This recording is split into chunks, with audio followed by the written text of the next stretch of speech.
Chapter 43. I told you to meddle in other people's business. I'll beat you to death today. Seeing the beauty that was about to be sent to his mouth suddenly fly away, the pockmarked man was very angry. He kicked Iron Egg, who had been knocked to the ground more than 10 times, and cursed as he kicked. Even though Iron Egg's skin was thick, he could not withstand such a fierce kick from an adult man. He was only a child who was not even 7 years old. At first, Iron Egg could still curse at this scumbag. Now he was vomiting blood from the kick and was like a pool of mud on the ground. He was already on the verge of death. Previously he had thought of letting his sister leave first. If he was caught, he would at most be beaten up. He really did not expect this scumbag to be so vicious. He wanted to beat him to death. Even so, Iron Egg did not regret it. Unlike other 7 or 8-year-old children, Iron Egg was sensible early.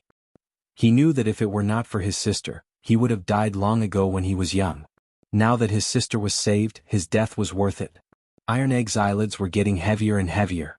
When the scumbag kicked him, he could not feel any pain. He really wanted to sleep. Stop. A shocking roar came from the entrance of the alley. It was like a bolt from the blue, shaking the pockmarked man and the servants' eardrums until they were buzzing. The pockmarked man could not help but take 2 steps back in a daze. Iron Egg. Han Yushi ran over with tears in her eyes. Seeing Iron Egg covered in blood from the beating, Han Yushi picked up Iron Egg and called out Iron Egg's name in a low voice. "Oh, little lady, you called for help so quickly? But can this pretty boy really save you? I think, little lady, why don't you marry me obediently and be my concubine? What future do you have with this gigolo? How can he be as handsome as me?" The freckled man was overjoyed when he saw that Han Yushi had returned. He did not care much about the gigolo beside him. He was not even half as handsome as him. Even though Li Zixuan was filled with rage, he was amused by the shameless pockmarked man in front of him. He touched his face doubtfully and looked at the pockmarked man. After confirming that the scum was talking nonsense, he didn't waste any time and directly flew over to punch him in the head. That scumbag was still being narcissistic at the side when he saw a fist coming towards his face. It was too late for him to dodge. Roar! The pockmarked man was sent flying far away with a punch. The 2 servants who hadn't reacted just now hurried over to help their young master up. The scumbag's mouth was full of blood. He angrily pointed at Li Zixuan and said incoherently, "Little rabbit, do you know who this master saw, young master, is? Do you know who my father is? You 2 filth trash, hurry and tell him." Then he rubbed his face and took a deep breath. The tall servant came forward and said arrogantly, "Boy, you're finished. Our young master is Chao Xiaoyun. Our master is Chao Rue, the county premier of Wanyan County in Chang'an. You dare to hit our young master. You're dead." Li Zixuan snorted and didn't want to talk nonsense with them. He directly went up to fight. Iron Egg was still dying and his injury was unknown. He had to find a doctor quickly. Perhaps Li Zixuan used to be afraid of these officials. After all, he was just a commoner. Commoners didn't fight with officials. But now he had the help of Cheng Chumo and Li Qingqian. How could he be afraid of a small county premier? After beating up the 3 people, Li Zixuan kicked the tall servant and said, "Tell your master to come and get him. I want to see what kind of person can give birth to such a scumbag." At this time Lan and the others had already arrived. When Lan saw Tai Dan lying on the ground covered in blood, her eyes turned red.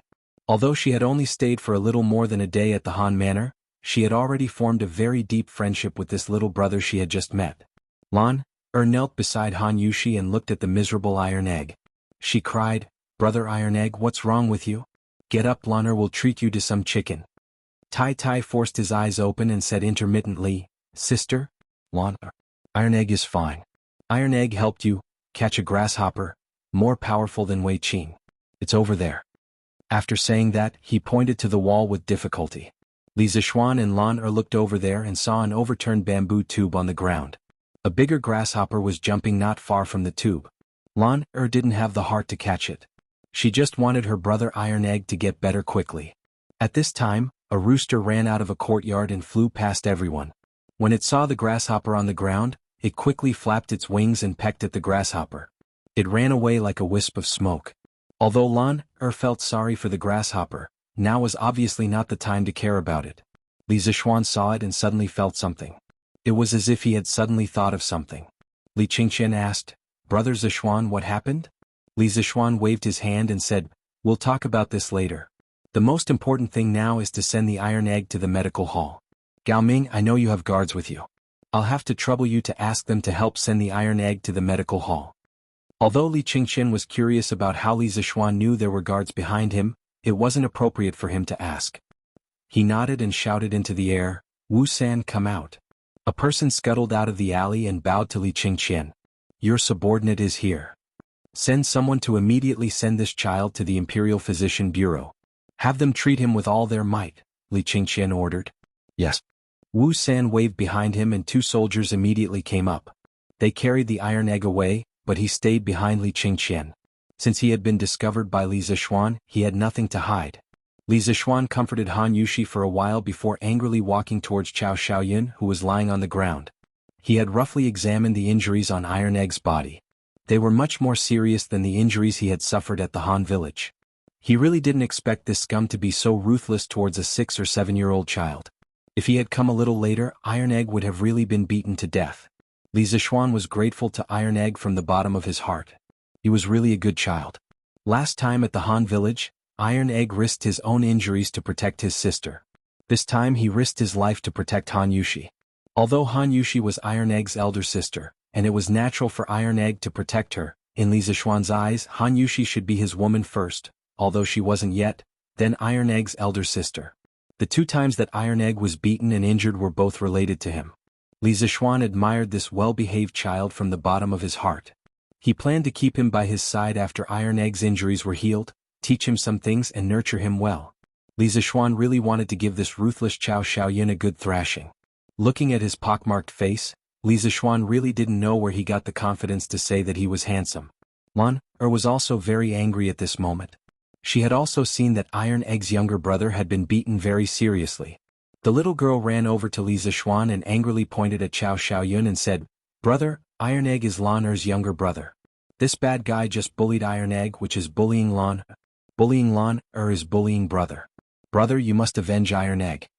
Li Zixuan didn't expect his little sister to speak so logically now. He was a little surprised. It seemed that the little girl was really angry now. Li Zixuan said in a deep voice, "Lan, don't worry. Brother will avenge Iron Egg." Chapter 44. Li Zixuan angrily copied Iron Egg's wounds on Chao Xiaoyun's body. Of course, since he was the one who hit Chao Xiaoyun's injuries were much more serious than Iron Egg's.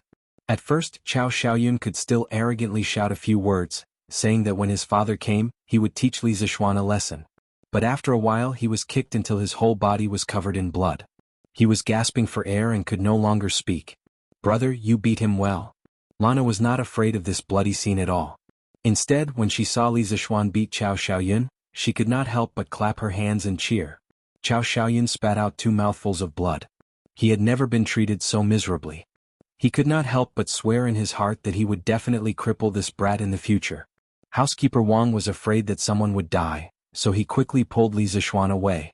"Young master, although County Deputy Chao is only an 8th-rank county magistrate, it would not be easy for master to clean up the mess if someone died." Han Yushi also came over and pulled Li Zixuan away. "Young master, stop beating him." She was also afraid that Li Zixuan would get involved in a murder case because of her and her brother. Li Zixuan let Chao Xiaoyun live and walked to the side to wait for his father to come over. Li Qingqian saw that Li Zixuan wanted to make a big deal out of this, so he waved his hand and asked Wu San to come over. He whispered a few words in his ear and Wu San quickly left. County Deputy Chao was dealing with official business with the county magistrate today. When he saw his servant come to the county office with a bloody nose and a swollen face, his heart skipped a beat and he knew that something bad was going to happen. He quickly excused himself from the county magistrate and took the servant out of the county office. He went to a corner and asked in a low voice, "What happened? Did that unfilial son cause trouble for me again?" He knew his son's character better than anyone else. No matter how many times he reprimanded him, he would still cause trouble. Every time he caused trouble he would have to clean up his mess. Fortunately his son still had some brains. He didn't provoke those high-ranking officials and only harmed some commoner women. The trouble he caused each time wasn't too big, so he was able to settle it for his son every time. The servant hurriedly said, "Young master wanted to make a move on a girl at Shenping Lane, but he was detained by a young man. He wants master to go and get him." Hearing this, County Deputy Chao's face darkened. His unfilial son had indeed caused him trouble again. Although he expected better from him, he was still his son. He pondered and asked, "Who is that young man?" The servant replied, replying to master, "I don't know." Deputy County Magistrate Chow waved his hand and summoned 5 yamen runners. Helplessly, he asked his servants to lead the way. He prayed in his heart that he would not kick an iron plate this time. When County Magistrate Chow arrived at Shenping Square, he saw his son covered in blood and lying on the ground. He quickly walked over and squatted down to check his son's injuries. At this moment, Chow Xiaoyun heard footsteps coming. He wanted to open his eyes to see if it was his father, but he couldn't open his eyes even with all his strength. Although County Magistrate Chow knew that it was his son's fault, he still felt a little angry when he saw his son in such a miserable state. However, the most important thing at this moment was to figure out the young man's identity. County Magistrate Chow suppressed the anger in his heart, walked forward and asked, "Who are you? How dare you commit a violent crime on the street and disregard the law of Tang Empire?" There was a trace of majesty in his voice. Li Zixuan snorted and said, "You must be County Magistrate Chow. What a powerful official's prestige. Why don't you ask your son what he has done?" "Lord Chow, you don't have to worry about my identity. My father is just a businessman." Hearing that the young man in front of him was just a businessman's son, County Magistrate Chow breathed a sigh of relief and felt more confident. At this moment, his prestige was more powerful. He shouted loudly, "How dare you commit a violent crime in broad daylight? Come on, take him back to the county government." 2 yamen runners immediately rushed forward to take him back. "Who dares?" Seeing that County Magistrate Chow was going to bend the law for personal gain in front of him, Li Qingqian couldn't bear it and shouted loudly.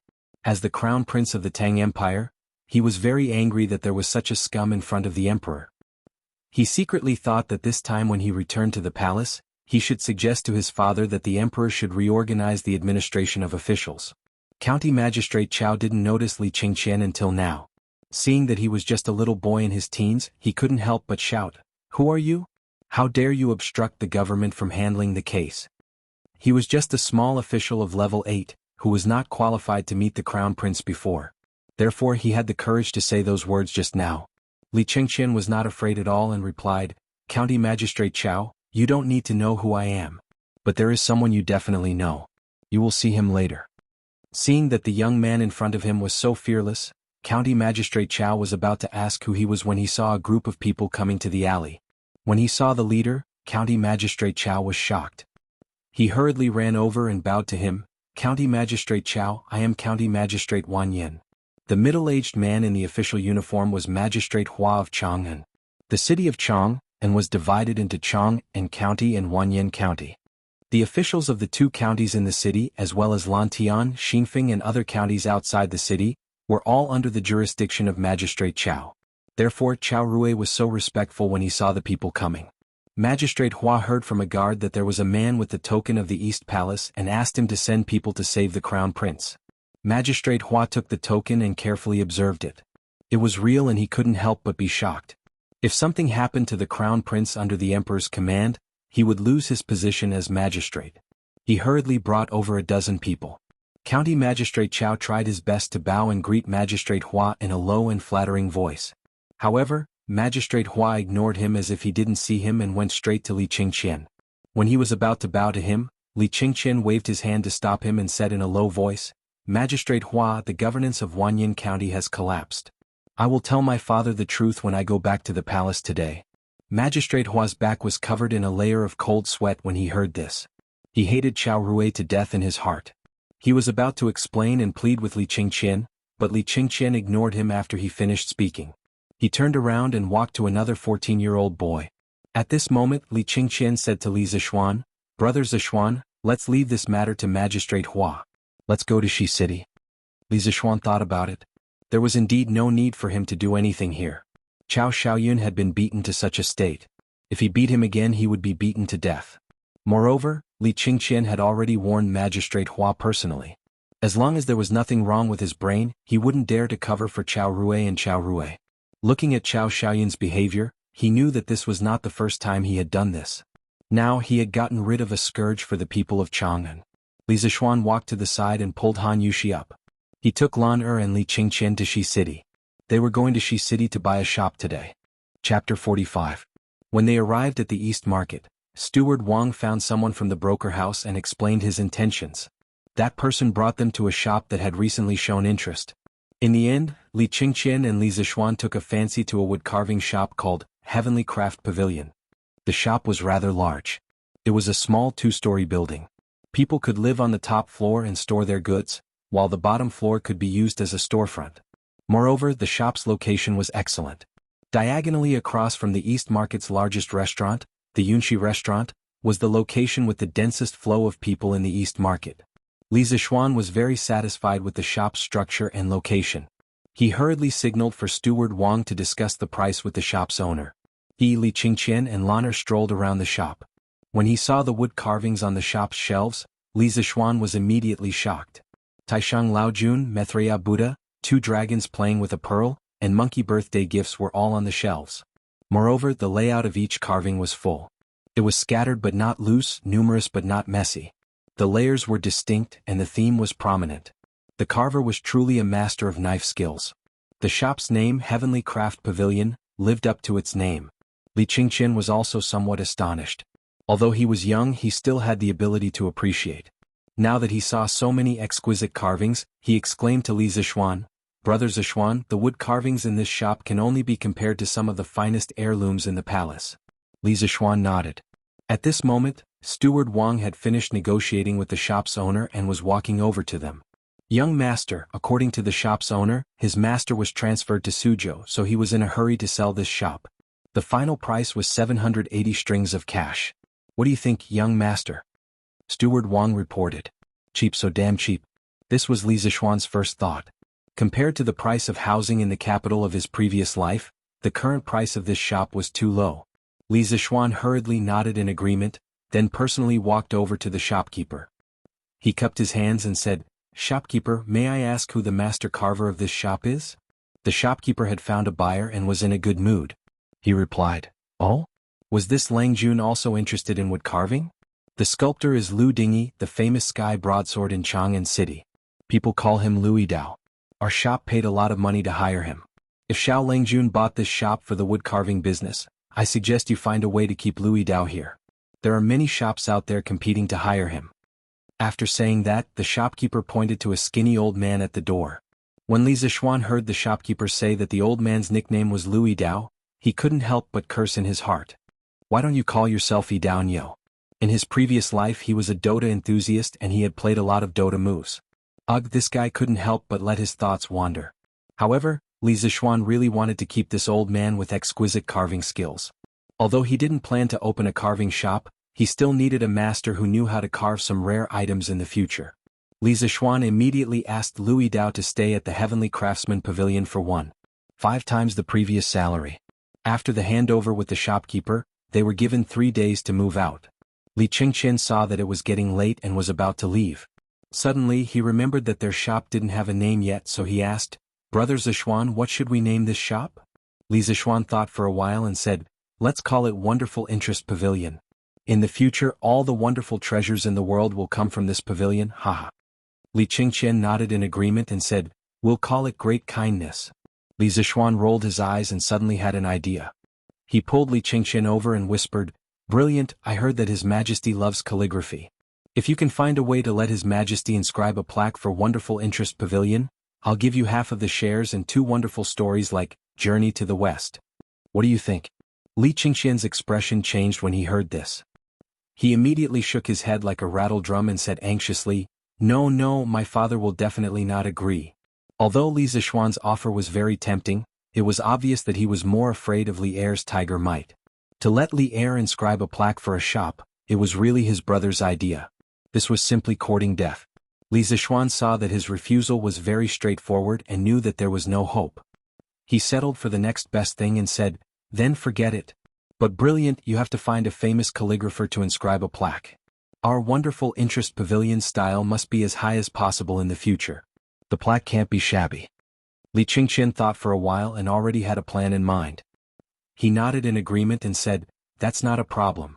Oh, right, tomorrow I'll bring over that very interesting person with excellent skills in machinery for you to meet. I see that Brother Zixuan often has some wonderful ideas. Perhaps the two of you can collide and create some sparks." Li Qingqian didn't see any problems with this sentence, but as a modern person, Li Zixuan saw a big problem. He cursed in his heart, "I'm not gay. However, Li Zixuan couldn't explain anything. Instead, he was somewhat interested in the person that Li Qingqian was talking about. He said, "Then I'll wait and see." Then Li Qingqian bid farewell to him and left with the guards. Li Zixuan took Lan Yushi and a few others and hired a carriage to go to the Imperial Medical Department to pick up Iron Egg. Seeing that Iron Egg was wrapped into a dumpling, Han Yushi's heart ached and she couldn't help but cry. Lan'er's eyes were also red. Iron Egg saw that his sister and Lan'er were sad for him and hurriedly comforted them. Sister Lan, don't worry. Iron Egg is fine. It doesn't hurt anymore." It would have been better if he didn't say anything. As soon as he spoke, Lan'er immediately cried out. Li Zixuan saw that Iron Egg could already speak and his injuries were bandaged. He wanted to take him home to take care of him. Thus he found a medical officer and asked, "How is this child's injury? Can you take him back?" Iron Egg had no relatives or friends in Chang'an. Today he was injured because of Han Yushi. No matter what, Li Zixuan had to take him back to the residence and have someone take good care of him. When Li Zixuan came to the Imperial Medical Department, he brought Li Qingqian's warrant. This medical officer naturally didn't dare to offend him. He replied, "The child's broken bones have been connected. Next he only needs to rest. You can take him back, but you must be careful." Li Zixuan nodded. He invited a few students from the Imperial Medical Department to carefully carry Iron Egg into the carriage. Naturally, a few bedding had been prepared in the carriage to avoid bumps. Li Zixuan let Han Yushi and Lan'er enter the carriage to take care of Iron Egg. He also instructed the driver to walk slowly. He and housekeeper Wang followed behind the carriage on foot. The group rushed to the Li residence. Iron Egg saw that the young master wanted him to sleep in the carriage while walking by himself. He was immediately moved. He wanted to get up and refuse, but Li Zixuan sternly stopped him. Iron Egg's heart suddenly felt warm. He thought to himself, "They are both young masters. Why is it that his young master is so good to us country bumpkins, but Lu Haojin and Qiao Xiaoyun are so bad to country bumpkins?" Bruiser had saved people twice and both times he had been beaten. Although he had succeeded in saving people, he had been injured each time. He had a thirst for power. He wanted to be as strong as his young master, or even as strong as his father. That way he would be able to protect his family from being bullied. Seeing that his young master was so good to his family, Iron Egg had a glimmer of hope. He thought, maybe if I beg the young master, he can teach me martial arts? Even if his young master was unwilling, Iron Egg planned to go back home and ask his father to teach him a few moves. Yes, Iron Egg was not stupid. He also knew that his young master's martial arts were better than his father's. After experiencing so many things, Iron Egg also understood many things. He wanted to become stronger. Chapter 46. When they returned to the Li residence, Madame Li was in the front hall when she heard the commotion at the door. "Xin, where did you go? Whose child is this? How did he get hurt so badly?"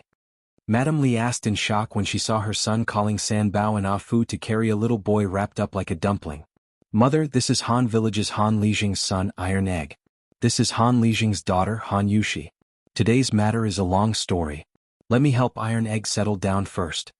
Li Zixuan told the servants to be careful not to hurt him as he answered his mother's question. At this moment Han Yushi hurriedly walked forward and bowed. "Yushi greets Madam. Us siblings have disturbed you today." Iron Egg, who was being carried, forced himself to stand up and said to Madame Li, "Iron Egg pays his respects to Madam." Madame Li hurriedly pressed the child down and said there was no need to be so polite. She then turned to look at Han Yushi. Seeing her beautiful appearance and pitiful appearance, she was truly a peerless beauty. She was stunned and secretly wondered if her son had taken a fancy to this girl. She walked forward to help Han Yushi up and said, "Miss Han, there's no need to be so polite. Our Li family usually collects rent from the Han village. Your father has also given us a lot of convenience." She then turned to Li Zixuan and said, "Xian, let San Bao and the others place Iron Egg in Mingyue Xian. The siblings will stay there tonight. Mother will send a few servant girls over to take care of them." Mingyue Xian was a small independent courtyard in the west courtyard that Li Zixuan lived in. It was used by the Li family to entertain guests. Li Zixuan naturally agreed. Han Yushi hurriedly declined, "Madam, we don't need servant girls to serve us. I can take good care of little brother." Madame Li smiled and said, "You little girl, there's no need to be so polite in our house. Previously Xiana was taken care of by your father in the Han village." She had just noticed that there was a trace of adoration in her son's eyes when he looked at Han Yushi. As an experienced person, Madame Li naturally understood everything. She thought to herself that although this girl's family background was a bit poor, her appearance could indeed be considered stunning. No wonder her son was infatuated with her. Her son was finally enlightened. It seemed that she would soon be able to hold her grandson. Mrs. Li's imagination was running wild, and she began to fantasize happily. Li Zishuan politely directed the servants to carry his future brother-in-law. With such a good opportunity to perform, of course he had to perform well in order to get closer to Han Yushi. However, he was completely unaware that his thoughts had been completely seen through by his quick-witted mother. After some work, Li Zishuan, Lan and Han Yushi followed the servants to Mingyue Xian. Madame Li naturally went to instruct the kitchen to prepare dinner. After placing iron egg on the bed, the servants took their leave. Li Zishuan turned around and said to Han Yushi, "Yushi, iron egg's injuries can't withstand any bumps. The mountain road to the Han village is also rugged. You should accompany Iron Egg and stay at my house for a few days. When Iron Egg's injuries are more or less healed, we'll talk about it again. I'll send someone to the Han village to inform your father in a while." After saying that, he looked at Han Yushi and prayed that she would quickly agree. Spring was coming and this fellow was now a little moved by love. Although Han Yushi felt that it was inappropriate to stay here, everything the young master said was reasonable. Iron Egg's injuries were indeed unable to leave. She could only nod and say, "Then I'll have to trouble you, young master." After saying that, a trace of joy and anticipation appeared in her heart for some reason. Children all loved excitement. Lana heard that and cheered, "That's great, that's great. Now there's finally someone to play with, Lan." Li Zishuan pointed at Lan unhappily and said, "Big brother, haven't I been playing with you all this time? You ungrateful little girl." Lan naughtily stuck out her tongue at her brother. She tugged at Han Yushi's arm and giggled. She didn't say anything else. Xiaohe walked in and bowed. "Young master, the food is ready. Madam wants you to go to the front hall to eat. Old master is also back." Li Zishuan nodded and said to Han Yushi, "Yushi, follow me to the front hall to eat. I'll ask Xiaohe to send some food over for Iron Egg to eat later." Han Yushi hesitated for a moment and nodded. Lan mischievously said, "Brother Iron Egg, you have to be good. Lan will ask Sister Xiaohe to send you some chicken to eat later." Iron Egg didn't know whether to laugh or cry. "Come Yushi, eat this base. It's good for your body." At the dining table, Madame Li was beaming with joy as she frequently picked up food for Han Yushi. Han Yushi's small bowl soon piled up into a small mountain. Han Yushi was helpless. If she refused, she was afraid that it would be too rude. Moreover, she kept feeling that Madame Li was looking at her strangely. She was a little flustered and could only hurriedly thank her and bury her head in eating. Li Zishuan also noticed his mother's strange gaze. He thought to himself, could it be that his mother saw that he was interested in Han Yushi? That shouldn't be. Li Zishuan felt that he hid it very well. "Xin, I heard from your mother that Han Tianhu's son was injured today?" Li Jingma asked. "Yes, father. Iron Egg's injury is very serious. I want him to recuperate in our house for a few days. I'll send him back when his injury is better," Li Zishuan answered. Li Jingma nodded. "Yes, that's how it should be. Your father and I have some friendship before. Since his son is recuperating in our house, we have to take good care of him. But speaking of which, why was Iron Egg injured? There are actually people who dare to commit murder and injure people at the foot of the emperor. Isn't this disregarding the national law?" When Li Zishuan heard this, he felt that the latter half of his father's words were very familiar. After thinking for a moment, it turned out that County Magistrate Chow had just told him this afternoon. He couldn't help but find it funny. He told his father about how they went to Shi City in the afternoon and met Yushi and the others who were bullied. Bang. When Father Li heard about Chow Xiaoyun's evil deeds, he immediately slammed the table angrily. This is really preposterous. He actually snatched a commoner's daughter in broad daylight and maliciously injured her. I've heard of this Chow Xiaoyun before. He used his father's official position to snatch commoner's daughter and committed all kinds of evil deeds. He's really guilty. Madame Li also said angrily, "This kind of evil person really deserves to be killed." Xin, what happened after that? Li Zishuan said, "Later, Gao Ming called the capital magistrate and ordered him to handle the case impartially and not to play favoritism. Their Chow family will definitely be finished this time." Madame Li let out a sigh of relief. She held Han Yushi's hand and gave her a comforting look.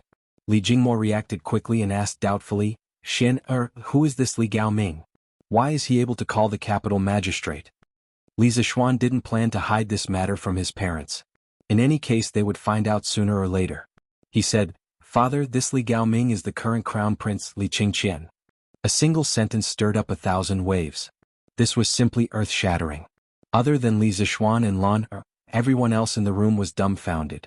They were just ordinary people. The Crown Prince was too far away from them. They never thought that Li Zixuan would be related to the Crown Prince. Li Jingma's psychological quality was better. After all, he had been in the business world for decades. He was the first to come back to his senses. He muttered, "Shen, why is the Crown Prince with you?" Li Zixuan really wanted to tell his father that his words were ambiguous. He wasn't gay. However, now was obviously not the time to joke. Thus, he told his parents about him and Li Qingqian opening Strange Interest Pavilion. When Father Li heard that his son dared to take 70% of the shares, he was so shocked that his mouth fell open. He secretly thought that his son was really a newborn calf that wasn't afraid of a tiger. How bold. Li Jingma planned to talk to his son alone after dinner. He wanted to remind him to pay attention to the etiquette between a ruler and his minister. He didn't want to be too rude and offend the Crown Prince. When Madame Li heard that her son was opening a shop with the Crown Prince, she immediately felt that her son was promising. She was very happy. Just like that, the family finished dinner with their own thoughts. Li Jingma stood up and said, "Shen, come with me to the study. I have something to tell you." After saying that, he directly walked to the study with his hands behind his back. Li Zixuan hurriedly stood up and followed. He also had something to tell his father. Chapter 47. Li Zixuan entered the study and closed the door behind him. He found that his father was already sitting on a stool, holding a cup of tea and waiting for him. Li Zixuan sat on the other side without hesitation and poured himself a cup of tea. Drinking tea after a meal was good for digestion. Seeing his son's carefree attitude, Father Li couldn't help but get angry. "Shen, how did you meet the Crown Prince?" Looks like father is still worried about the Crown Prince. His mentality isn't stable. Li Zixuan put down his teacup and told his father about how he met the Crown Prince on the way to Shi City and how the drunken immortal restaurant had invited the Crown Prince and Qing Chumo to eat together. Father Li stroked his beard and digested the information. "Shen, you have to follow the rules in front of the Crown Prince. Pay attention to the etiquette between a ruler and a minister. You can't be as undisciplined and reckless as you are at home. As the saying goes, accompanying a ruler is like accompanying a tiger. If you anger the Crown Prince, even I won't be able to save you." Thinking of that brat Li Zixuan, if he had to bow and scrape before him, he wouldn't have been able to do it. However, Father Li's words were for his own good. Li Zixuan couldn't be bothered to explain and could only reply vaguely. "Father, don't worry. The Crown Prince and I are friends. He won't use his status to pressure me." Father Li glared at him. "Even so, you can't overstep the etiquette between a ruler and a minister. What if the Crown Prince decides to settle the score one day?" Yes.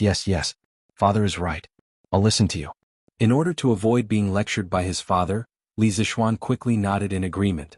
Seeing his son's behavior, Father Li knew that he didn't listen. He snorted angrily and didn't bother to persuade him anymore. "Why did you only give the Crown Prince 30% of the shares of your Strange Interest Pavilion?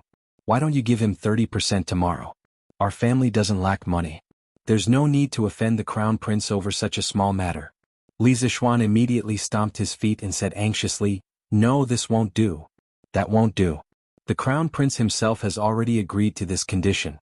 Father, what are you doing here? Aren't you just as anxious as the Emperor?" "You little bastard, how dare you talk to your father like that? Is your skin itching again?"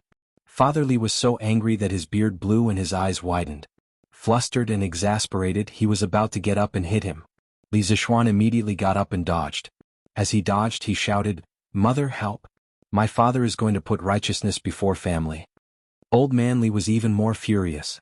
He was so angry that he stomped his feet. At this moment, a cough came from outside the study. Cough, cough.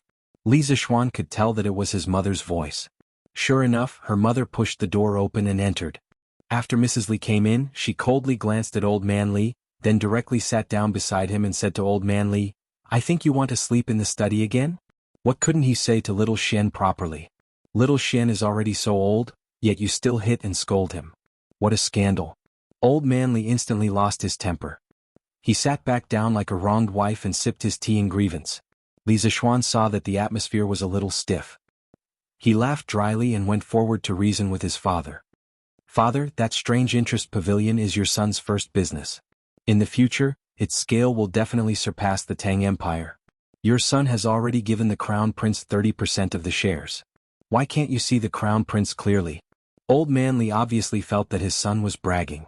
He laughed coldly, indicating that he didn't believe him. Li Zishuan said helplessly, "Father, if you don't believe me, then let's wait and see. Also, your son has something to tell you today." Old Man Li swallowed his tea and said unhappily, "What can you possibly want?" It seems that his father's heart is full of resentment. Li Zishuan said awkwardly, "Father, other than the abilities I told you before, my master is also proficient in divination. Did you know?"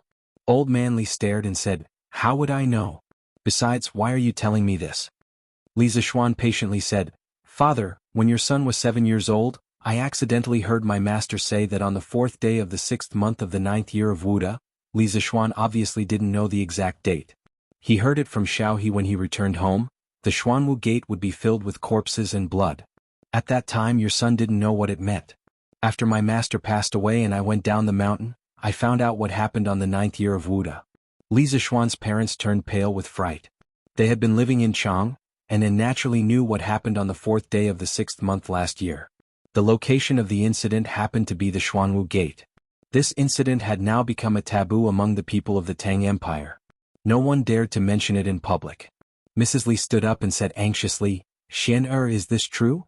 Li Zishuan nodded solemnly and said, "Your son doesn't dare to lie to you." Although Old Man Li was shocked, he still had some doubts and asked, "So what if your master has the ability to predict the future? What's the point of telling us this?" Li Zishuan stood up and said slowly with his hands behind his back, "After I went down the mountain and found out that my master's prophecy came true, I was even more worried because my master left another prophecy before he died." Old Man Li was also a little nervous at this moment and asked hurriedly, "What prophecy?" Li Zishuan gathered his emotions for a moment and said in a low voice, "My master said that on the 6th day of the 2nd year of Jingguan, there will be a large-scale and unprecedented locust plague in the Tang Empire. At that time, the locusts will cover the sky and the earth and pour down in torrents, sweeping across the entire Guanzhong plain. Wherever the locusts pass, the land will be barren and all the crops will be destroyed by the locusts. The Tang Empire will suffer a world-destroying catastrophe. At that time, thousands of people will starve to death because of the lack of food. It's not surprising that the locusts will eat their children." The two elders were stunned by this shocking prophecy and were speechless for a long time. Mrs. Li had always been kind-hearted and couldn't bear to see others suffer. At this moment, the miserable scene described by Li Zishuan touched her delicate heart and her eyes turned red. Mrs. Li gently wiped the corner of her eyes and asked sorrowfully, "Xian, did your master say that there is a way to resolve this locust plague?" She still had a glimmer of hope in her heart. Li Zishuan slowly shook his head and said, "My master said that in the 9th year of Wuda, even if the Turks attacked the vicinity of Chang, it wouldn't be terrible. The Tang Empire will have a wise ruler to resolve this disaster. But this locust plague in the 2nd year of Jingguan is the biggest test for the Tang Empire that has just been pacified. No one can resolve it. We can only rely on ourselves to fight against the heavens." At this moment, Old Man Li's face was also a little sad. He shook his head and smiled bitterly, "Alas, we are just mortals. How can we fight against the heavens?" Mrs. Li also nodded her head with a miserable expression. The ancients had always maintained a reverent heart for the heavens. In their view, the locust plague was a punishment from the heavens to the human world. How could mortals resist it? In the end, humans couldn't fight against the heavens. Li Zishuan saw that his parents had accepted their fate and had no fighting spirit. He couldn't help but shake his head. It seemed that his task tonight was a little heavy. He had to pull his parents together. He couldn't complete this plan alone. Chapter 48. The atmosphere in the study was extremely stifling. Li Zongyuan's parents had already believed in their son's prophecy, but even if they knew about it in advance, what could they do? At most, they could stock up a batch of food in advance to ensure that their family members wouldn't starve to death. But there would still be tens of thousands of people starving to death because of the lack of food. Although Li Zongyuan's parents weren't exactly good people, they knew that many people would starve to death in the future, but they couldn't do anything about it. Their hearts were filled with grief. Li Zishuan had been worried that if his father knew about the locust plague, he would try to stock up on food in advance so that he could raise the price of food and make a fortune from the disaster. But looking at his father's sorrowful face, Li Zishuan knew that he was overthinking things. He secretly chided himself for being a petty person. However, knowing that his father wasn't a petty merchant, Li Zishuan felt gratified in his heart. He walked in front of his father and firmly said, "Don't worry. Father, if we don't try, how can we know that we can't fight against the heavens?" Master once said that the world thinks that men can't fight against the heavens, but they don't know that it's just an excuse that the weak find for themselves. As long as we try our best, then men can defeat the heavens. When Li Jingma heard his son's words, he felt his blood boil. He raised his head and asked his son, Xian, have you thought of a good idea? Li Zishuan sat back down on the stool, took a sip of tea and nodded. Ever since I returned from Mount Longhu, I've been thinking of a solution. In those days when I thought about how the Great Tang would starve for thousands of miles in a year, I was so worried that I couldn't eat or sleep. Cough, cough. Don't talk nonsense, get to the point. Li Jingma hurriedly interrupted. He cursed in his heart. You still have the face to say that you can't eat or sleep. You eat in different ways every day, and you even made a chicken to eat. And you don't even wake up until late in the morning. Madame Li was also amused by her son's shameless words. She realized that her son's skin was getting thicker and thicker. But this was also good. A thick-skinned person wouldn't suffer losses easily. In Madame Li's eyes, her son was good. Seeing that his parents' expressions were not as dejected as before, Li Zishuan knew that his goal had been achieved, so he stopped fooling around and seriously said, Today I thought of a method that can eliminate the locusts to a large extent. At the very least, it can ensure that the grain in our family's farmstead will not be harmed. Li Zishuan saw a rooster snatch away a grasshopper brought by Iron Egg today, so he came up with a plan.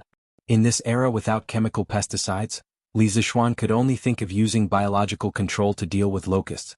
The overwhelming number of locusts was obviously not something that could be caught by hand. They could only breed animals that could hunt locusts. The power of biological control was not to be underestimated. Li Zishuan read a technical post in his previous life. According to statistics, a black-spotted frog could hunt more than 135 locusts, the larvae of locusts, per day. A swamp frog could hunt more than 120 locusts per day, a toad could hunt more than 160 locusts per day, and an adult bird could eat 167 adult locusts per day. Imagine if tens of millions of white birds could be brought in now. When the locusts outbreak next year, just these tens of millions of white birds could eat all the locusts in the Tang Empire overnight. However, because birds and frogs were not easy to breed on a large scale, Li Zishuan wanted to set up a large-scale chicken farm. He wanted to use all the resources of the Han family manor to breed as many as they could. Li Jingma had traveled extensively for so many years, but he had never heard of a method to deal with the locusts. Hearing this, he asked curiously, Xian, what method have you thought of? Li Zishuan did not answer. Instead he asked, Father, if there is a method to deal with locusts that can guarantee that the Han family manor will not suffer any losses when the locusts come, but it will require our family to fork out a large amount of money. Father, are you willing to do it? Li Jingma glared at him and said angrily, You brat, what kind of person do you think your father is? Saving a life is better than building a 7-storied pagoda. If there is a way, how can your father not help? Madame Li also agreed, Xian, if you have a method, just say it. Your father and I will support you fully. If the money is gone, your father can still earn more. However, to see so many people starve to death, I'm afraid I won't be able to rest in peace for the rest of my life. Li Zishuan was also touched by his mother's sincere kindness. He nodded and continued, Father, your method is simple. Father, your son's method is very simple. Our family will be responsible for providing the Han family village with chicken seedlings. Let all the villagers help us raise chickens. Based on the number of chickens raised by each villager, we will reduce their rent by 10% to 30%. When the locusts come next year and the chickens have grown up, we can have the farmers herd the chickens into the fields and let the chickens eat all the locusts. This way, not only will the crops be protected, the chickens will also grow faster. When the locusts are over, we can sell the chickens or supply them directly to the drunken immortal restaurant. In this way we won't lose money and can even help the farmers. Li Jingma listened to his son's plan while thinking in his heart. When his son finished, he realized that his son's plan was logical. He had considered all the problems and couldn't help but feel gratified. However, he still had a question in his heart. He asked, Xian, your idea is quite thorough. It may not be impossible. However, with just these chickens, can we really eat all the locusts in the Han family manor? Li Zishuan smiled confidently, Father, don't underestimate the chickens.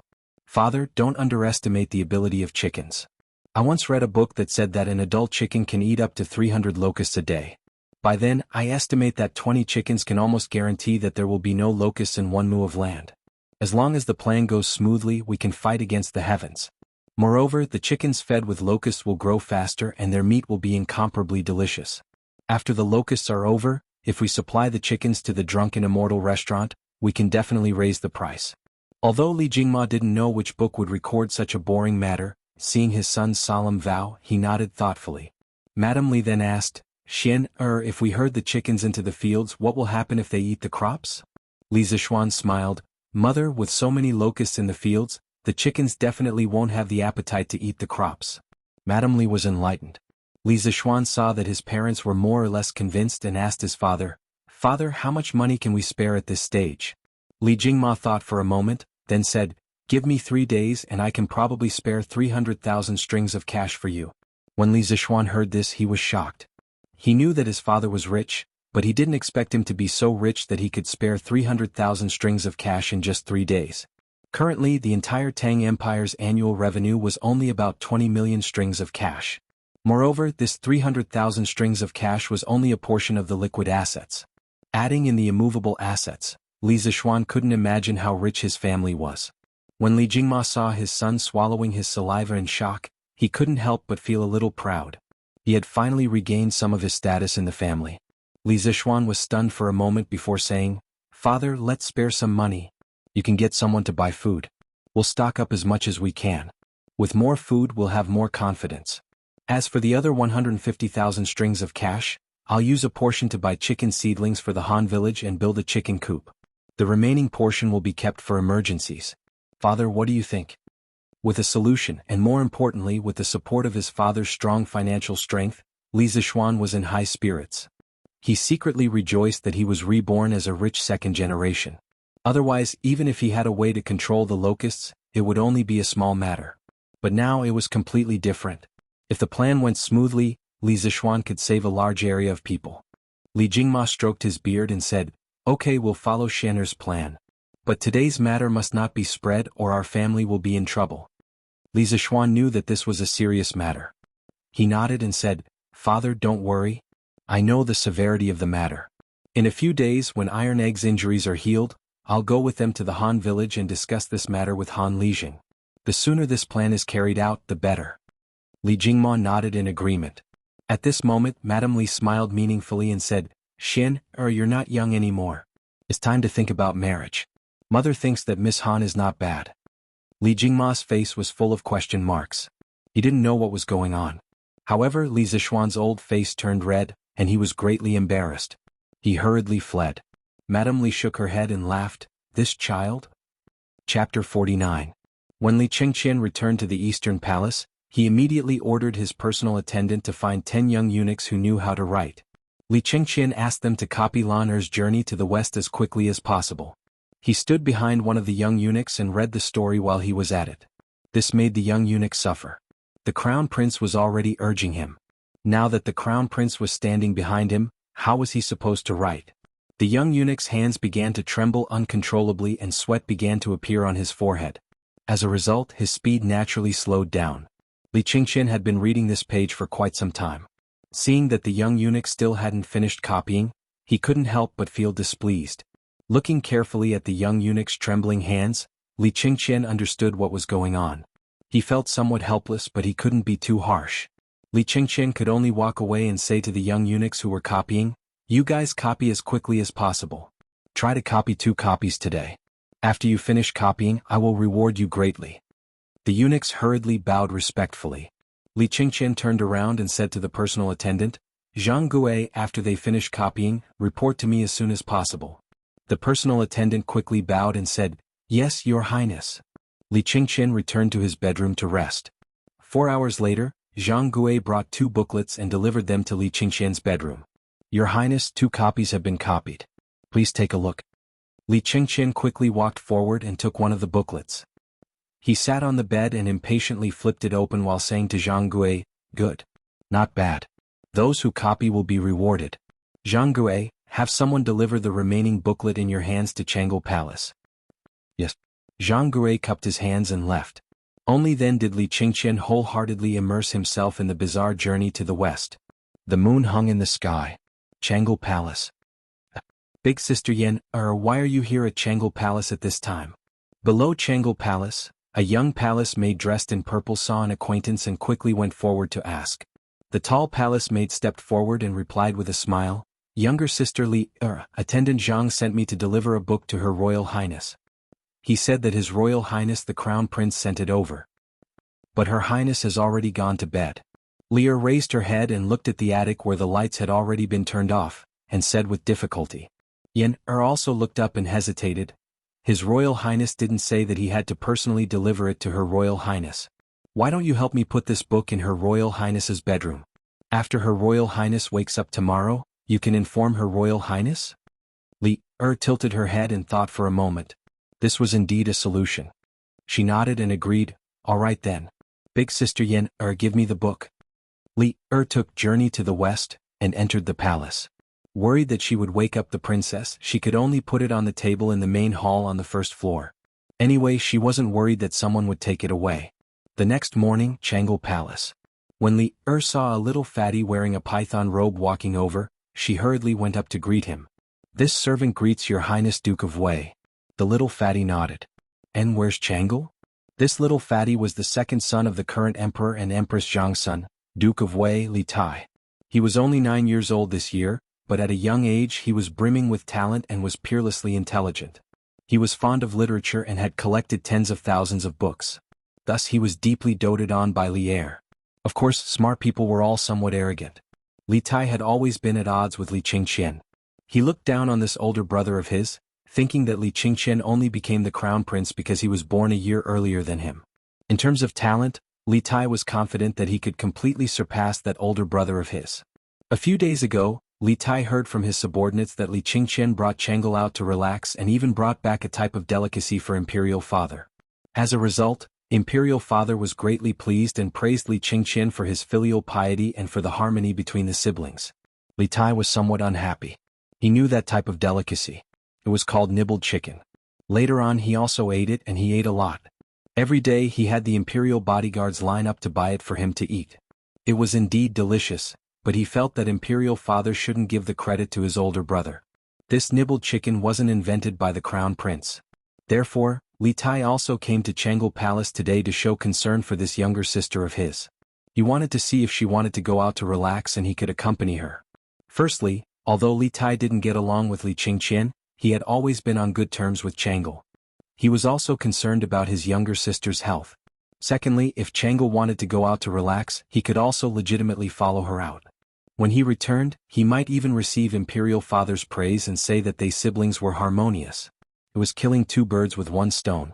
At this moment Li bowed and replied, Your Highness, the princess hasn't woken up yet. Li Tai was a little disappointed. It seemed that he had come early. He casually said, Oh, then this prince will sit in the front hall for a while and wait for Jianghu to wake up. After saying that, he directly entered the main hall. Li hurriedly went in to serve tea. Li Tai sat on the bench and glanced at a small booklet on the table. On it was written Journey to the West. He couldn't help but feel curious. He thought to himself, what kind of book is this? This prince has read a lot of books, but he has never seen it before. He immediately took the booklet and flipped through it. Li wanted to stop him, but she didn't dare. This Prince of Wei's temper had always been bad. She thought to herself she could only wait for the princess to come and ask Prince of Wei to return the money. Presumably, Prince of Wei wouldn't go back on his word. Li Tai was attracted by the first page. As he read further, more novel things appeared. Things like a monkey that jumped out from a rock, Patriarch Bodhi, Somersault Cloud, 72 Transformations, and Uproar in Heaven. He had never heard of these novel and strange things before. However, these plots were so hot-blooded and so attractive. Li Tai's mind couldn't help but become more and more immersed in that exciting story. After a while, there was a sound of a table and chair colliding from above. Li Tai was startled awake. Li also reacted and hurriedly said, It seems that the princess has woken up. Your Highness, Prince of Wei, this servant will take her leave first. This servant needs to serve the princess and put on her clothes. Li Tai waved his hand and Li hurriedly went upstairs. At this moment, Li Tai saw that he was the only one left in the room. He looked at the book, Journey to the West, and his eyes flashed with extreme reluctance. After pausing for a while, a trace of hesitation and struggle flashed in his eyes.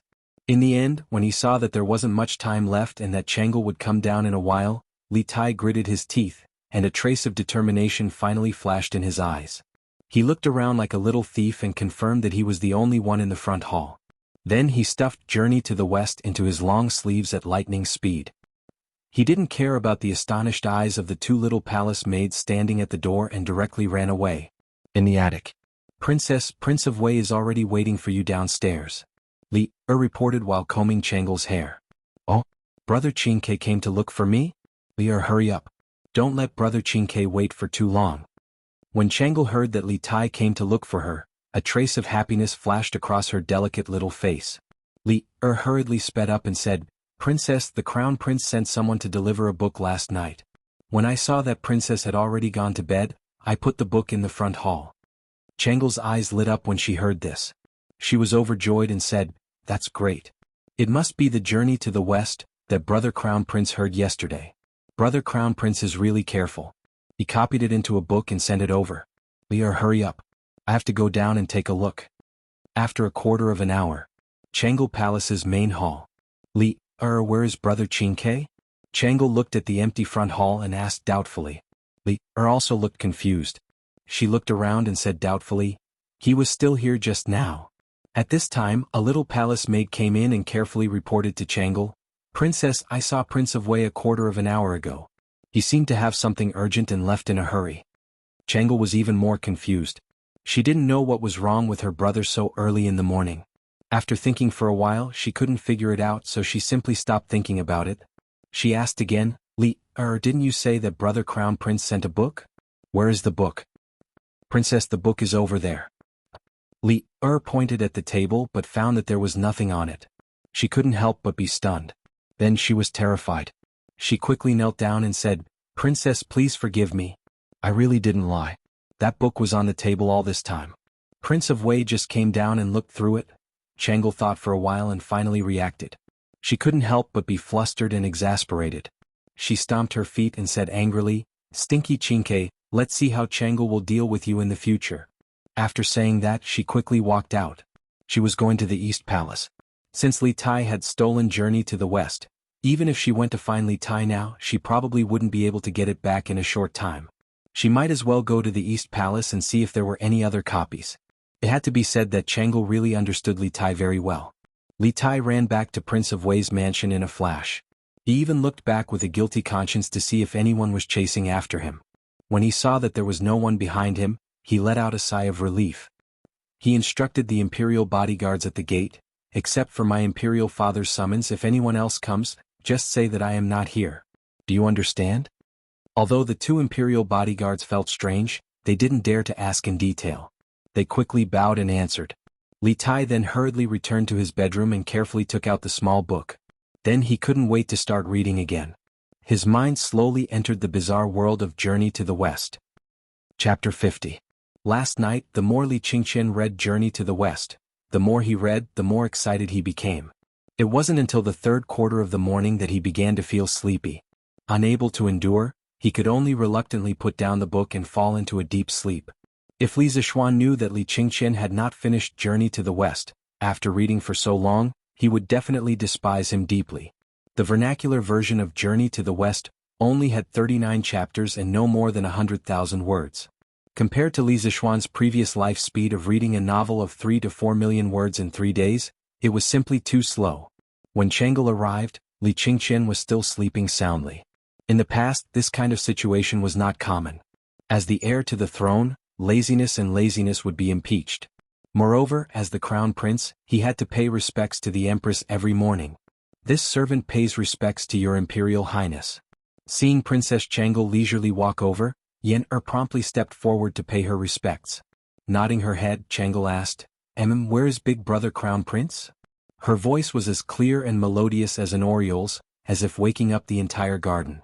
Hesitantly, Yen-er replied, reporting to the princess, the crown prince has not yet woken up. Changle wrinkled her beautiful brows, somewhat incredulous. She said, quickly wake big brother crown prince up. In a moment we still have to pay respects to imperial mother.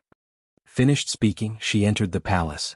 Hearing this, Yen-er promptly went to the crown prince's sleeping quarters and woke him up.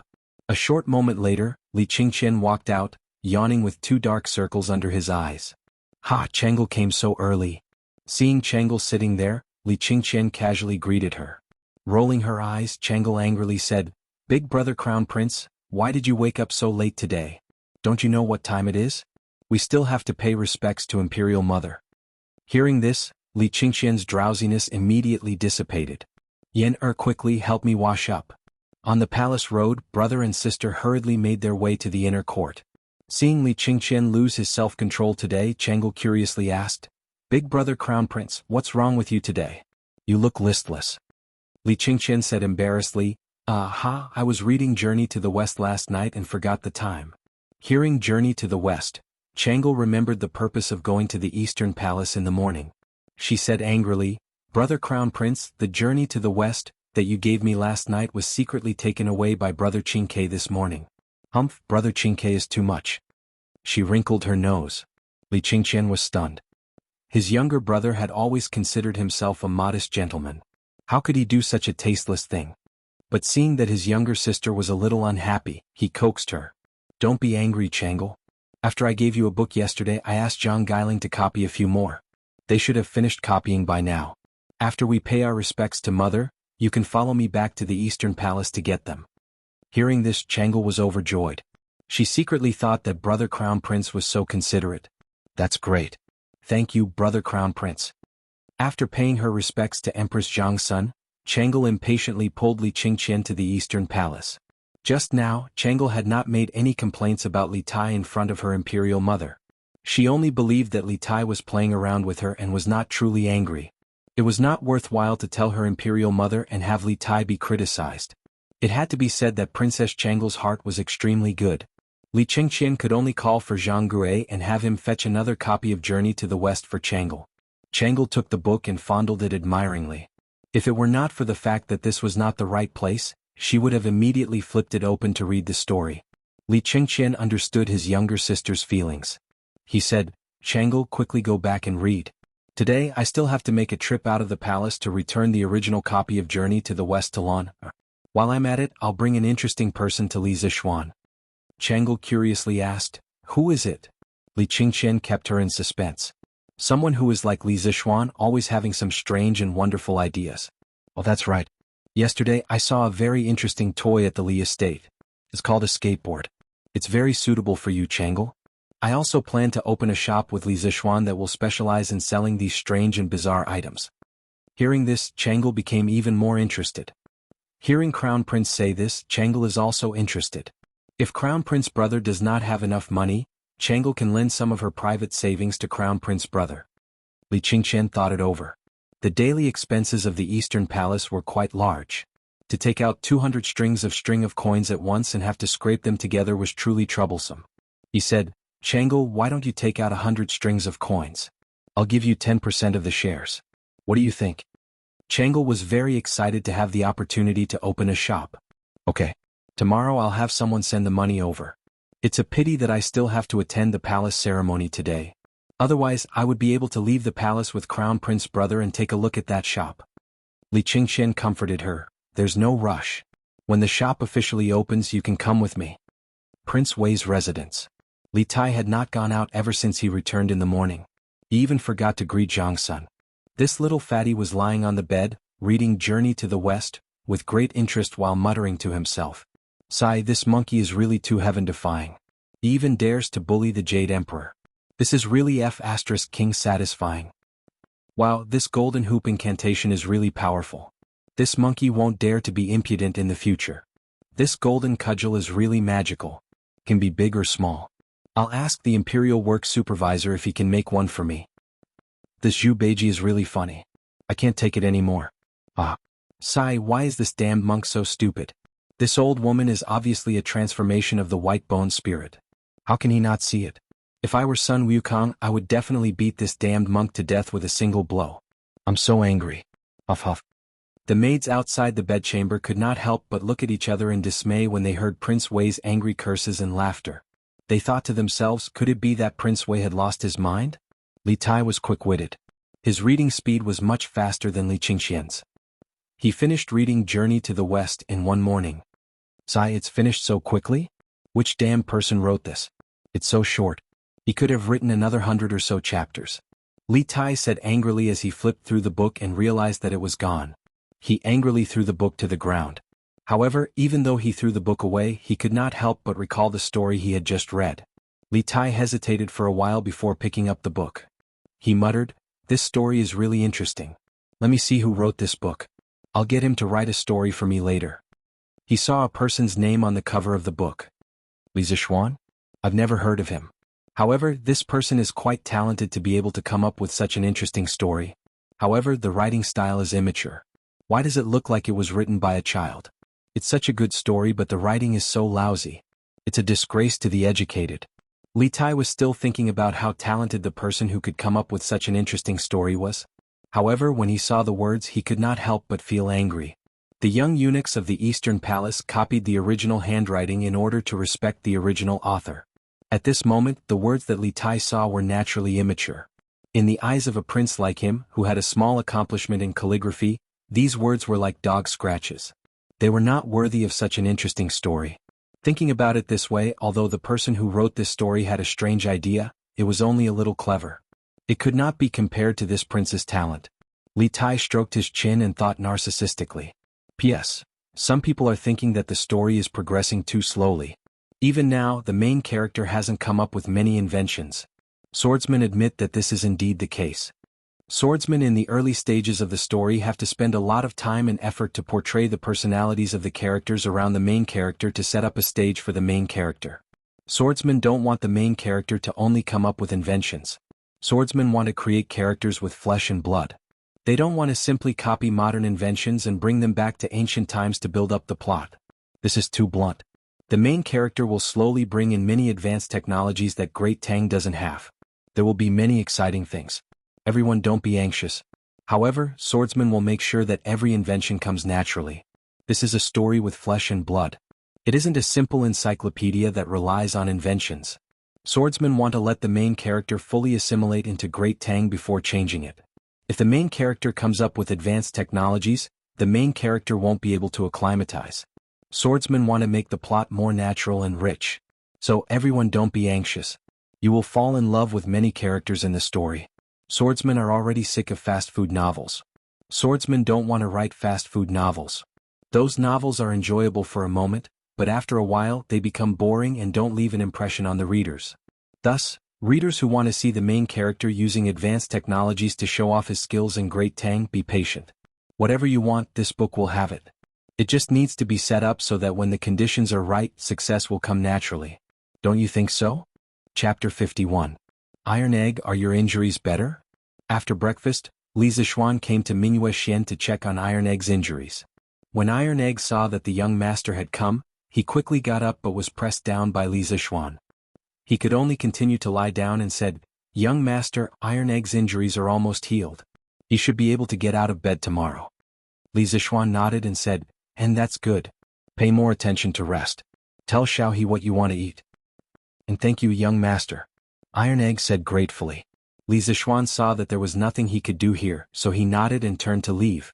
Iron Egg stretched out his hand and wanted to say something, but in the end he didn't have the courage and put down his hand dejectedly. Young master, you're here?"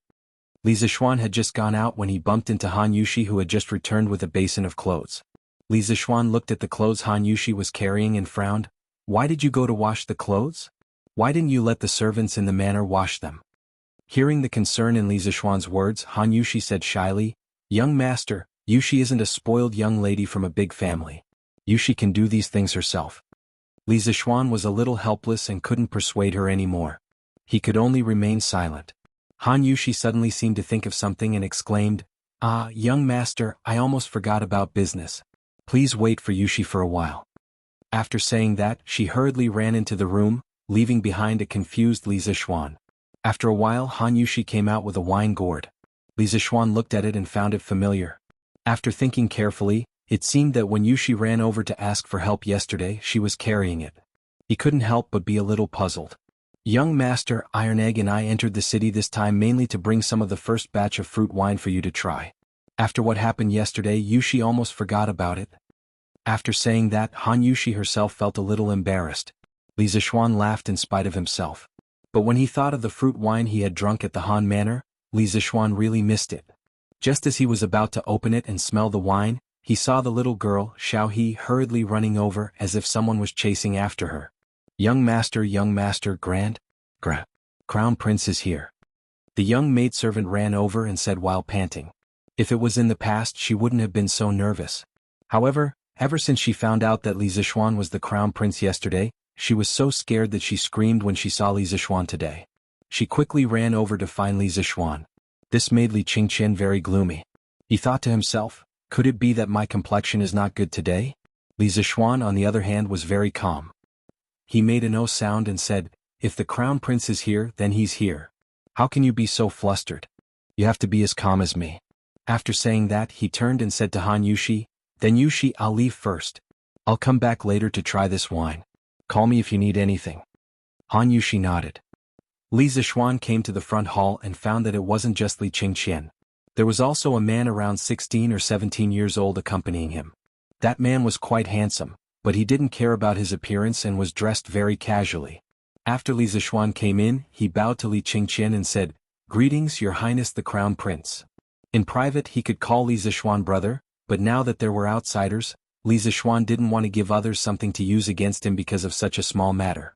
Li Qingqian hurriedly said, Brother Zixuan, there's no need to be so courteous. Today I'll introduce you to an interesting person. This is Yan Xiaoning, the son of the Minister of Works, Yan lied. He's obsessed with the art of machinery. Xiaoning, this is Li Zixuan. I've mentioned to you before that he's quite good at all kinds of exquisite machinery. Moreover, his imagination is often wild and unrestrained, always exceeding expectations. The two of you should be able to become like-minded friends. Hearing Li Qingqian's introduction, Li Zixuan was secretly surprised. He only asked Li Qingqian to help him find a skilled craftsman. Who knew that he would actually trick the son of the Minister of Works? How could he afford to hire such a great person? However, the name Yan lied was somewhat familiar. Li Zixuan stopped his wild thoughts and cupped his hands. Greetings, Brother Xiaoning.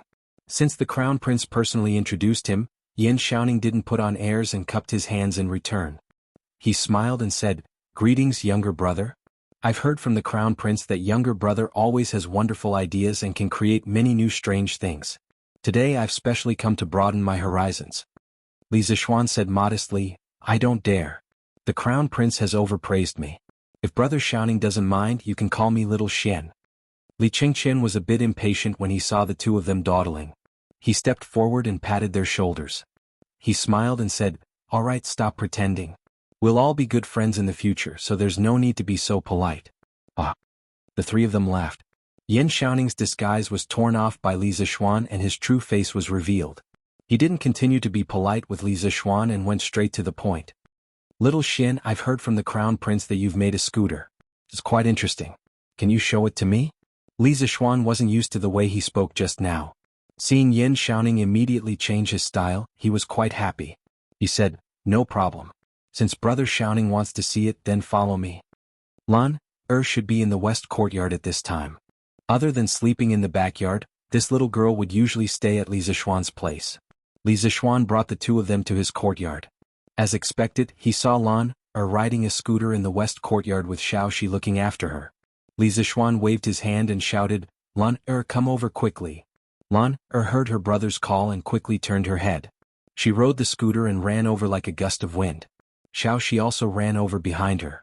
Ever since Yan Xiaoning entered the courtyard, his eyes never left the scooter under Lan feet.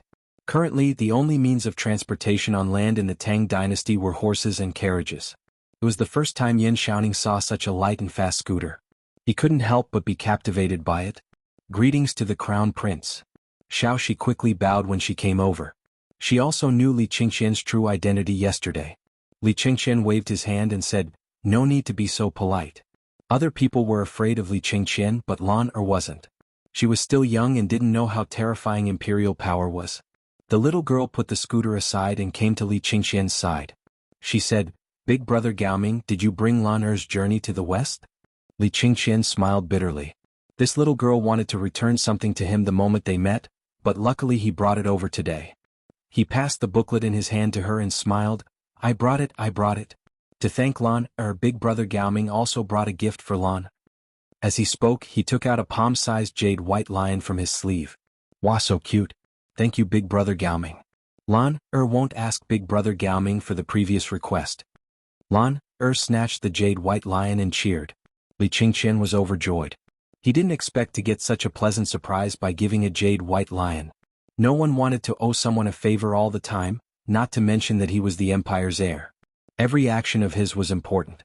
Li Chengqian secretly thought that this jade white lion was really worth it. Li Zishuan secretly shook his head. This little girl really picked up sesame seeds and threw away watermelons. Obviously, a promise from Li Chengqian was much more precious than this little toy. However, this was his little sister's own choice. Li Zishuan didn't want to interfere. Lan, come and greet your big brother Xiaoning. He's here to make something fun for you today. Li Zishuan saw that after talking for so long, he actually forgot that Yan Xiaoning was at the side. He quickly said. When Lan heard this, her eyes instantly lit up. Other than eating, a child's hobby was nothing more than playing. Lan went forward and said obediently, Lan greets big brother Xiaoning. A cough cough. Hello little sister Lan. Hearing someone call him, Yan Xiaoning quickly shifted his gaze from the scooter. At this time Lan mischievously shook the jade white lion in her hand and blinked her eyes.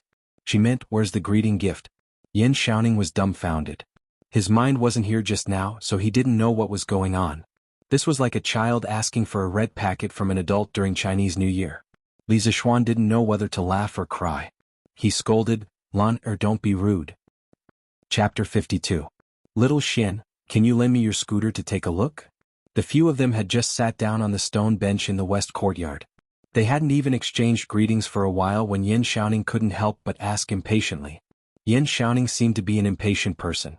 Li Zishuan found it funny and said, No problem brother Xiaoning, you can take a look if you want. Hearing this, Yan Xiaoning hurriedly placed the scooter on the stone table. Then he came over and observed it carefully. From time to time, Yan Xiaoning would flip the scooter around while sighing. In less than 15 minutes, Yan Xiaoning had thoroughly studied the structure of the scooter. He put down the scooter, looked at Li Zishuan and said, Li Zishuan. Little Xian, although the structure of this scooter is simple, its creativity is really surprising. Why didn't I think of such a simple and convenient thing before? I really can't figure it out. Yan Xiaoning hit his head in annoyance after he said that. Li Zishuan smiled and said, Brother Xiaoning, you don't have to be annoyed. Actually, think about it carefully. The structures of many things that we use in life are generally not complicated. For example, the structure of a carriage is also very simple. But why didn't anyone think of making a carriage hundreds of years ago? In the end, it's a person's creative thinking problem. My master once told me that there's nothing that can't be done. Because sometimes creativity is far more valuable than technology. If your thinking isn't broad enough, you'll never be able to create valuable new things. Yan Xiaoning was enlightened. He clapped his hands and laughed, Yes, that's what I meant. I've encountered many similar problems before. It's obviously very simple, but I just can't think of it. Little Xian, you've hit the nail on the head. Li Chengqian also nodded thoughtfully at the side. Li Zishuan said modestly, Brother Xiaoning, you're just a bystander. Many times, if you jump out of the picture and change your thinking, you can often get unexpected results. Yan Xiaoning nodded in agreement. He looked at the scooter and said, But little Xian, your scooter has a lot of imperfections. For example, the wheels will probably be very jerky when you turn them. Also, the handle at the front of your scooter can only be used as a handrail. It can't control the direction of the scooter. Li Zishuan nodded. He thought to himself that this brother was indeed from an engineering family. He really understood the mechanical structure. He could see the flaws of this simple scooter at a glance. Well, brother Xiaoning is right. When I made this scooter, it was just a casual move to coax my little sister. This scooter can indeed continue to be improved. Oh? So little Xian, you already have an improvement plan? Yan Xiaoning was very curious. He could see the problem with the scooter, but it didn't mean that he had a solution now. I do have some ideas. Xiaoxi, go to the kitchen and get me a piece of unburnt wood. Li Zishuan instructed Xiaoxi. He could barely write with a brush, but drawing was really difficult for him. The lines of an engineering drawing needed to be horizontal and vertical. The soft tip of a brush was very difficult to do. At least he couldn't do it. Xiaoxi accepted the order and left.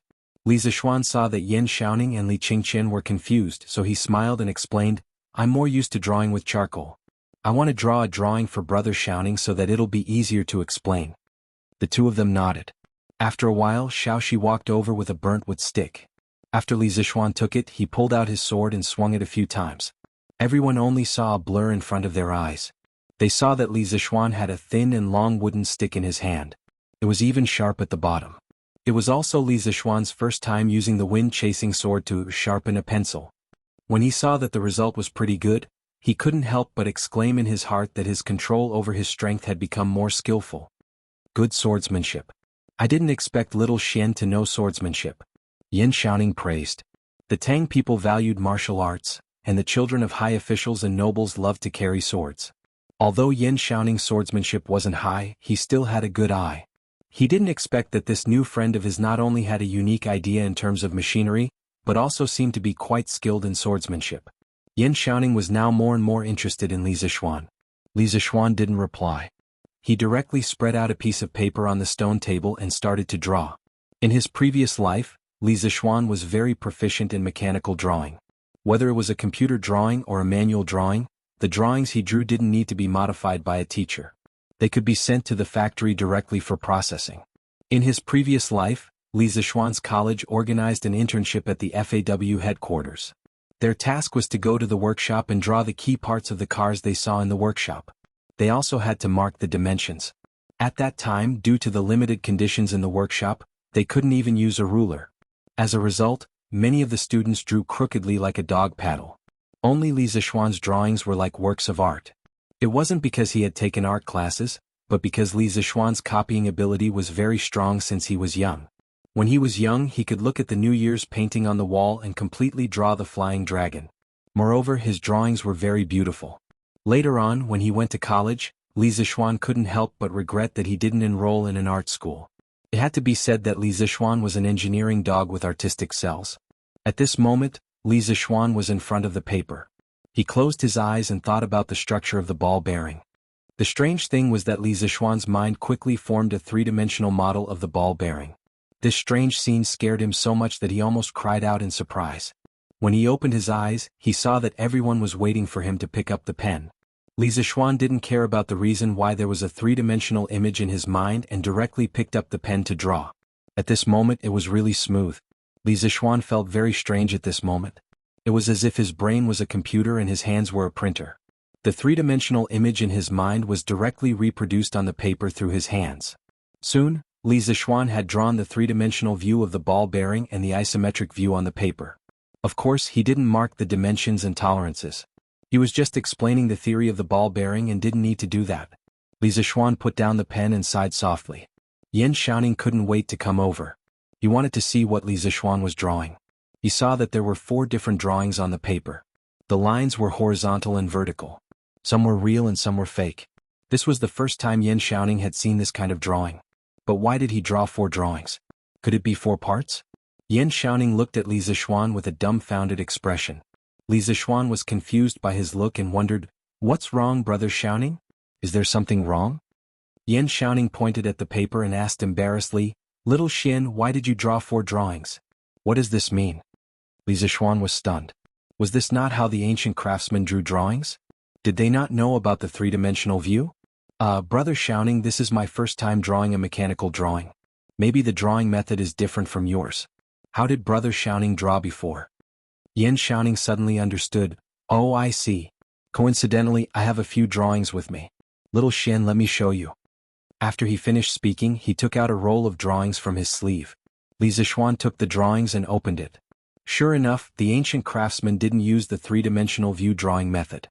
They only drew planar drawings. The parts that couldn't be expressed in planar drawings were directly marked with words. Li Zixuan looked at the densely packed words on the drawings and couldn't help but have a headache. This was too inconvenient. No, I have to teach Yan Xiaoning modern engineering drawing methods. Otherwise, it would be too troublesome to communicate with him in the future. Li Zixuan thought to himself. Chapter 53. Li Residence, West Courtyard. Li Zixuan rolled up the drawing and passed it to Yan Xiaoning. Brother Xiaoning, I understand your drawing method, but I still think my method is more concise and clear. Then little Xian, hurry up and tell big brother what's behind your drawing method. Yan Xiaoning saw that Li Zixuan was very confident in his drawing method and couldn't help but want to know what was so special about it. Brother, this drawing is a tri-view and an isometric side view of a component. The tri-view is to draw the outline of the object from the front, side, and top. For example, this stone, brother Xiaoning, look at it from the front. Li Zixuan picked up a stone as a reference and explained the tri-view drawing method to Yan Xiaoning. After a while, he gave Yan Xiaoning the part that the professional teacher taught him. Brother shouting, look, with these tri-view drawings the craftsman can form the model of the component in their mind. It's also easier to mark the dimensions on the tri-view drawings. After listening to Li Zixuan's explanation, Yin Xiaoning stood up and paced around. He frowned and thought for a moment, then suddenly shouted, "Wonderful, wonderful, this drawing method is wonderful. Xiaoxian, you're a genius. Your drawing method is indeed clearer and there are fewer unnecessary markings." Yin Xiaoning sat down again and rubbed his hands. He stared at Li Zixuan and said excitedly, "I must tell my father about this drawing method and let him spread it. Xiaoxian, are you willing to be a supervisor? If my father knows of your talent, he'll definitely be willing to ask His Majesty for an official position for you." Li Zixuan shook his head. "Thank you for your kindness, Brother Xiaoning. I've been away from home for many years and just came back a few days ago. I don't want to be an official yet."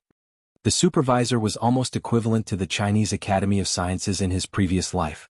Li Zixuan wasn't willing to do research there every day. Moreover, he had a lot of things to do recently. The Strange Interest Pavilion was about to open and the locust extermination plan was about to start in 2 days. Hearing Li Zixuan's rejection, Yin Xiaoning sighed.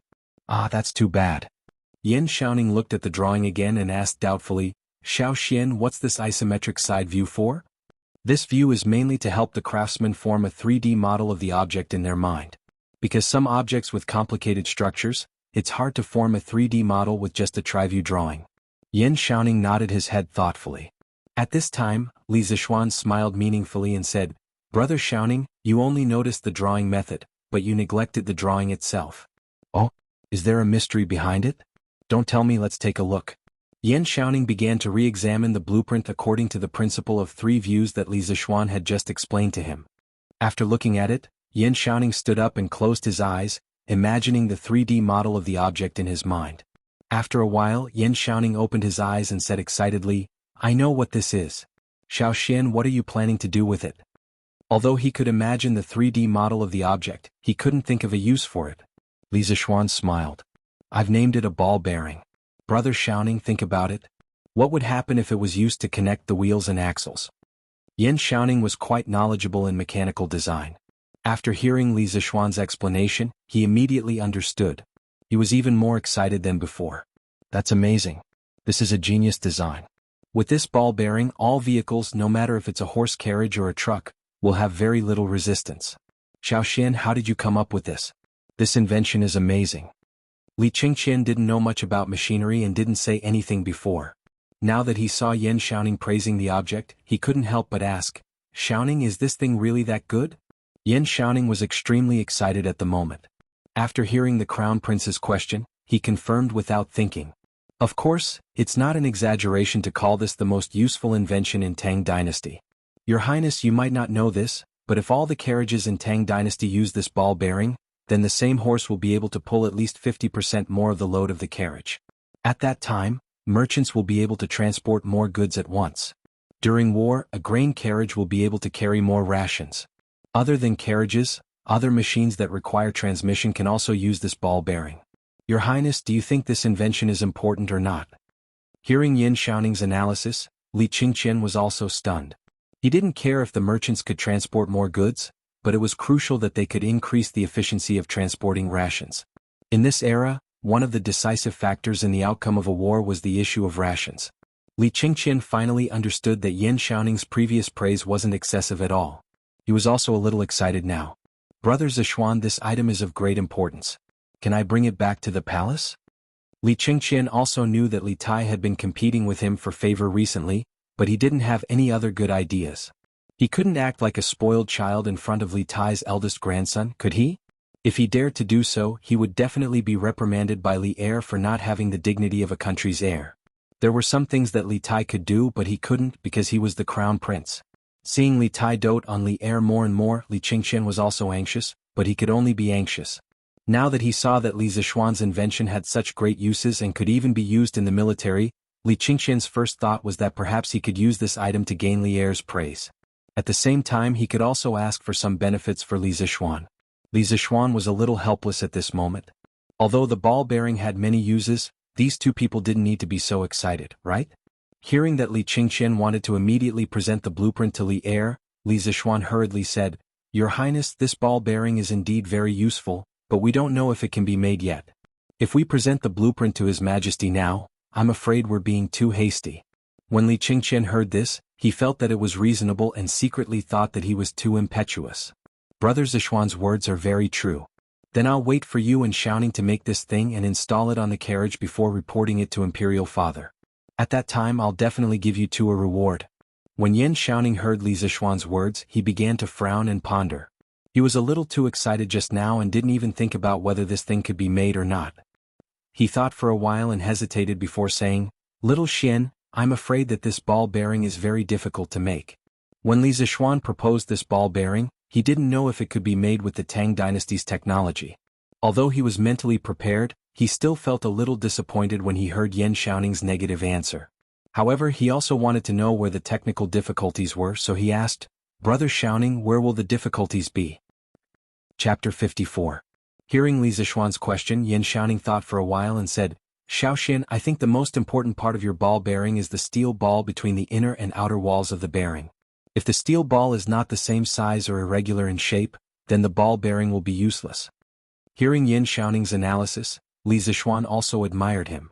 This person was indeed an expert and could always see the key to the problem. He cupped his fist and said, "Brother Xiaoning is right. The size and quality of the steel ball are indeed very important."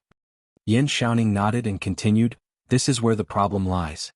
As far as I know, it's very difficult to make steel balls that are exactly the same size and shape with the current technology." Li Zishuan suddenly realized that this was where the problem lay. With the current technology of the Tang Empire, it was as difficult to make a batch of steel balls of the same size and shape as the people in the 80s and 90s to make the ball on the tip of a ballpoint pen. Without a complete industrial system, Li Zishuan also couldn't solve this problem.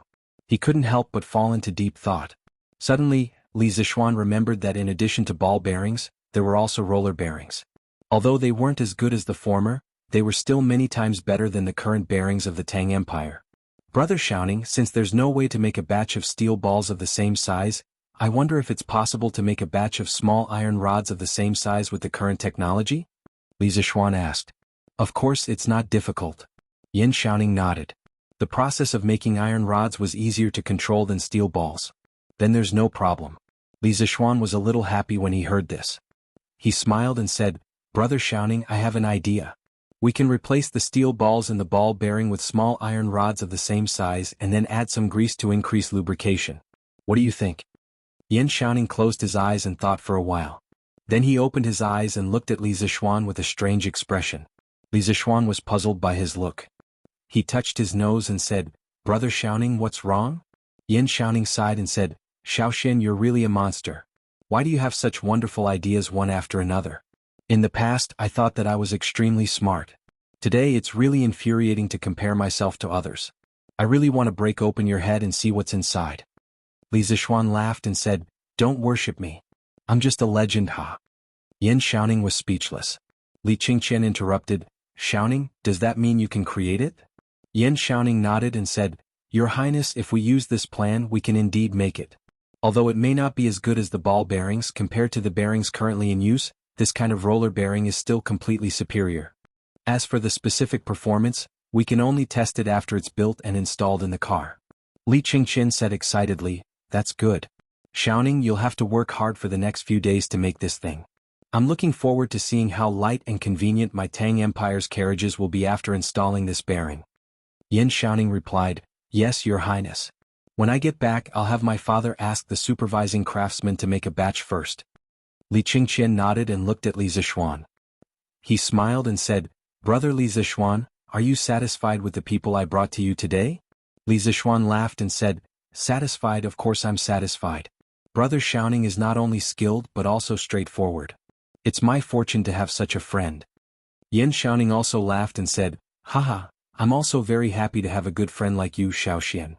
Li Zishuan also had the intention to rope in a technical talent like Yan Xiaoning. He said, "Brother Xiaoning, the Crown Prince and I have opened a strange interest pavilion that specializes in selling rare items like scooters. Moreover, I have a lot of other interesting things in my mind that I'll make and sell in the future. I wonder if Brother Xiaoning is interested?"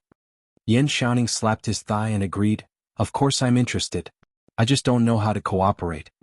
He wasn't very interested in making money. He was mainly interested in the other interesting things that Li Zishuan had mentioned. He wanted to see what other ideas Li Zixuan had in the future.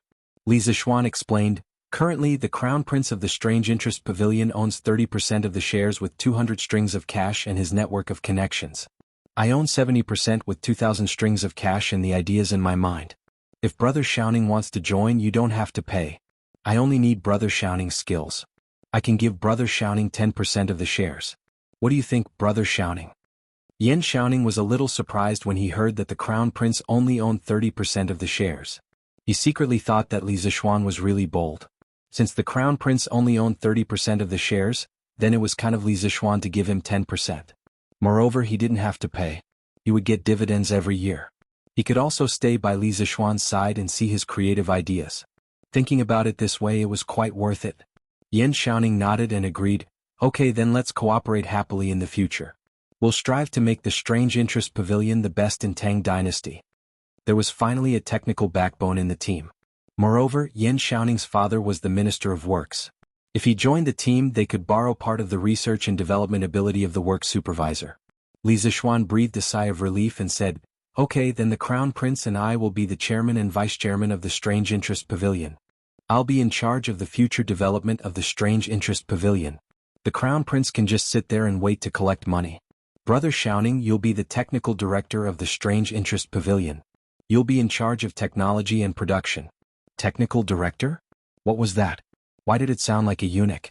Yan Xiaoning frowned and said, "Can you change my position?" Li Zixuan? They chatted for a while. Seeing that it was getting late, the two of them got up and prepared to leave. Li Zixuan suddenly remembered that there was one more thing that he didn't say, so he added, "Brother Xiaoning, I'm planning to sell the scooters in the first batch of goods in the Strange Interest Pavilion. However, we don't have a workshop yet. I wonder if you can commission the work supervisor to produce 300 of these scooters first. We can pay the wages and materials according to the market price." Yan Xiaoning nodded, "No problem, I'll go back and tell my father." Apart from completing the tasks assigned by the higher-ups, the work supervisor would usually take on some private jobs to support the family. As long as it didn't affect the government's tasks, the higher-ups would turn a blind eye to it. Li Zixuan said happily, "Then I'll leave it to you. However, we must have our own workshop in the future. If Brother Xiaoning knows any familiar craftsmen, I can spend a lot of money to hire them." Yan Xiaoning nodded his head in agreement, I'll take note of that in the future." At this moment, Li Qingqian spoke up, "Brother Zixuan, there is something that I forgot to tell you. Today I've given 10% of the shares to Jianghu. In the future, she can be considered one of the shareholders of our Strange Interest Pavilion." Li Zixuan was very fond of that clever and gentle little girl. Thinking it over, he said, "Since Her Imperial Highness the Princess wishes to become a shareholder, then I'll give 10% of my shares to the princess. There's no need to give it to the Crown Prince." His father's words last night were reasonable. The Crown Prince represented the imperial family. If he only gave 30% of the shares, it would be hard to avoid gossip. Fortunately, he could use Princess Changle's name to give another 10% of the shares. This way, as long as the Strange Interest Pavilion didn't take the initiative to court disaster, there would be no worries about its future. Li Zixuan was somewhat surprised. He didn't expect Li Zixuan to be so generous today. However, it would be a waste if he didn't take advantage of this opportunity. Smiling, he said, "Then I'll thank Brother Zixuan for his good intentions on behalf of Jianghu.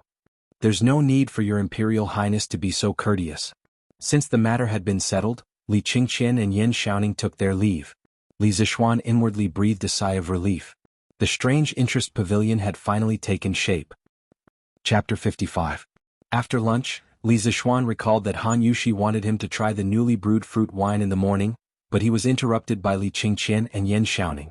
Thinking of this, Li Zixuan went to Mingyue Xian to look for Han Yushi. "Young master, you're here?" Han Yushi said happily. "Yes, I was about to try the newly brewed fruit wine in the morning, but I was interrupted. So I came over to try it in the afternoon." Li Zixuan nodded. "Young master, please take a seat here. Yushi will pour you some wine." Li Zixuan smiled and nodded. Han Yushi then walked into the room to get the wine. After a while, Han Yushi came out with a wine gourd and a wine glass. "Young master, please try it." Han Yushi poured a glass of wine and handed it over. Li Zixuan took the wine glass and sniffed it lightly. A mellow fragrance of wild fruits entered his nostrils, making him feel as if he was in a forest. Li Zixuan took a sip. It was sweet and mellow. Although he had drunk it once at the Han village, he still felt amazed when he drank it again. Yushi, who did you learn how to brew wine from? I see that many brewers in the city don't brew as good as yours. Li Zishuan drank the fruit wine and couldn't help but ask in confusion. Hearing Li Zishuan's praise, Han Yushi smiled and said, "Young master, you flatter me. How can Yushi's skills be compared to the brewers in the city? My mother taught me how to brew wine. My father always loved to drink the wine my mother brewed. Later on, my mother passed away, so I brewed wine for my father." He didn't expect Yushi's mother to be a master brewer. Li Zishuan continued to ask, "Yushi, other than fruit wine, do you know how to brew other wines?" Han Yushi nodded and said, "Yes, my mother also taught me how to brew white wine and sake. These include Yingzhou's Fushui, Wuqing's Ruoxia, Hezhong's Mulberry, Yuzhou's Ichuan, Xinjiang's Tuku, Fuping's Shidonkan, Jiannan's Braised Spring, Hedong's Qianhe Grape, Lingnan's Yunshi Baoyuo, Icheng's Jiui, Xuanyang's Ishui, Cheese Lu Wine, and so on." Han Yushi counted with her fingers and listed all the wines she knew how to brew. Li Zishuan was dumbfounded. Was that even possible? Yushi, how did your mother make so many kinds of wine? Han Yushi thought for a moment and said, "I heard from my mother that my grandfather, Du Daoling, was the most famous winemaker in the former Sui dynasty when he was alive. Even Minister Wei Xuanqing of my dynasty praised his winemaking skills. My mother learned her winemaking skills from my grandfather." Li Zishuan asked curiously, "Who is Wei Xuanqing? Is he very knowledgeable about winemaking?" Han Yushi widened her eyes and said in disbelief, "Young master, don't tell me you don't even know Minister-left Prime Minister Wei Zheng?" Wei Xuanqing turned out to be Wei Zheng. Li Zishuan had heard in his previous life that Wei Zheng was not only a straightforward minister, but also a master winemaker. He did not expect Han Yushi's grandfather's winemaking skills to be above Wei Zheng's. It was really a surprise. Cough cough. Who doesn't know about Wei Xuanqing and Minister Wei? I was just testing you. Li Zishuan casually made up a story. He did not care whether Han Yushi believed him or not and continued to ask, "Yushi, why didn't you make wine to sell before?" Han Yushi said sadly, "The Han village did not have enough food left over these years. How could we have extra food to make wine?" Li Zishuan patted his head. "So that was the reason. Yushi, do you know why I bought the Han village's fruit wine at such a high price?" Han Yushi said gratefully, "Yushi knows that young master is helping the Han village. Those fruit wines are actually not worth that much money." Li Zishuan shook his head and said, "Although I have the intention of helping the Han village, it is not entirely because of this. When I was at Mount Longhu, I saw my master often drinking a kind of brightly colored wine. My master said that it was a kind of mixed wine invented by the people of the Abbasid Caliphate. After drinking it a few times, my master felt that the taste was very special, so he figured out the recipe and brewed it himself. There is a very important ingredient in this recipe, and that is the fruit wine. Yushi, the fruit wine that you make can be considered to be of the highest quality among fruit wines. It is the most ideal ingredient to make this kind of mixed wine. That is why I bought your fruit wine at such a high price. I thought that after buying it, I would find a wine master to make this kind of mixed wine. It will definitely sell well in the future." When talking about what she was best at, Han Yushi was also very interested. She asked curiously, "Young master, what is the name of this wine? Is it really that good?" "I heard from my master that this is called a cocktail. As for whether it is good or not, I don't know how to taste wine, so I don't know. But my master has tasted all kinds of good wine in the world, and in the end he only has a soft spot for this cocktail. I think that the taste of this wine should not be bad." Li Zishuan continued to use his master as a shield. That's right, Li Zishuan wanted to make a cocktail. In Li Zishuan's previous life, he and his uncle had watched a movie about a plane crash, but he forgot the specific name. In the movie, a black captain wanted to drink a cocktail on the plane. In the end, there was no cocktail, so he added alcohol into the fruit juice and drank it as a cocktail. One day, his uncle was eating at his house and suddenly remembered this scene. He added the same amount of Huiyuan 100% orange juice into half a glass of whiskey. In the end, he watched his uncle drink it to his heart's content. Later, out of curiosity, he also went online to look up the method of making cocktails. Cocktails were generally made with rum, tequila, vodka, whiskey, and other spirits as the base, and fruit juice, egg white, milk, sugar, and other auxiliary ingredients stirred or shaken. Finally, lemon slices, fruit, or mint leaves could be used as decorations. He could directly use the existing white wine from the Tang dynasty to distill it. The fruit juice could be replaced with the fruit wine brewed by Han Yushi. The effect should be better. After mixing it, he added some ice cubes. In the hot summer, Li Zishuan believed that no wine lover could resist this temptation. As for how to obtain the ice cubes, Li Zixuan said that it was such a simple question that any transmigrator would know. However, he had to think of a way to let his father buy a saltpeter mine first. Otherwise, when everyone reacted, the price of saltpeter would definitely be expensive. At that time, when he thought about a group of Tang people drinking cocktails, this scene was quite interesting. When Han Yushi heard Li Zixuan say that the cocktail was so good, she couldn't help but eagerly say, "Then young master, can you let Yushi try to make this cocktail?" Li Zixuan was a little embarrassed. It wasn't that he was unwilling, but he couldn't bear to. If he let Han Yushi make the cocktail, she would definitely try a lot of wine. He was afraid that Han Yushi would get drunk. Han Yushi saw that the young master was embarrassed and thought that the young master didn't want to teach her the recipe. For a moment, a trace of sadness flashed in her eyes. She quickly said, "I'm sorry, young master." Yushi was rash. When Li Zixuan saw her sad face, how could he not know that she misunderstood? He quickly explained, "Yushi, don't misunderstand. It's not that I don't want you to try it. I'm just worried that you will taste too much wine when you mix the cocktail and get drunk."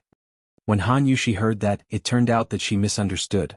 Her face turned from sadness to joy and said embarrassedly, "Young master, you don't have to worry about this. Yushi has a special physique. No matter how much wine I drink since I was young, I won't get drunk. My father and I don't know what's going on." Li Zixuan was stunned. There was such a thing? He had seen it on the internet in his previous life. There was a kind of person who was born to not get drunk even after 1,000 cups. He didn't expect to meet such a strange person in the Tang dynasty. Yushi, is what you said true?" Li Zixuan still couldn't believe it. "Of course it's true. Young master, you can ask my father if you don't believe me." There's no need. I believe. Then there's no problem. Yushi, you're also a master brewer. I'll copy the recipe for you later. As for the ratio of the various ingredients, you can slowly try it. When you return to the Han village this time, tell your father that when I'm done with some things, you can come to Chang and to help me mix the wine. I'm representing my father to try to hire you as the bartender of our Zuaxian restaurant. How about a monthly salary of 10 strings of coins? Teaching this recipe to Han Yushi was more reassuring than teaching it to others. Li Zixuan really didn't expect this matter to go so smoothly. Han Yushi was very surprised when she heard this. She didn't expect that she could finally help the young master. She quickly said, "Young master, you've helped the Han village so much. How can Yushi ask for a salary?" Yushi is already very happy to be able to help the young master mix the wine. Li Zixuan insisted, "This monthly salary is what you deserve. You have to take it. If you don't want it, I won't help the Han village in the future." Han Yushi could only nod her head reluctantly. Chapter 56. After dinner, Li Zixuan looked at his father and said, "Dad, come to the study. I have something to talk to you about." During the day, he saw that Yan Xiaoning was straightforward and had a deep understanding of machinery. That was why he gave him 10% of the shares and pulled him into the company. However, he knew nothing about Yan Xiaoning's family situation. Although he believed that Yan Xiaoning's character was not like a fickle villain, Li Zixuan still wanted to know more about Yan Xiaoning's family. Recently, the cooking at home had been getting better and better. Old man Li was about to sit on a stool and drink a cup of tea after finishing his meal when he heard that his son was looking for him.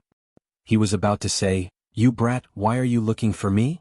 Who knew that after Li Zixuan finished speaking, he didn't wait for his reply and went straight to the study.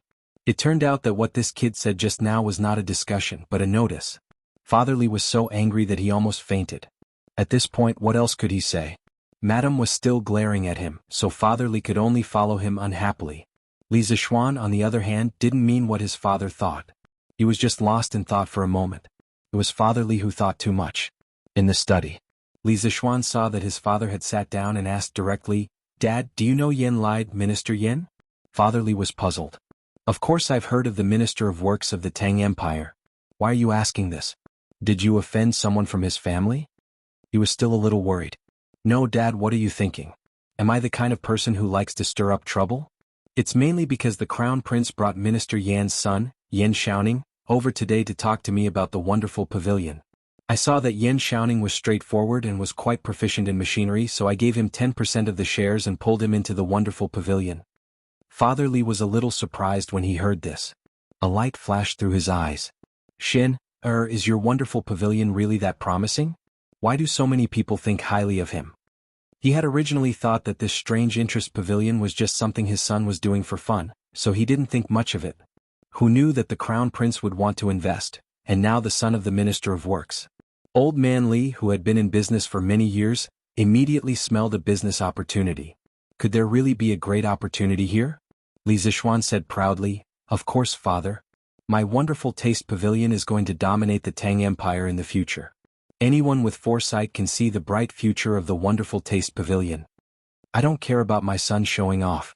Li Jingma pondered for a while, then looked at Li Zixuan and said, if you want to make this shop bigger and stronger, you can't do it without a lot of money.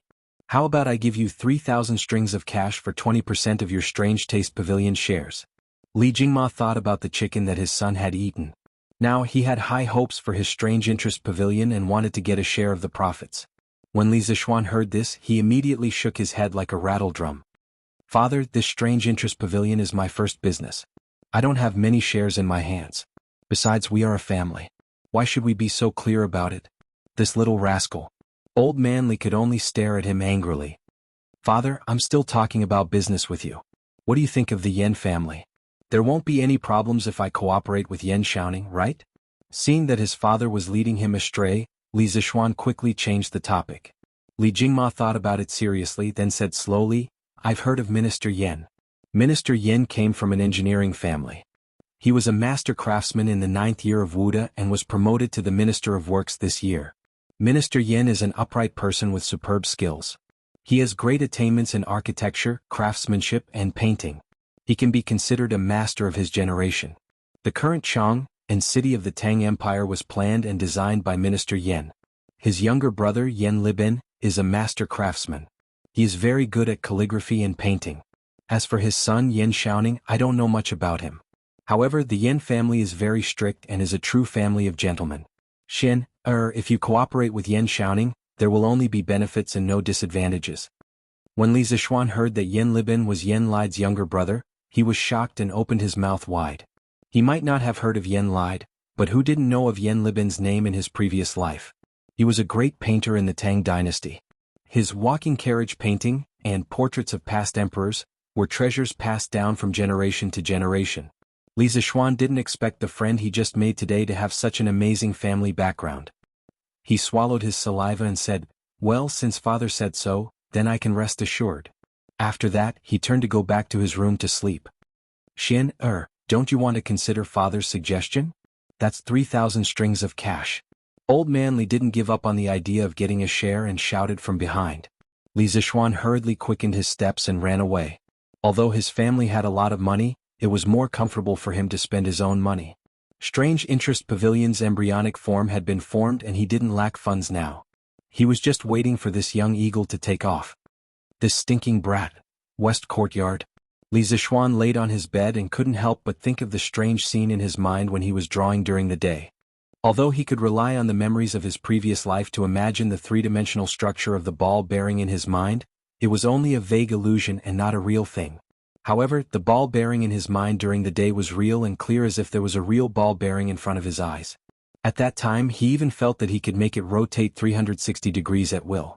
As a young man from the 21st century, Li Zixuan didn't believe in ghosts and gods. However, he couldn't explain what happened during the day, so he could only try again. At that moment, Li Zixuan closed his eyes and began to recall the structure of the ball bearing. Sure enough, a realistic three-dimensional model immediately appeared in his mind. At that moment, there was no one to disturb him, so Li Zixuan could finally relax and boldly observe. It would be great if I could enlarge it. Li Zixuan saw that the structure of the ball bearing was too small and couldn't be seen clearly. He felt that it was a fly in the ointment. As if it had heard his thoughts, the model in his mind began to enlarge rapidly, and all the minute structures on it could be seen clearly. Li Zixuan was so shocked that his mouth opened wide. How the F***ck could this work? That scared me to death. Since it can be enlarged, can it be rotated? Li Zixuan silently thought about the rotation in his mind. Who knew that the model would also start to rotate? What the F***ck? Did my brain become a computer? This scene was very familiar to Li Zixuan. This was because in his previous life, when he used a drawing software on his computer to draw a 3D model of some parts or machines, those drawings could be enlarged or rotated 360 degrees with the help of the mouse. Right now, it was as if there was this software in his brain. What the hell was this? Li Zixuan's heart had a trace of fear of the unknown, but also a trace of excitement. He opened his eyes and looked around. After confirming that he was alone in the room, He closed his eyes again. Since the ball bearing works, can I change it to something else? Li Zixuan was eager to try. Let's try a bicycle? Li Zixuan's mind moved and a 3D model of an unbranded bicycle appeared in his mind. The outline of every part of the bicycle and every assembly could be seen clearly. Li Zixuan could even see every grain on the tires. Could this be my golden finger? I can recreate a 3D model of a modern object in my mind? As if he had found a new toy, Li Zixuan was having a lot of fun. Cylinders, water wheels, motorcycles, etc. flashed through his mind. After a while, Li Zixuan became a little arrogant. He wanted to create a big treasure. Why don't I try a tank? Li Zixuan's mind moved and a huge armored tank appeared in his mind. But it did not last long. In less than 2 seconds the tank disappeared. Immediately after, there was a sharp pain in his mind. It was not physical pain but mental pain. Li Zixuan had never experienced this kind of pain before. He could not help but groan and pass out. Chapter 57. In the study of the Yen residence. A lean and elegant old man stared at the drawing on the table for a long time without saying a word. After a long time the old man finally turned around and said to the young man in front of him, Ning, this drawing method and the ball bearing were invented by Li Zixuan? Yen Xiaoning nodded, yes, father. This old man was the Minister of Works. Yen lied. The drawing on the table was exactly the same as what Li Zixuan drew during the day. It turned out that Yen Xiaoning used his memory to copy the drawing that Li Zixuan drew during the day. A light flashed in Yen Lide's eyes as he praised, I have never seen such a drawing method before, but it is indeed very convenient and worth popularizing. Furthermore, this ball bearing is truly a genius creation, but it's a pity that it's difficult to manufacture. I don't know who his teacher is, but his knowledge of machinery is so profound. I'm afraid he has already caught up to you, Ning. He is a promising talent. Ning, you should invite him back to the manor some other day and test him for father. If he is really talented, this old man will ask His Majesty to give him an official position in the Imperial Censorate. Yen Xiaoning smiled bitterly, Father, I also told Li Zixuan today, but he said he wants to be filial at home and doesn't want to be an official right now. Yen Lai glared and said angrily, Nonsense, with such talent, how can he not work for the country? Call that brat over some other day and I will talk to him. At such a young age he is already not thinking about improving himself, how ridiculous. The next day before dawn, Li Zixuan woke up. He woke up in pain.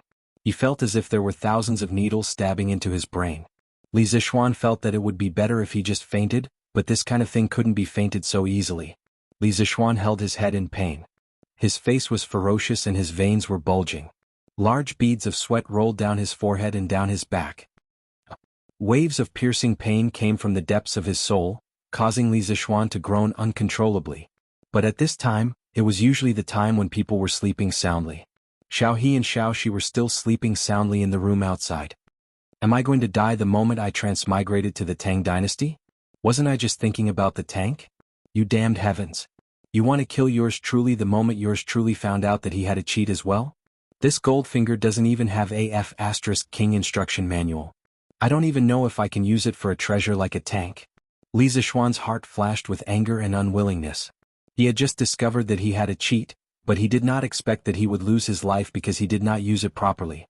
How can he blame me for this? This young master doesn't know what to use and what not to use.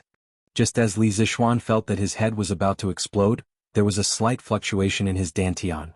Then there was a cooling sensation in his mind, which slightly relieved Li Zixuan's pain. Li Zixuan was shocked. He suddenly remembered that he was severely injured at Zhongnan Mountains. Sun Simiao had said that he would need to rest for a month to recover. But he had used the Taishin Sutra and recovered more than half of his injuries in a day. This meant that the Taishin Sutra was very useful for healing injuries. But this time it seemed to be a mental injury. He did not know if the Taishin Sutra would work. Forget it, I don't care anymore. I'll just treat it as a last resort. If I don't take any measures, I'll probably die from the pain or become mentally disabled. Li Zixuan endured the pain in his mind and sat up. He crossed his legs on the bed and used all his strength to activate the 5th level of the Taishin Sutra. At this moment there was a warm feeling in his dantian. But it was of no use. His mind was still in extreme pain. Li Zixuan's face hardened. I don't believe it. I'll fight you to the death today. Forcing himself to be alert, Li Zixuan planned to go all the way. Regardless of the pain in his mind, he crazily activated the Taishin Sutra again and again. He did not know how many times he had activated it. The true energy in Li Zixuan's body was constantly being compressed. His body was completely soaked in sweat, and water could be wrung out of his clothes. At this moment, his face was extremely pale and he was in extreme pain. His hard work paid off. The quantitative change finally led to a qualitative change. Li Zixuan felt as if a trace of the compressed true qi had unexpectedly turned into a drop of liquid. He only heard a clear ding-dong sound. His previously incomparably violent mind immediately calmed down when he heard this clear sound. At this moment, Li Zixuan's mind felt extremely clear. It was as if the dry and cracked earth had welcomed the moisture of rain. He was so comfortable that he wanted to shout. Could it be that my Taishan Sutra has broken through to the 6th level? This was Li Zixuan's first reaction. After a careful examination, he found that the Taishan Sutra was still at the 5th level. However, it seemed to be closer to the 6th level than before. In other words, it would not take long for him to become a master. But why did the pain in his mind disappear?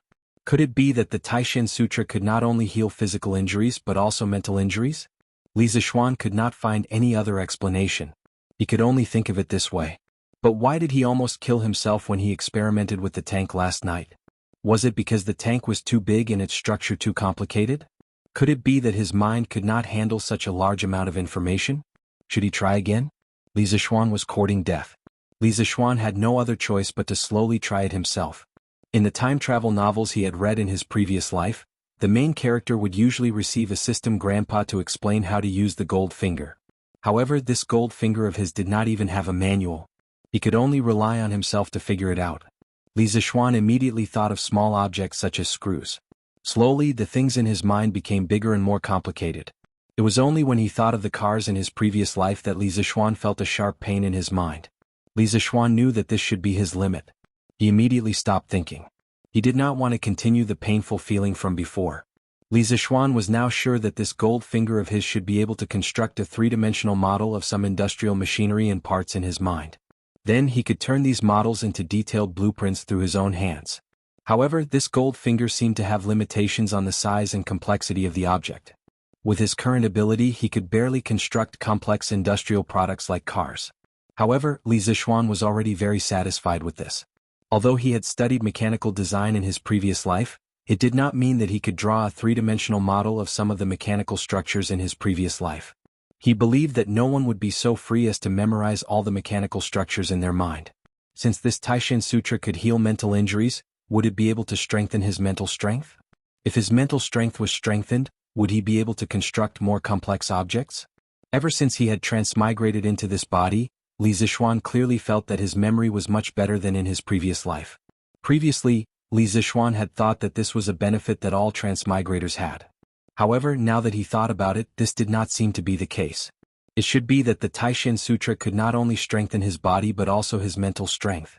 The more Li Zixuan thought about it, the more he felt that his speculation was extremely close to the correct answer. If this was really the case, then when the Taishan Sutra broke through to a higher level in the future, would it not mean that he would be able to construct larger and more complex machine models in his mind? Thinking of this, Li Zixuan was a little excited.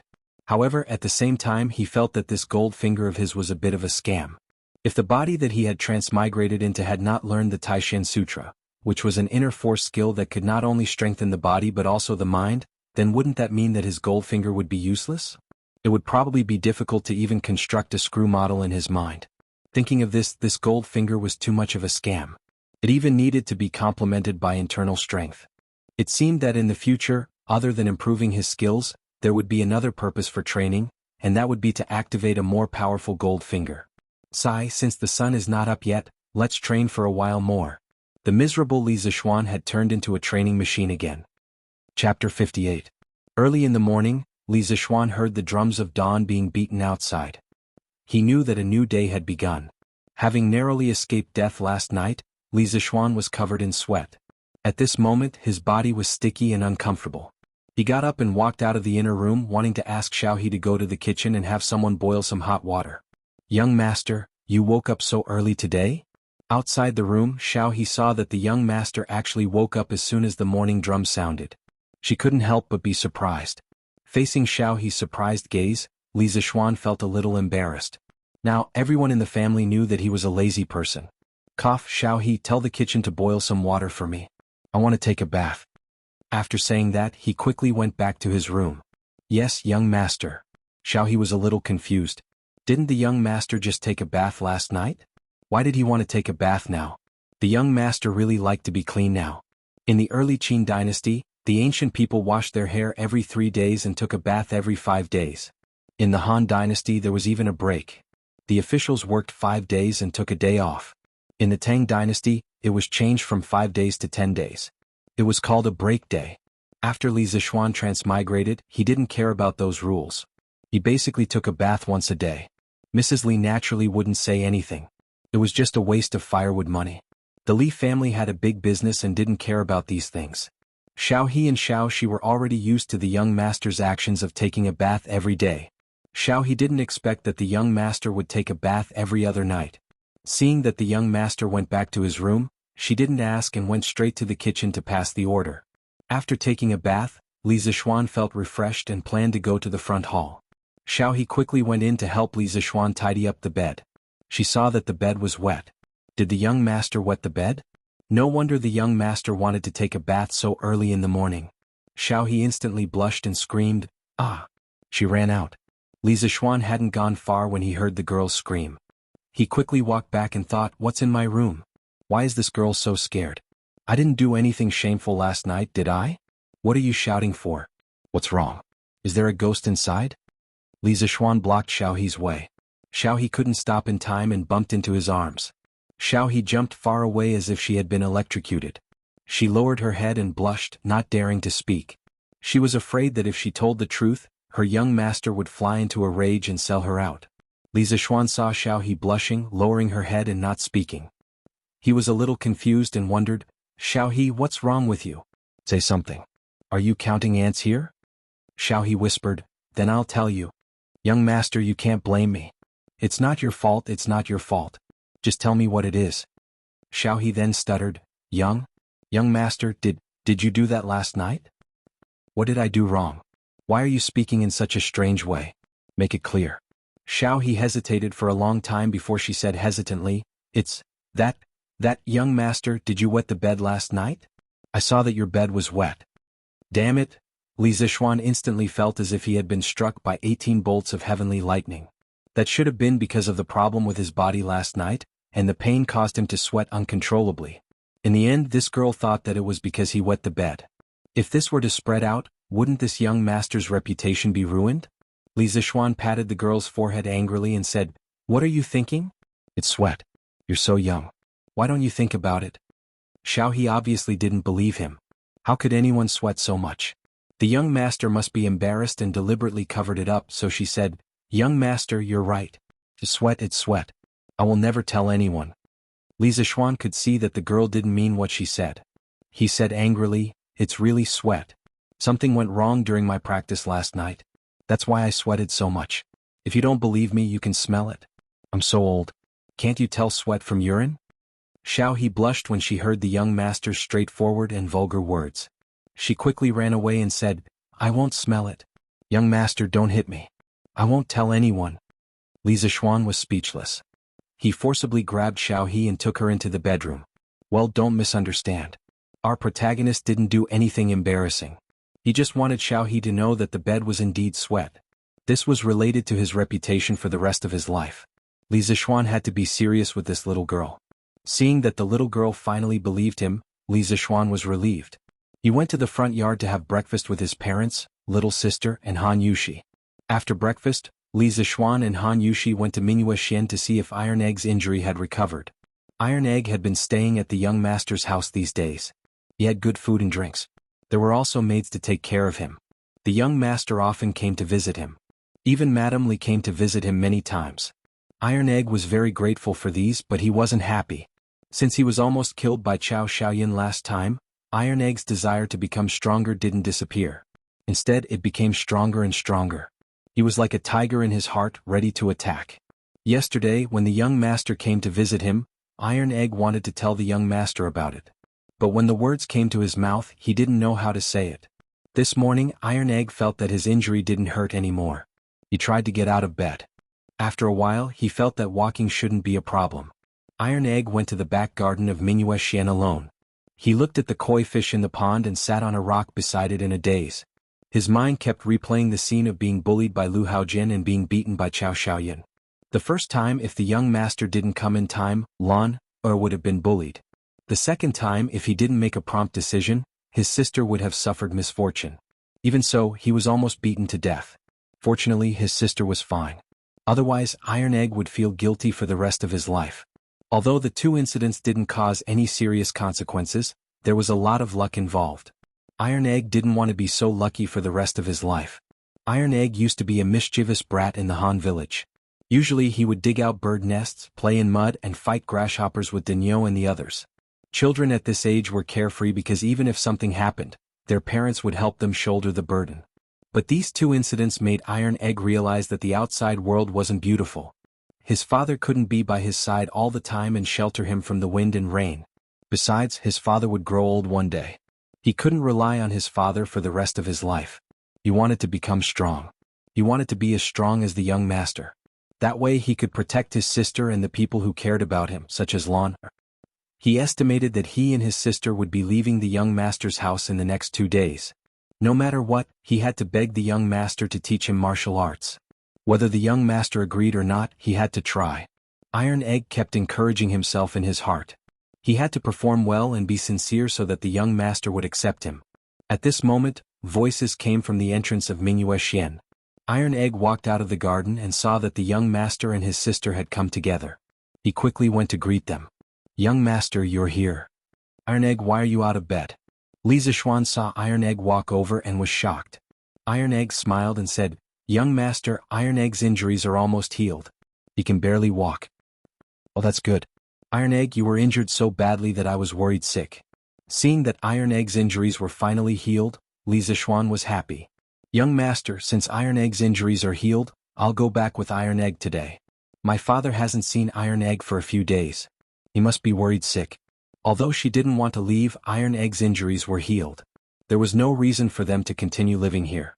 Han Yushi said goodbye to Li Zixuan. Iron Egg heard his sister say this and felt a little nervous. He still hadn't told the young master about his situation. Li Zixuan waved his hand and said, "There's no rush. Iron Egg's injuries are just healed. Let him rest for another day. I'll go back with you tomorrow. I'm going to the Han village to find your father." Thinking about it, her father should have raised enough money. She had to go to the Han village to find Han Lijing as soon as possible to finalize the matter of raising chickens. After calculating how many chickens the village could raise, they could then purchase the chicken seedlings. Since the young master said so, Han Yushi could only nod. Iron Egg heard this and breathed a sigh of relief. He secretly thought that he should hurry up. Taking a deep breath, Iron Egg felt that he couldn't wait any longer. He carefully said, "Young master, Iron Egg has something to tell you." "What's the matter with Iron Egg?" Li Zixuan was a little curious. He had always admired this child. He planned to go to the Han village to talk to Han Lijing and see if he could keep Iron Egg by his side. At this moment, Iron Egg resisted the nervousness in his heart and the pain in his body. With a plop sound, he knelt in front of Li Zixuan. Iron Egg knew that he didn't have money or ability. He didn't have anything to show. He could only follow the storytellers in the restaurants and use his sincerity to move the young master. Li Zixuan and Han Yushi were shocked by this kneeling. Why couldn't this child talk nicely? Why did he have to kneel? Li Zixuan wanted to pull Iron Egg up, but Iron Egg hurriedly waved his hand to stop him. "Young master, Iron Egg wants to be your disciple. I beg you to teach me martial arts. Iron Egg wants to become strong. He wants to protect my sister and everyone who cares about Iron Egg from harm. I beg you, young master, to agree." Iron Egg knows that he doesn't have money or ability, but Iron Egg will remember young master's kindness for the rest of his life. After saying this, he was about to kowtow. This time, Li Zixuan ignored Iron Egg's attempts to stop him and quickly pulled Iron Egg up. This child must have heard too many stories. Even if he wanted to be his disciple, he didn't need to kneel and kowtow. Li Zixuan was also shocked by Iron Egg's words. Was this still the shy brat he saw before? After all, Iron Egg was only 6 or 7 years old. It seemed that after experiencing these two things, Iron Egg had matured a lot. Sure enough, setbacks were a catalyst for a person to mature quickly. Han Yushi was also a little surprised by her brother's actions. When she heard Iron Egg's words, she was a little touched. She couldn't help but think of the scene where Iron Egg stopped Cao Xiaoyan regardless of the danger and let her go first. Han Yushi couldn't help but tear up. Her brother had grown up. Han Yushi was both touched and gratified. She looked at Li Zixuan and wondered if the young master would agree. Chapter 59. After being pulled up by Li Zixuan, Iron Egg's eyes were still fixed on Li Zixuan. He really hoped that the young master would accept him. Feeling the deep pleading in Iron Egg's eyes and recalling the words of Iron Egg, Li Zixuan could not help but feel touched. This child was only 6 or 7 years old. It was not that he could not accept him as a disciple, but there were some things that had to be made clear in advance. Li Zixuan turned around and put his hands behind his back. After thinking for a while, he said, "Iron Egg, you risked your life to save Lan. I have always been grateful to you. But if you want to be my disciple just to learn martial arts and not be bullied, I can't accept you." Iron Egg asked anxiously, "Why, young master?" Han Yushi also looked at Li Zixuan curiously. She heard the young master's words. It seemed that Iron Egg did have a chance. Li Zixuan said slowly, "Heroes use martial arts to break the rules. Iron Egg, if you only focus on learning martial arts and pursue power without paying attention to self-cultivation, sooner or later you will go astray and bully the weak with your martial arts." Iron Egg hurriedly promised, "Young master, Iron Egg will not do that kind of thing. Please believe in Iron Egg. Iron Egg only wants to learn martial arts and not be bullied." Li Zixuan shook his head. At the end of the day, Bruiser still had the temperament of a child. Once a person gained power, their way of thinking would change. When the time came, they would be slightly instigated by a villain, and it would be easy for them to go astray. Bruiser's thinking was still too simple. "Iron Egg, I can accept you as my disciple and teach you martial arts, but I will also teach you other things to help you cultivate your mind. You must pay equal attention to them. If your mind is not stable, how can you practice martial arts? Besides, I don't want you to become a brute who only knows martial arts. Many things can't be solved by martial arts alone. I hope you can become a useful person to the Tang Empire. If I find out that you only know how to practice martial arts and neglect the cultivation of the heart, then I will expel you from the sect. Are you still willing?" With the arrival of Zhen Guan's golden age, the world would gradually become peaceful. Most of the time, one could not rely only on martial strength and bravery to fight. In times of war, scholars were useless. However, in times of peace, a martial artist was of little use. Therefore, Li Zixuan didn't want Iron Egg to only learn martial arts. He wanted to teach Iron Egg some other things so that he could survive in peaceful times. As for how much Iron Egg could learn, that would depend on his luck. After hearing this, Han Yushi's eyes lit up. She didn't expect the young master to be so considerate and consider so much for Iron Egg. She hurriedly pushed Iron Egg, indicating that he should quickly accept her as his disciple. Iron Egg was overjoyed when he heard that Li Zixuan could accept him as his disciple. However, after Li Zixuan said those principles, he didn't fully understand them. However, when he saw his sister urging him, he no longer hesitated and knelt in front of Li Zixuan again. "Young master, Iron Egg agrees to cultivate the heart and practice martial arts with you. I beg you to accept Iron Egg as your disciple." Li Zixuan didn't stop him this time. He nodded and said, "Well, Iron Egg, go back and tell your father. If your father agrees, I will officially accept you as my disciple." "That's great. My father will definitely agree. Thank you, young master." Finally hearing a definite answer, Iron Egg jumped up excitedly. Li Zixuan found it a little funny that he was still a child. He originally wanted to keep Iron Egg by his side and let him learn something. This child's temperament wasn't bad at all. Now that he unexpectedly accepted Iron Egg as his disciple, it didn't seem too bad. He just didn't know how good this child's potential was. After this trip to the Han village, he would bring Iron Egg by his side and let him start learning. "Thank you, young master." Han Yushi was also happy for her brother. Iron Egg could learn something by the young master's side.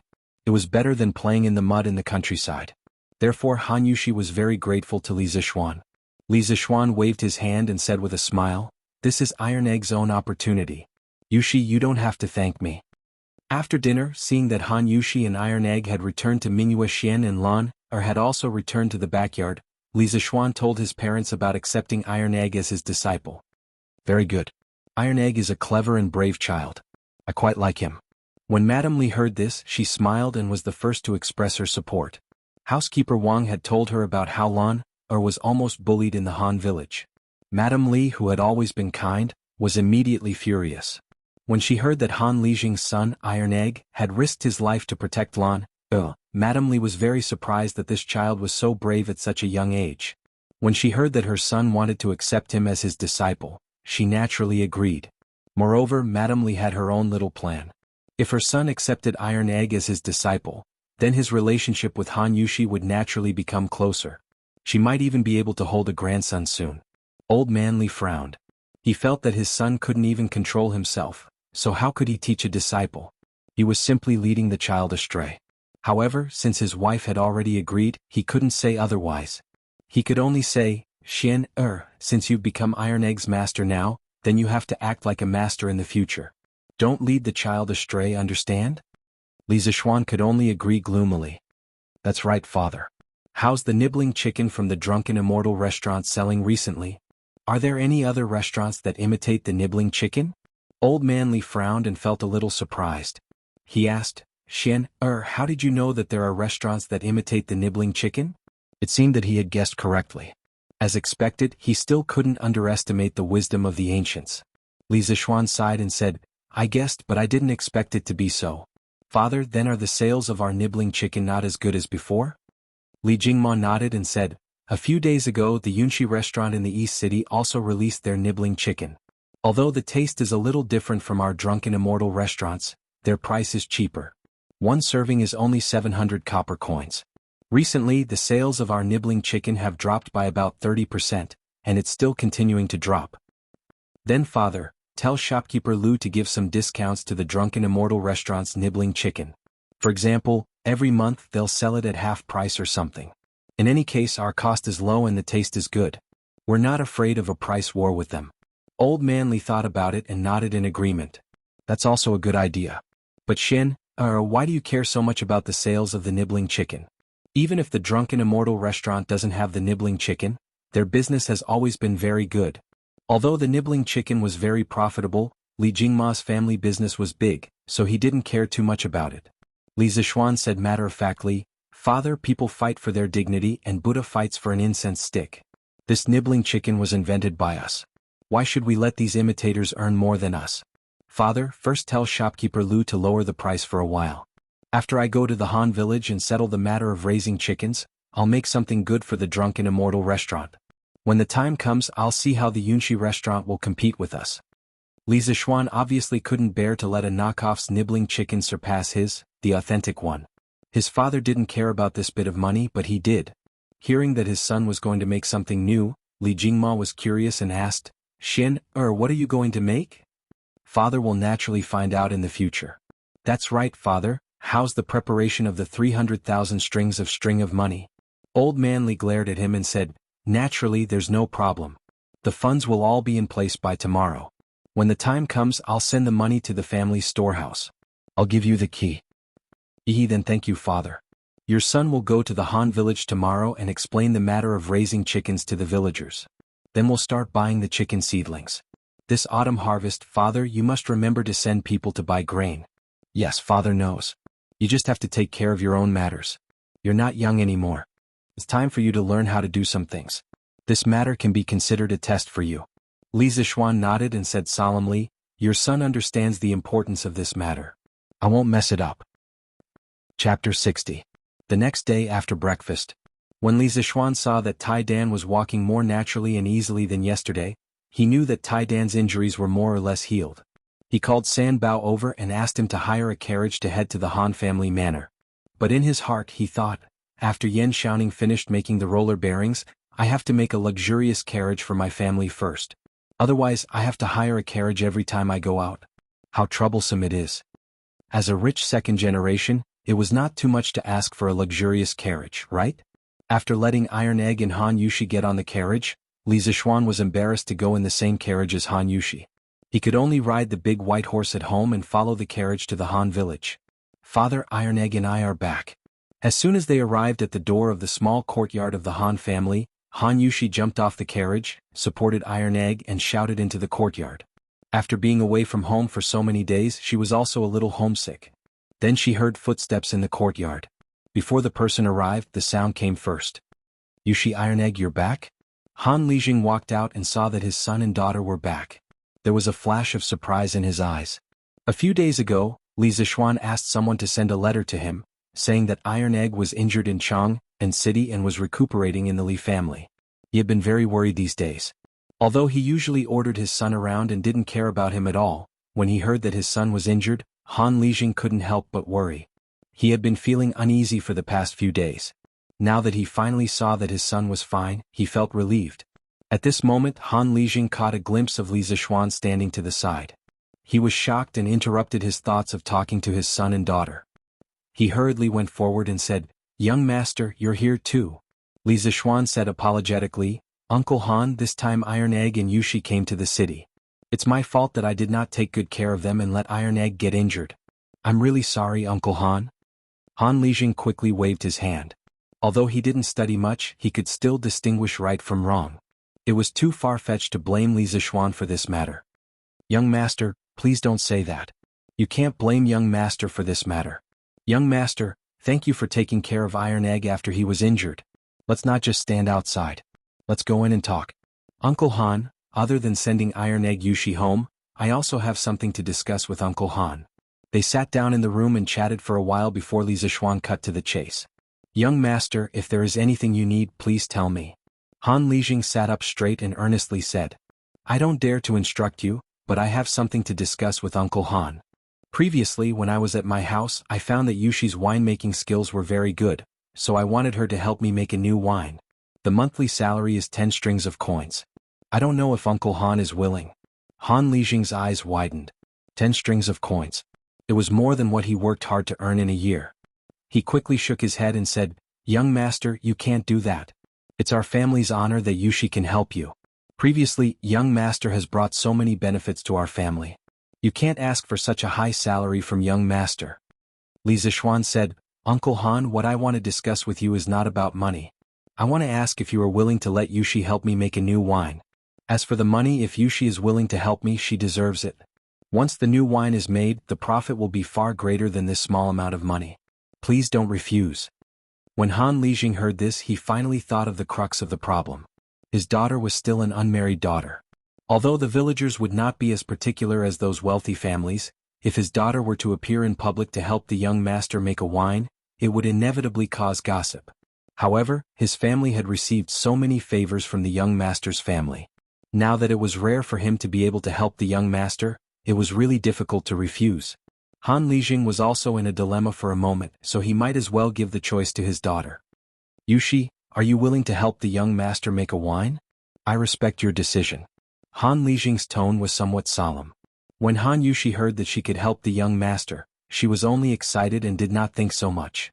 Now that she saw her father's solemn expression, she realized that things were not as simple as she thought. She was a girl. If she agreed to help the young master, she would definitely not be able to avoid getting along with him day and night. It would easily cause gossip. However, it was rare for her to have the opportunity to help the young master. She really did not want to refuse.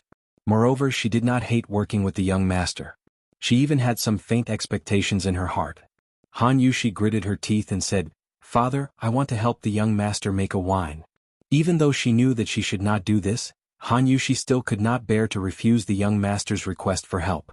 "As long as I can help the young master, let others gossip if they want to," Han Yushi thought in her heart. Han Lijing sighed softly in his heart. Ever since Li Zixuan left the Han family manor last time, he realized that there was something wrong with his daughter. However, as a father, it was really difficult for him to speak about a girl's private matters. If only the child's mother was still alive. He hoped that his daughter would not regret it in the end and would have a good ending. "Young master, since Yushi has agreed, then this old man has no objections." Li Zixuan did not think as much as the father and daughter. He was still in the mindset of a modern person. He did not think that there was anything wrong with letting Han Yushi help him make a wine. However, he also noticed that the atmosphere was a little strange. When he heard Han Lijing's words, he could only suppress the doubts in his heart and cup his hands to thank him. "Uncle Han, there is one more thing. Iron Egg told me yesterday that he wants to be my disciple and wants me to teach him martial arts. You are his father, so I thought that this kind of thing should only be done with your consent." This. Han Lijing was a little shocked. He secretly thought that Iron Egg, this stinky brat, even knew how to find someone to be his disciple. He looked at Iron Egg in surprise. At this time, Iron Egg had his head down and was counting ants. He was quite courageous when he wanted to be his disciple, but after that, being looked at by his father like this brat also felt a little embarrassed. "I heard that the young master also has a famous master. Iron Egg can be your disciple, it is his good fortune. As long as the young master does not think that this brat is stupid, of course I will agree." Han Lijing thought about it and said with some gratitude. His son's future following the young master was obviously better than playing in the mud in the countryside. Which father did not want his son to be successful? In the past, he could not even take care of his children's food and clothing. Naturally, he did not have the time to think about his son's future. Now that there was such a good opportunity, of course he would agree. Li Zishuan nodded and said, "Since Uncle Han has agreed, then after 2 days when I am done with the matters at hand, Iron Egg will follow me back to Chang and to study martial arts." Han Lijing solemnly bowed and said gratefully, "Thank you, young master, for promoting this stinky brat.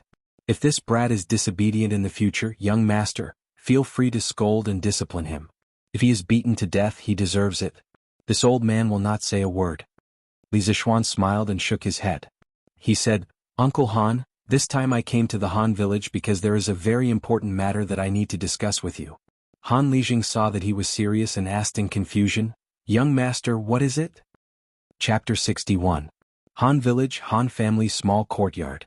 Uncle Han, my father and I plan to have all the farmers in the village help us raise chickens. We will be responsible for providing the chicken seedlings, and we will also use a portion of the rent as payment for everyone raising the chickens. Li Zishuan revealed the main purpose of his visit to the Han family village this time. Hearing this, Han Lijing asked curiously, "Young master, isn't it just asking everyone to help raise a few chickens?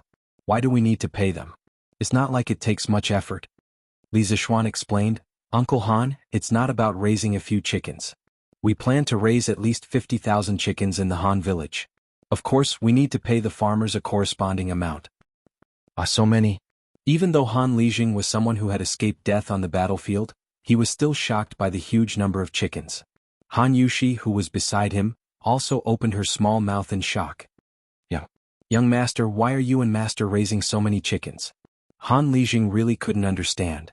"We have a use for these chickens next year. Now, I need to trouble Uncle Han to gather all the farmers in the village at noon. I will talk to them about this matter. If they are willing to raise them, I will do a count and immediately send the chicken seedlings over." Li Zishuan replied. Han Lijing swallowed his saliva and nodded, "That's fine. Young master, please sit here for a moment. I will inform the farmers to gather at the threshing field at the village entrance." Li Zishuan cupped his hands and thanked him, "Then I will have to trouble Uncle Han." 2 hours later at the threshing field of the Han village. Old Hu, why did Lijing call everyone here? Old Hu stared and said, "How would I know?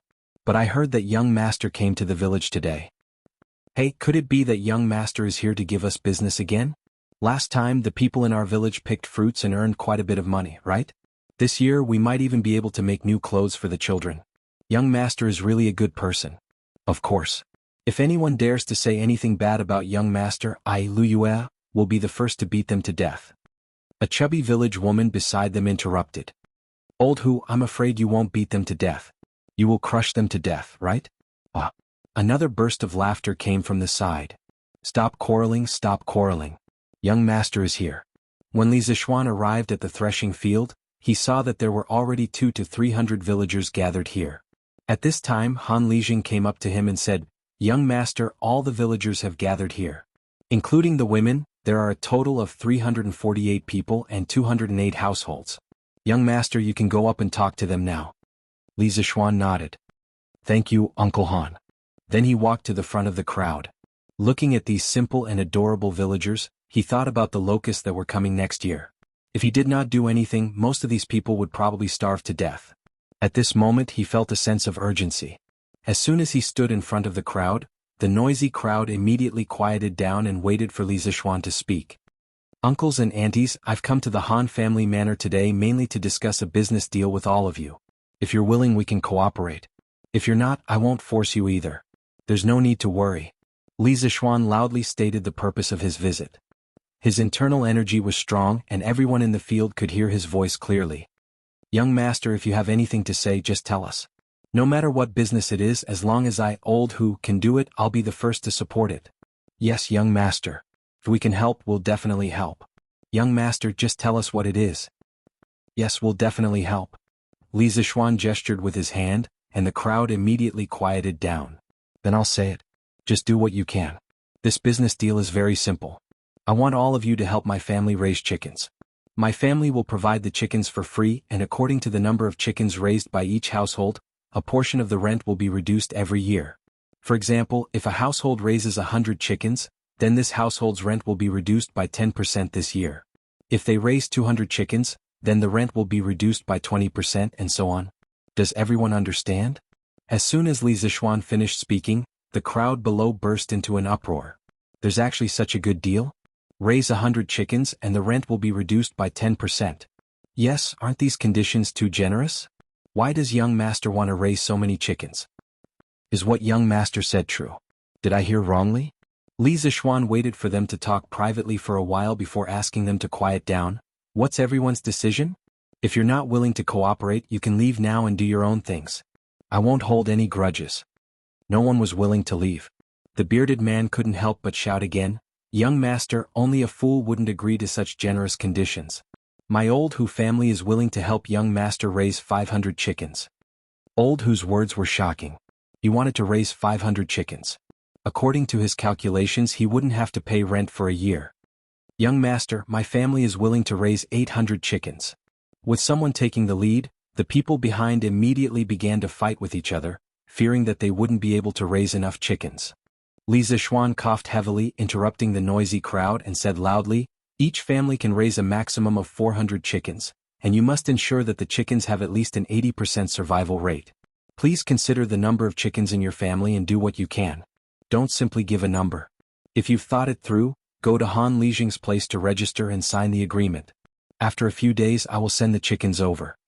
Only then did the crowd quiet down, and each of them was thinking about how many chickens they could raise. Young master, these chickens, whose eggs do they belong to?" The village woman who called herself Lu Yui asked embarrassedly. "You woman, young master has already given us so many benefits, why are you still so greedy? Of course, these eggs belong to young master's family." The bearded man immediately jumped over and scolded angrily. "Husband, I'm just asking. I didn't say that I'm greedy for these eggs." Lu Yui retorted without any confidence. Li Zishuan coughed heavily to stop the couple's quarrel and said loudly, "The chickens that each family raises and the eggs that they lay belong to each family. I know that everyone doesn't have much food to feed the chickens, but I can pay for a chicken farm in the back of the mountain. Everyone can raise the chickens in the back of the mountain and let them find their own food. You can leave a few children to take care of them. In addition, in order to prevent the chicken plague, I will pay to help you build a ventilated chicken house, but you must clean the chicken house every day. I will also provide you with quicklime, and you can sprinkle it around the chicken house." When everyone heard this, they were so excited that their faces turned red. This benefit was too good. They didn't have to do anything at all. At most, they would just have to clean the chicken house. Farmers were never afraid of work. Calculating this, throughout the year, not only would they be able to reduce the rent, but the eggs that the chickens laid could also be sold. This year's income was estimated to be comparable to that of farming. "Thank you, young master, for your kindness. We will definitely raise the chickens well for young master. Not to mention an 80% survival rate, I can guarantee that 90% of the chickens will survive. Young master, my family has 5 children. Raising 400 chickens is no problem at all. Young master, my family also has 4 children. We can also raise 400 chickens." Seeing that everyone was so enthusiastic, Li Zishuan was also very gratified. His words were not in vain, so he shouted, "After everyone has thought about it, go to Han Lijing to report the number and press your fingerprint. In the next few days I will send the chicken seedlings over one after another. According to the number that each of you reported, the chicken seedlings will be distributed. I hope that everyone will raise these chickens well." Han Lijing had already set up a table at the side. Han Yushi sat on the stool and held a brush, waiting for everyone to report the number. As soon as everyone heard Li Zishuan's words, they immediately scrambled to get to the table. Chapter 62. In the afternoon, in the small courtyard of the Han village. After Li Zishuan explained the matter of raising chickens to the villagers, he and Iron Egg returned to the small courtyard of the Han village to rest. There were no extra stools there and standing was tiring. Li Zishuan's laziness had not been cured. "Iron Egg, did you go to school before?" Since he had nothing to do, he wanted to chat with his new disciple. "Master, Iron Egg went to school in the village last year, but the village ran out of money to pay for the school, so the teacher ran away." Iron Egg no longer called Li Zishuan young master, but master. It was also the first time that Li Zishuan heard someone call him master, and he felt a little proud. He then asked happily, "Iron Egg, how many words did you learn after going to school for a year?" Iron Egg scratched his head and said embarrassedly, Master, Iron Egg knows about 100 words. He was a famous brat in school and his grades were not good. As so little not as good as Lan Er. Although Lan Er was young, her mother had taught her how to read and write when she was very young. Although Lan Er's writing skills were immature, it was almost the same as Li Zishuan's calligraphy. Li Zishuan patted Iron Egg's shoulder and said earnestly, Iron Egg, you can't be illiterate. In the future you have to learn from Lan Er every day. Even Lan Er knows more words than you. As a man, how can you be worse than a girl? Yes, master. Iron Egg answered with a bitter face. Young master, we're back. Han Yushi's clear voice came from the door, followed by Han Lijing. Li Zishuan quickly got up and greeted them with a smile. Uncle Han Yushi, thank you for your hard work. Han Lijing waved his hand and said with a smile, Young master, what are you talking about? With this livelihood, I'm afraid our Han manor will become the richest manor in the vicinity of Chang'an. No matter how hard it is, I, old Han, am willing to do it. Ah. Yes, Uncle Han, you have to believe me. As long as the farmers work hard, their days will only get better and better. Alright, have you calculated the number of chickens? How many chickens did the farmers register? Han Lijing hurriedly handed the booklet in his hand to Li Zishuan and said, Young master, the amount reported by each household in the Han village is recorded here. Yushi and I haven't had the time to calculate it yet. The main thing was that he had never been to school, so how could he know how to count? Li Zishuan flipped open the booklet and glanced at it. He found that almost every household had signed up for 400. Only about 20 households had signed up for 300 or 200. Han Lijing had also signed up for 400. After Li Zishuan practiced the Taishin Sutra, his brain's reaction was unusually fast. After he glanced at the booklet, he immediately calculated the total number in his mind. Closing the booklet, Li Zishuan smiled and said, There's no need to trouble Uncle Han to calculate. I've calculated that the farmers have signed up for 78,600 chickens. I'll round it up. When the time comes, I'll purchase 80,000 chickens. Uncle Han, you can distribute the excess evenly to each household. Take it as a token of my appreciation to the farmers. The additional portion will not be included in the amount they have to pay me next year. Li Zishuan waved his hand and sent out an additional 1,400 chickens. Han Lijing saw that the young master calculated so quickly and secretly thought that the young master was really knowledgeable. Iron Egg was the young master's disciple. Even if he didn't learn martial arts, if he could learn 30% of the young master's knowledge, it would be enough to last him for a lifetime. When he heard that the young master wanted to send out an additional 1,000 chickens, Han Lijing was shocked. He hurriedly said, Young master, you can't do that. This young master's conditions are already generous enough. If you do that, won't you lose money? Li Zishuan smiled and said, Uncle Han, this isn't worth much. If the farmers can live a better life, I'll be happy. If my mother knew, she would be happier than I am. Oh, right, Uncle Han, I also want you to help me find a type of person. Young master, what kind of person are you looking for? Han Lijing asked curiously. That's right. Uncle Han, do you know a type of person who can make a flock of chickens very obedient? For example, if you tell the flock to head east, the flock will head east. Is there such a person? Li Zishuan wasn't confident that he could find such a person. If he really couldn't find such a person, then when the locust exterminating plan was implemented next year, he would have to hire a lot of people to chase the chickens down to the ground and eat the locusts. The efficiency would be very low. In his previous life, he had seen a lot of experts on the internet who could train chickens like they were their own arms. He just didn't know if there was such a person in the Tang dynasty. Han Lijing, who was listening at the side, was stunned. He asked in bewilderment, Young master, is there such a person in the world? It seems like I'm thinking too much. Li Zishuan was slightly disappointed. Master, I know. I know who can make chickens obedient. Iron Egg, who was at the side, jumped up and shouted excitedly. Iron Egg, you really know? Li Zishuan asked in surprise. Stinky brat, don't talk nonsense. How come I don't know that there is such a person in the farmstead? Han Lijing frowned and scolded. Father, there really is such a person. Uncle whose son can make a flock of chickens obedient. Moreover, his sister also has this ability. Iron Egg hurriedly explained. Oh, so that child really knows how to do this? How come I don't know? Han Lijing asked in puzzlement. Li Zishuan ignored the puzzled Han Lijing and pulled Iron Egg over. He hurriedly asked, Iron Egg, quickly tell master what is going on? Yes, master. It's just that uncle who has a son. Since he was young, he didn't like to play with the children in our farmstead. He usually stays alone in the small courtyard at home and keeps his chickens company. We all call him Silly Hu in private. There was once when I went to Uncle Hu's house to help my father return something. I saw him and his sister playing with the chickens in the courtyard. I heard him squawk and the chickens ran to the east. His sister squawked and the chickens ran back. Moreover, the chickens weren't afraid of them at all. At that time I thought it was strange. But after hearing what Master said, I feel that the two of them are quite suitable for Master's conditions. Oh, there is such a thing. That's great. Iron Egg, what are the names of these two children? I have to meet them. Li Zishuan originally didn't have much hope. He didn't expect that there would be a glimmer of hope at the end of the tunnel. He couldn't help but be excited. Master, that's Silly whose real name is Hu Guoji. His sister is Hu Guoji. If Master wants to meet them, I can bring Master there. Iron Egg replied. Li Zishuan, who was about to follow Iron Egg to meet the two children, suddenly staggered and almost lost his balance when he heard these two strange names. Why are their names so strange? Li Zishuan wondered. Han Yushi, who was at the side, explained, Young Master, I know this. It is said that when Aunt Lu was pregnant, Uncle Hu wanted a boy. He went to the Taoist temple in Chang and West City to find a fortune teller. The Taoist priest said that Aunt Lu was definitely pregnant with a boy. Uncle Hu was overjoyed and went home to tell Aunt Lu.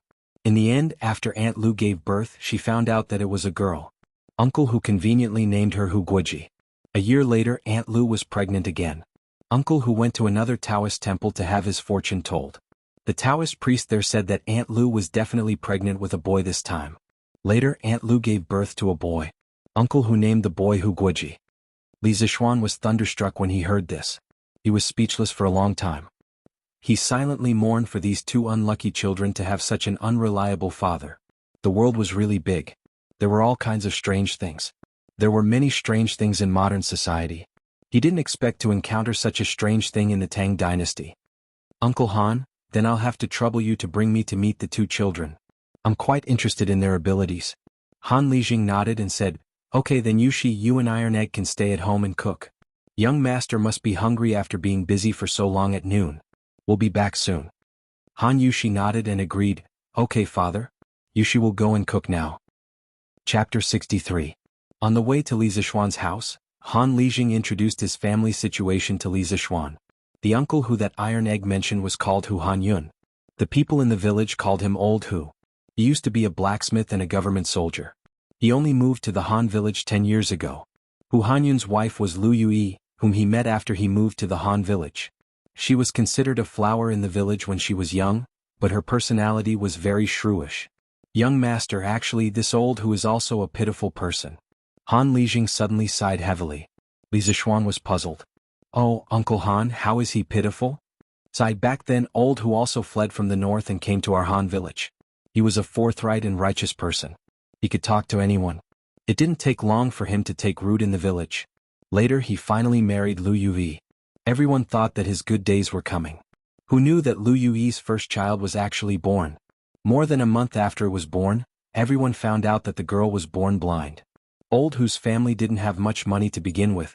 In order to raise money, he did everything he could. Then he brought his daughter to basically all the big and small medical centers in Chang'an, but no one could cure that child's eyes. Old Hu's child was a blind girl? Li Zishuan was shocked. He had met Hu Hanyun before. This man gave him the impression that he had a carefree personality. He didn't expect him to bear such a painful misfortune. Sigh, young master, this isn't the worst. Later on, Lu Yu'er gave birth to a son, Hu Guoji. Although the child was born healthy, the couple slowly realized that the child's reaction was very slow, and his speech was also very slow. The doctors all said that the child was a bit stupid. Someone in the village advised Old Hu to send the foolish child to the temple. Old Hu refused and said that even if his son was a fool, he would raise him for the rest of his life. Han Lijing finished and shook his head. His face was full of worry. Li Zishuan was silent after hearing this.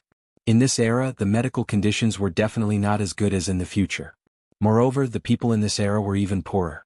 There were always misfortunes. Alas, even though the world is at peace, the common people are still suffering.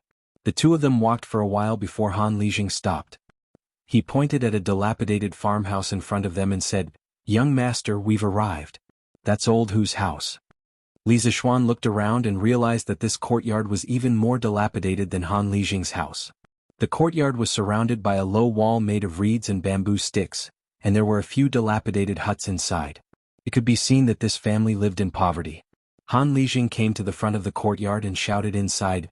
Old Hu quickly opened the door. Young master is here. Li Zixuan saw Han Li shouting at the door from behind. He suddenly felt like laughing because this scene was very similar to a joke from his previous life. Old friend quickly opened the door. I'm checking your water meter. Fortunately, his tolerance was good, otherwise he would have laughed out loud. At this moment, a woman's voice came from the courtyard. Is Han Lijing here? Li Zixuan recognized the voice. It was Lu Yui's voice. He heard it during the mobilization meeting in the afternoon. When the courtyard door opened, it was indeed the plump Lu Yui. Just now, he heard from Han Lijing that she was a flower in the village when she was young. Li Zixuan took a closer look and found that her facial features were still considered normal. It was just that the years had left too many traces on her face. It seemed that she had suffered a lot in these years. But why was her figure so fat? Could it be that women get fat easily when they reach middle age?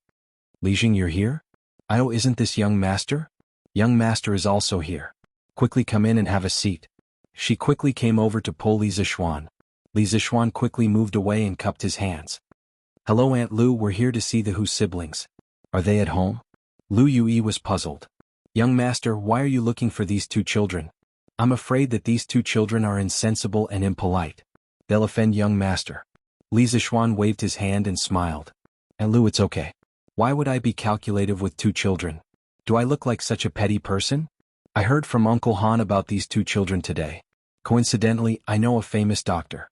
I'm here to see these two children. I'll ask that doctor later to see if there's a cure. Lu Yui heard this and a huge surprise rushed to her head. Her breathing quickened and her eyes widened as she stared at Li Zixuan.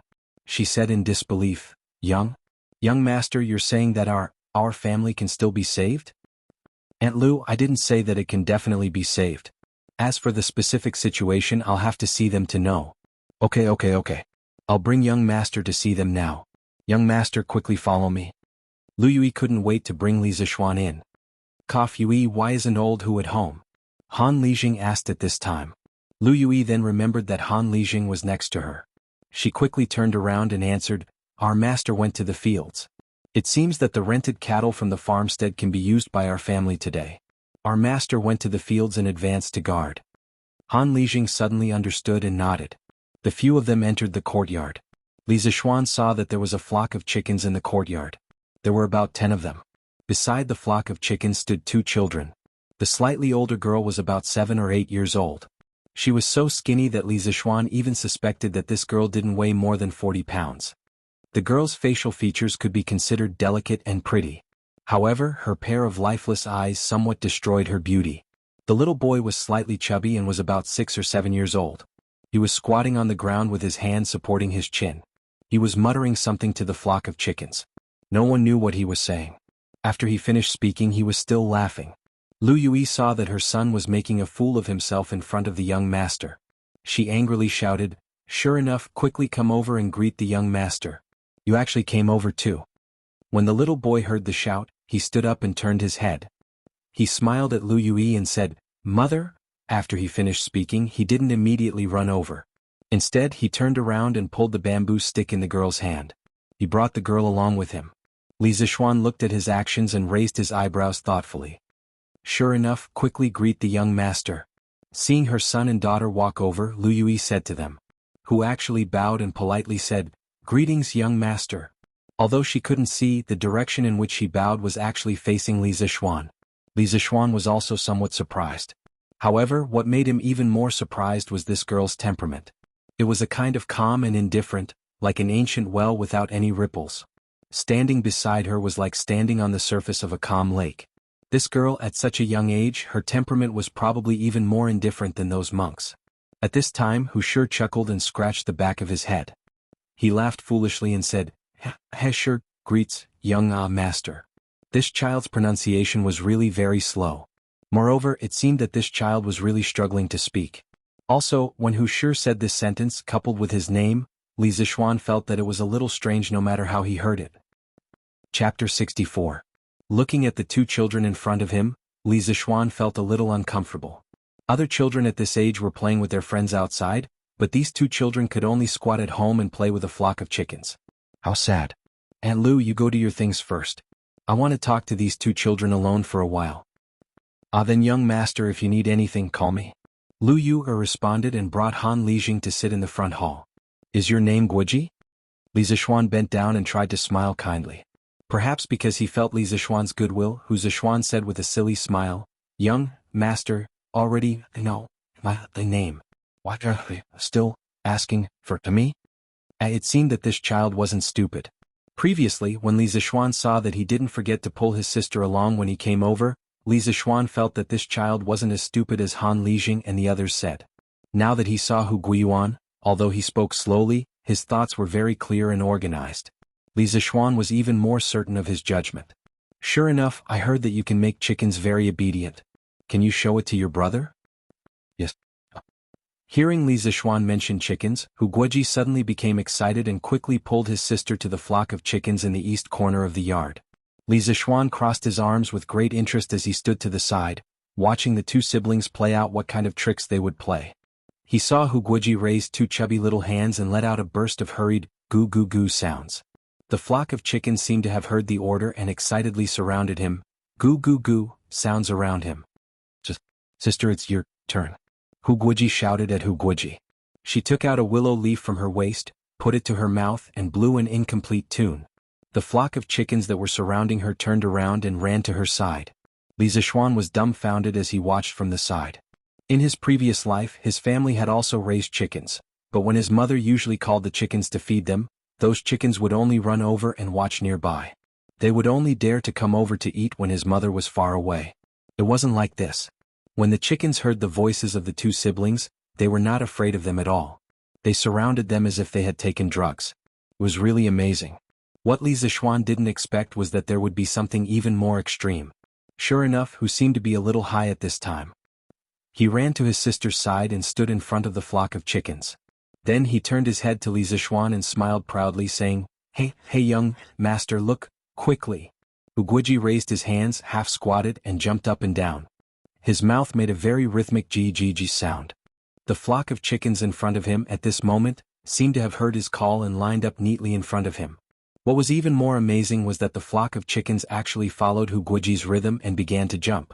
They also tilted their necks and turned their heads neatly. Perhaps Hu felt that it was boring for his brother to play alone, so he put the willow leaf next to his mouth and played a happy and melodious tune with Hu Guoji's rhythm. In the small courtyard, a young girl was standing under the sun and playing a tune. A young boy was happily walking while making strange sounds.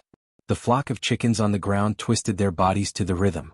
This scene was so beautiful that it almost blinded Li Zixuan's titanium alloy eyes. At this moment, Li Zixuan's heart gave birth to a strange feeling.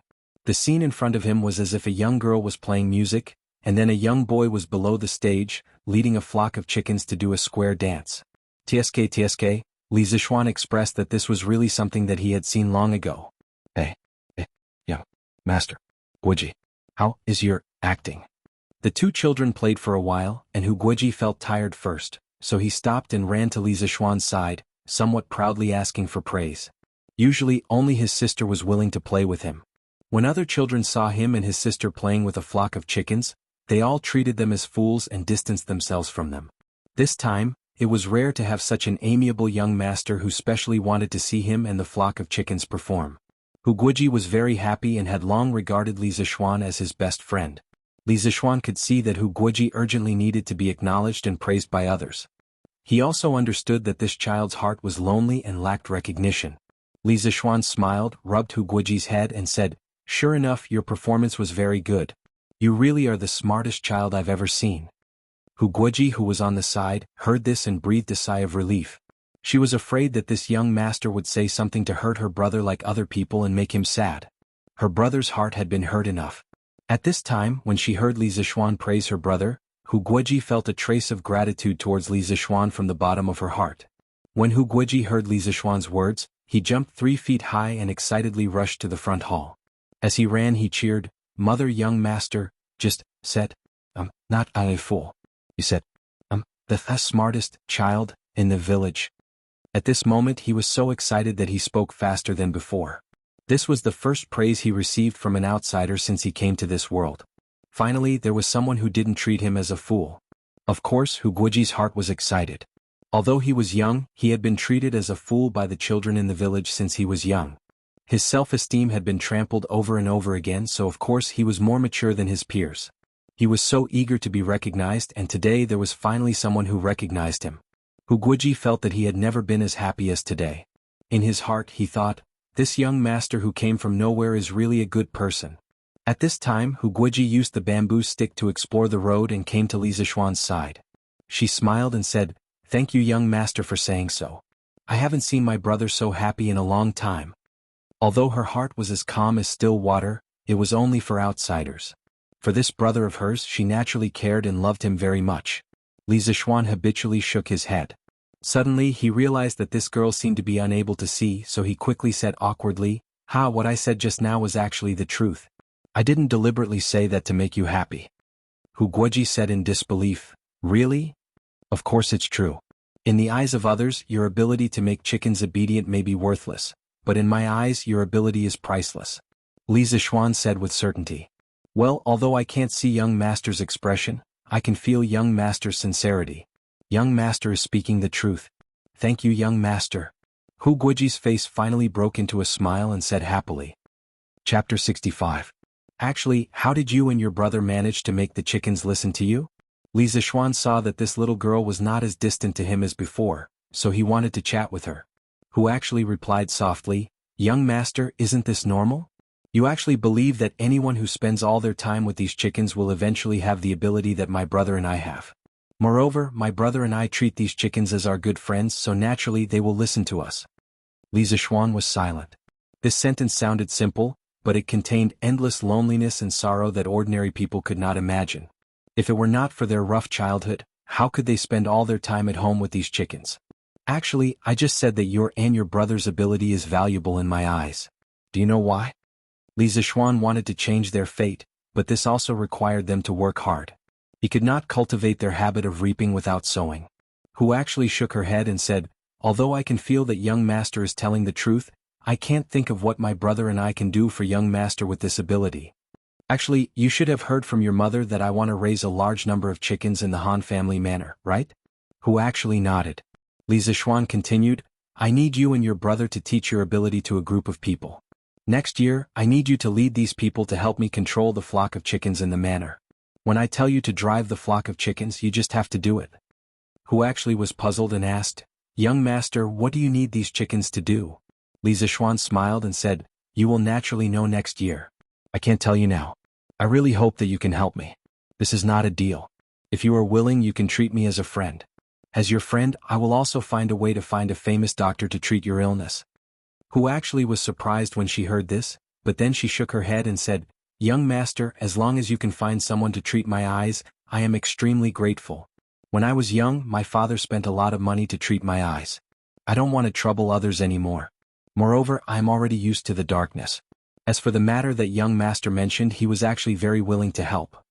This girl was so young, but she was so sensible. Li Zishuan was still lamenting how unfortunate old Hu was, but now it seemed that he was lucky to have such a sensible daughter. Li Zishuan smiled and said, "Since we are friends, we don't need to care about these things. I will keep your eye disease in mind. If it can be cured, I will definitely find a way to cure it for you. In fact, there is more than darkness in this world. When you can see it one day, you will be fascinated by this colorful world."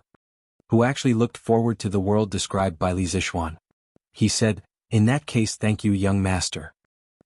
Aunt Lu, I've seen these two children. I'll talk to the famous doctor later and see if he can treat them. I also want these two children to help me. I hope Aunt Lu can agree." Li Zishuan entered the house and said to Lu Yui. Lu Yui smiled happily and said, "Young master, you have helped our family so much. We don't know how to thank you. Young master, if you need anything, please tell us." Li Zishuan told Lu Yui the plan that he had just told Hu actually. Han Lijing and Lu Yui were both shocked. They really didn't know why Li Zishuan did this. Lu Yui couldn't help but ask, "Young master, what is the use of letting people learn this?" Li Zishuan smiled and said, "It is very useful. And Lu, you will know next year. Aunt Lu, let these two children help me teach people. I can spend 20 strings of coins to hire them. The tens of thousands of chickens that our Han family village will raise in the future will be called the Sky Chicken Brigade. These two children will be the captains of the Sky Chicken Brigade. Ah. In June next year, the sky would be filled with locusts pouring down. There would be a sky chicken brigade on the ground, like divine soldiers descending from the sky. This would be a war without gunpowder. It would be a battle between man and heaven, a battle between chickens and locusts. Lu Yui didn't care about the sky chicken brigade. She just heard that the young master was going to give her 20 strings of coins. This was 20 strings of coins. Lu Yui had never seen so much money. She really didn't expect that her stupid son and blind daughter could bring so much profit to the family. At this moment, her eyes were shining. Li Zixuan felt that her eyes were full of small amounts of money. He couldn't help but find it funny. Of course, Lu Yui wouldn't refuse Li Zixuan like Old Hu. She and Old Hu had been married for so many years and had become more realistic. She hurriedly agreed. Young master, don't worry. I will urge Wang Jinghe to teach this ability to others. Li Zixuan nodded and smiled. Thank you for your cooperation, Aunt Lu. I will ask someone to send the money over another day. He then turned to Han Lijing and said, Uncle Han, let's go to the field to find Uncle Hu. We have to tell him about this. On the way to the field, Han Lijing couldn't help but ask, Young master, what do you want Wang Jinghe and Wang Jinghe to teach people to train chickens for? Li Zixuan smiled. Uncle Han, it's not convenient for me to talk about this now, but please keep this in mind. When you go back later, inform the people in the village. In the Han family village, whether it's adults or children, the first 100 people who learn the ability of Hu Jinghe and Wang Jinghe to train chickens will receive a reward of 500 coins. Uncle Han, you will work hard and be in charge of the assessment. Help me record these people's names in the book and then hand it to me. Han Lijing was dumbfounded. He really wanted to say, Young master, is it really good to spend money like this? In his eyes, Li Zixuan's actions were really nonsense. On the ridge of the field outside the village, the two of them found Old Hu. Seeing him sitting on the ground, bored to death as if he was waiting for something, the two of them walked over. Old Hu, young master and I are here to see you. Han Lijing called out. Io Lijing, young master, why are you here? Old Hu stood up in surprise. Uncle Hu, I came to talk to you about Wang Jinghe and Wang Jinghe. Li Zixuan replied. Young master, what's there to talk about those two children? Old Hu stared at him in confusion. Li Zixuan told Old Hu about his thoughts just now. Old Hu immediately widened his eyes and said in disbelief, Young master, don't make fun of me, Old Hu. You only want my two children to teach people how to train chickens, and young master will find a famous doctor to treat the two children? Li Zixuan nodded and smiled. Uncle Hu, what I said is true. Why would I make fun of you? Hearing the affirmative answer, Old Hu suddenly became so emotional that his eyes turned red. His lips trembled. Young master, as long as you can get people to treat my two children, my life will be yours from now on. Even if young master wants me to die, I am willing. Li Zixuan also admired this honest and affectionate man in front of him. In his previous life, he had seen many parents who abandoned their children after giving birth to deformed or disabled children. This Old Hu did not care about any difficulties and did not abandon his children. This was a man worthy of respect and also a father worthy of respect. Li Zixuan hurriedly said, Uncle Hu, what are you talking about? Why would I want your life? As expected, as long as you can help me teach a group of people, that would be the best reward for me. Chapter 66. Outside the Han village in the fields. Old Hu kept thanking the young master, but he was not good with words. In the end, he only said the same few sentences. Li Zixuan felt very awkward listening to him. Seeing this, Han Lijing interrupted him and said, Old Hu, you've been waiting here for so long. You still haven't seen the cattle? Old Hu heard this and shook his head dejectedly. He pointed at a middle-aged man who was plowing not far away and said, Lijing, look, old Wang's family hasn't used up all the cattle. There's not much rain this year, so the fields are hard to plow. I'm so worried. Uncle Han, can't we borrow more cattle from the county? Li Zixuan heard Old Hu's complaints and was a little confused, so he asked. Han Lijing shook his head and said, Young master, you don't know, but we have a lot of people in the village. The county has already given us more cattle than the other villages. At this time it's spring plowing season everywhere. The county definitely doesn't have any extra cattle to give us. Old Hu sighed heavily and said, Lijing, with the current speed of plowing, I'm afraid that many of the villagers will miss the spring plowing season. What should we do? Li Zixuan was shocked when he heard this. In his previous life he was also a child from the countryside. He knew how serious the consequences of missing the spring plowing season were. At that time many families would starve. If everyone missed the spring plowing season, it would definitely affect their enthusiasm for raising chickens. This problem must be solved. He pondered for a while, then looked at Old Hu and asked, Uncle Hu, how much land can a cow plow in a day? Old Hu scratched his head and thought for a while before saying, Young master, the fields are very hard to plow this year. A cow can at most plow 4 mu of land a day. If we plow more, we're afraid that the cows will be tired out. If this was in the previous years, they could plow 6 to 7 mu of land a day. It's all because there's not enough rain this year. For mu of land a day, the speed was too slow. Li Zishuan frowned and looked at Han Lijing and asked, Uncle Han, how many cattle do we have in the village? Young master, this year the farmstead has rented 20 cows, which is already much more than the other farmsteads. Li Zishuan silently calculated in his heart. At this rate, wouldn't it take more than a month to finish plowing? That wouldn't do. It was not that he had not thought of spending money to buy cattle from other places, but in this era, cattle had always been scarce. If he bought cattle from other places, what would happen to the people there? If only he was like the other transmigrated protagonists and had a system with him, he could directly exchange for a farming tractor and guarantee that he could plow dozens of acres of land in a day. Since we don't have a tractor and we can't increase the number of cattle, it seems like we have to think of other ways to increase the efficiency of farming. This problem was easy to solve. He had countless advanced mechanical models in his mind, and he would definitely be able to find a better plow. Uncle Han, I'll go and see what kind of plows the farmers are using. Li Zishuan instructed and walked towards Old Wang, whom Old Hu had pointed out. Han Lijing and Old Hu quickly followed.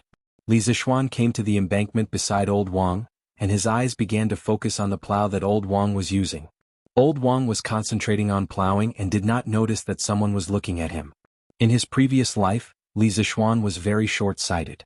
In this life, he did not know if it was because of his divine ability, but his eyesight was very good, and he could clearly see the structure of the plow from afar. He discovered that the structure of the plow was very strange.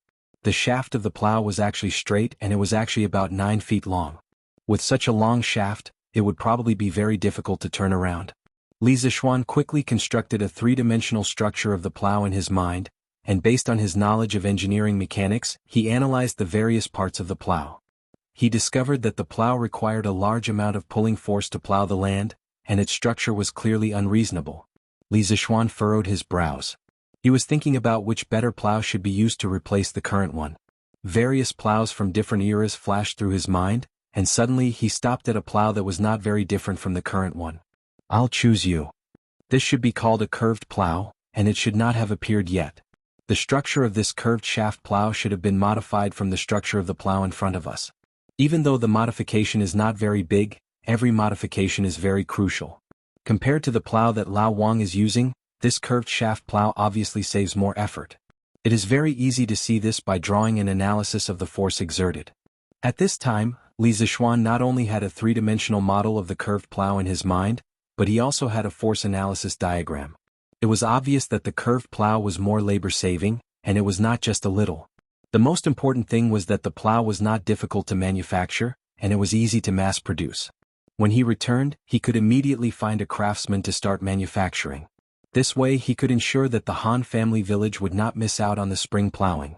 In fact, the Tang dynasty was currently using the long straight plow that was passed down from the Han dynasty. The curved plow that Li Zishuan imagined in his mind only appeared in the Jiangdong region in the later part of the Tang dynasty, and thus it was also called the Jiangdong plow.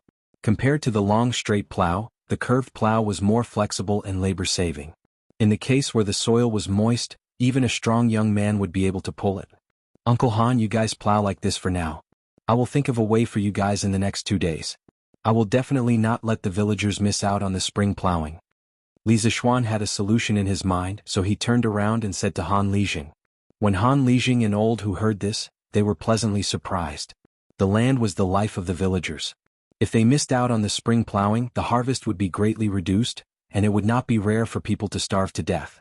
They did not expect that the young master would actually help them think of a way. This was really too surprising. Thank you, young master. All of the villagers in the Han family village will remember young master's kindness for the rest of their lives. But what method does young master plan to use? Are you going to Chang'an to buy more cattle? Han Lijing solemnly bowed to express his thanks, but he was also very curious about what method Li Zishuan would use to help them. If he were to buy cattle for their village, then the price he would have to pay would be too expensive. Li Zishuan shook his head and said with a smile, "Of course I'm not going to buy cattle. If I were to buy cattle, what would the villagers in other places use? Uncle Han, in 2 days I will bring you a more labor-saving plow. At that time your plowing speed will at least increase by 2 times. When Han Lijing and Old Hu heard this, they were both shocked. Did such a plow exist in this world? Old Hu's eyes widened exaggeratedly and he cried out in disbelief, young master, are you speaking the truth? How could there be such a godly plow in this world? Li Zishuan nodded with certainty and said, Uncle Hu, don't worry. Seeing is believing. In 2 days you will naturally know. Chapter 67. When Li Zishuan returned home, the sky was almost dark. He also brought Iron Egg over. Since he had accepted this disciple, Li Zishuan also planned to teach him well. He would let Iron Egg stay in the west courtyard first. Since the west courtyard was so big, he could just pick a wing room for him. As for Han Yushi, of course she didn't come with him. Li Zishuan planned to let her help with the wine mixing after he was done with his work. At that time, the first batch of fruit wine from the Han village would be delivered. Recently, he really didn't have time to care about this. There were too many things to do. During dinner, Li Zishuan's parents expressed their goodwill to Iron Egg, a new member of the family. Iron Egg, who was always dignified and strong, was a little embarrassed. During dinner he was teased by Lan. Was also very happy about Iron Egg's arrival. Now she finally had a playmate of the same age. Although her brother was usually very good to her, he always treated her like a child. Lan always felt a little indignant. Now that Iron Egg was here, she was no longer the youngest. Of course, this was only what she thought. In reality, Iron Egg was a few months older than her. After dinner, Li Zishuan reported the number of chickens raised by the Han village to Old Man Li in the study. Old Man Li was shocked. 80,000? So many? Shen, so many chickens, can the villagers raise them all? Father, don't worry, they can definitely raise them all. I will arrange for the villagers to take care of them. I plan to prepare to buy the chicken seedlings tomorrow and send them to the Han village in batches. Li Jingmo nodded and said, yes, the sooner the better. Father, do you know the market price of the chicken seedlings in Chang'an? How much is one? Li Jingma thought for a moment and said, about 70 to 80 copper coins for one. But Shen, if you need so many chicken seedlings, I'm afraid that the peddlers in Chang'an will not be able to supply all of them. 70 to 80 copper coins for one? So expensive? Li Zishuan was shocked. In his previous life, a chicken seedling only cost 3 or 4 yuan each, which was about the same as the Tang dynasty. But after thinking about it carefully, he understood. Modern chicken seedlings were hatched in batches using large automatic incubators, so the cost was naturally lower. Li Zishuan frowned when he heard the second half of his father's words. Dad, do you have any way to provide a large number of chickens in a short period of time? In his impression, as long as it was related to business, his father was omnipotent. Unfortunately, he was disappointed this time. Old Man Li shook his head, showing an expression of helplessness. Shin, I have indeed done various businesses in my early years. However, I have never set foot in the chicken market. Li Zishuan felt a little helpless. Then let's buy as many as we can and send them over. I believe that those peddlers will definitely think of a way when they see that the market is in short supply. At that time we just need to give them more money. Li Jingma nodded and said with a smile, you've seen through it all. Early the next morning, Li Zishuan called Wang Zhong and asked him to bring Sanbao, Fu and a few other servants to the east market to purchase as many chicken seedlings as possible. The few of them took the money and left with the order. Li Zishuan calculated in his mind. If he calculated according to the price of 80 yuan per chicken, 80,000 chicken seedlings would cost about 6,400 strings of coins. Of course, with Li Zishuan's large purchases, there would be many other peddlers who would raise the price. Li Zishuan felt that if he wanted to buy 80,000 chicken seedlings, he would need to spend about 8 to 9,000 strings of coins. This was really expensive. Early in the morning, Iron Egg was also picked up by Li Zishuan to learn how to read from Lan. This made Lan very happy. She never thought that she would become a teacher one day. Looking at the little girl with her hands behind her back, pretending to be mature and steady teaching Iron Egg, Li Zishuan couldn't help but want to laugh. In fact, Li Zishuan's guess was not wrong at all. After Wang Zhong and the others came to the east market, they were like bandits. When they met peddlers who sold chicken seedlings, they directly bought all of their stock. Merchants had the most sensitive noses. Some of the peddlers soon heard the news from Wang Zhong and the others. So one by one they heard the news, and one by one, they raised the price of the chicken seedlings and sent people to the surrounding counties to purchase chicken seedlings in large quantities. In half a day, the price of a chicken seedling rose from 75 yuan per chicken to 85 yuan, and finally to 90 yuan per chicken. In a short time, chicken seedlings were expensive in Chang'an. However, Wang Zhong and the others still didn't care about the price. They bought all the chicken seedlings in the West Market and told the peddlers that they still needed a lot of chicken seedlings and asked them to hurry up and stock up. "Young master," this old servant bought all the chicken seedlings in the West Market. There were only about 8,000 in total. In the end, some peddlers raised the price, but this old servant still bought all of them. "Those peddlers will go to the surrounding counties to stock up today. We can continue to buy tomorrow." In the front yard of the Li residence, Wang Zhong pointed to more than 10 large wooden boxes on the ground and reported to Li Zishuan. Noisy chattering sounds came from the wooden boxes. For a moment it was very lively. Li Zishuan nodded and agreed, "Uncle Wang, you did the right thing. I believe that the price of the chicken seedlings will only be more expensive tomorrow. I'll have to trouble Uncle Wang to bring 7 or 8 servants and hire a few carriages to transport these chicken seedlings to the Han village. Give them to Han Lijing and let him distribute them according to the order that everyone signed up. Also, let Han Lijing immediately gather people in the village. The wage is 30 yuan per person per day. Let them surround the back of the mountain and build a chicken farm. You can continue to purchase the chicken seedlings tomorrow." Wang Zhong nodded and immediately went to gather people. Li Zishuan returned to the west courtyard and went to his study. He spread out a piece of rice paper and closed his eyes. He drew the structure of the curved shaft plow and labeled the dimensions. Li Zishuan also learned about the measurement units of the Tang dynasty. The labeled dimensions were naturally converted. He also noted the things that needed to be taken note of during the processing. After he finished drawing, Li Zishuan rolled up the drawing and prepared to go to Yan Xiaoning's house to find him. Of course, the sooner the better. The villagers of the Han village were still waiting for his curved shaft plow to plow the land. Under the lead of a servant, Li Zishuan arrived at the Yan residence. After the gatekeeper announced his arrival, Yan Xiaoning came out to greet him with a big smile. "Ah, Xiaoxian, how come you have time to visit me today?" Li Zishuan smiled and said, "Brother Xiaoning is the technical director of our Strange Interest Pavilion and one of the 4 major shareholders. Of course I have to come and greet you." "Ah."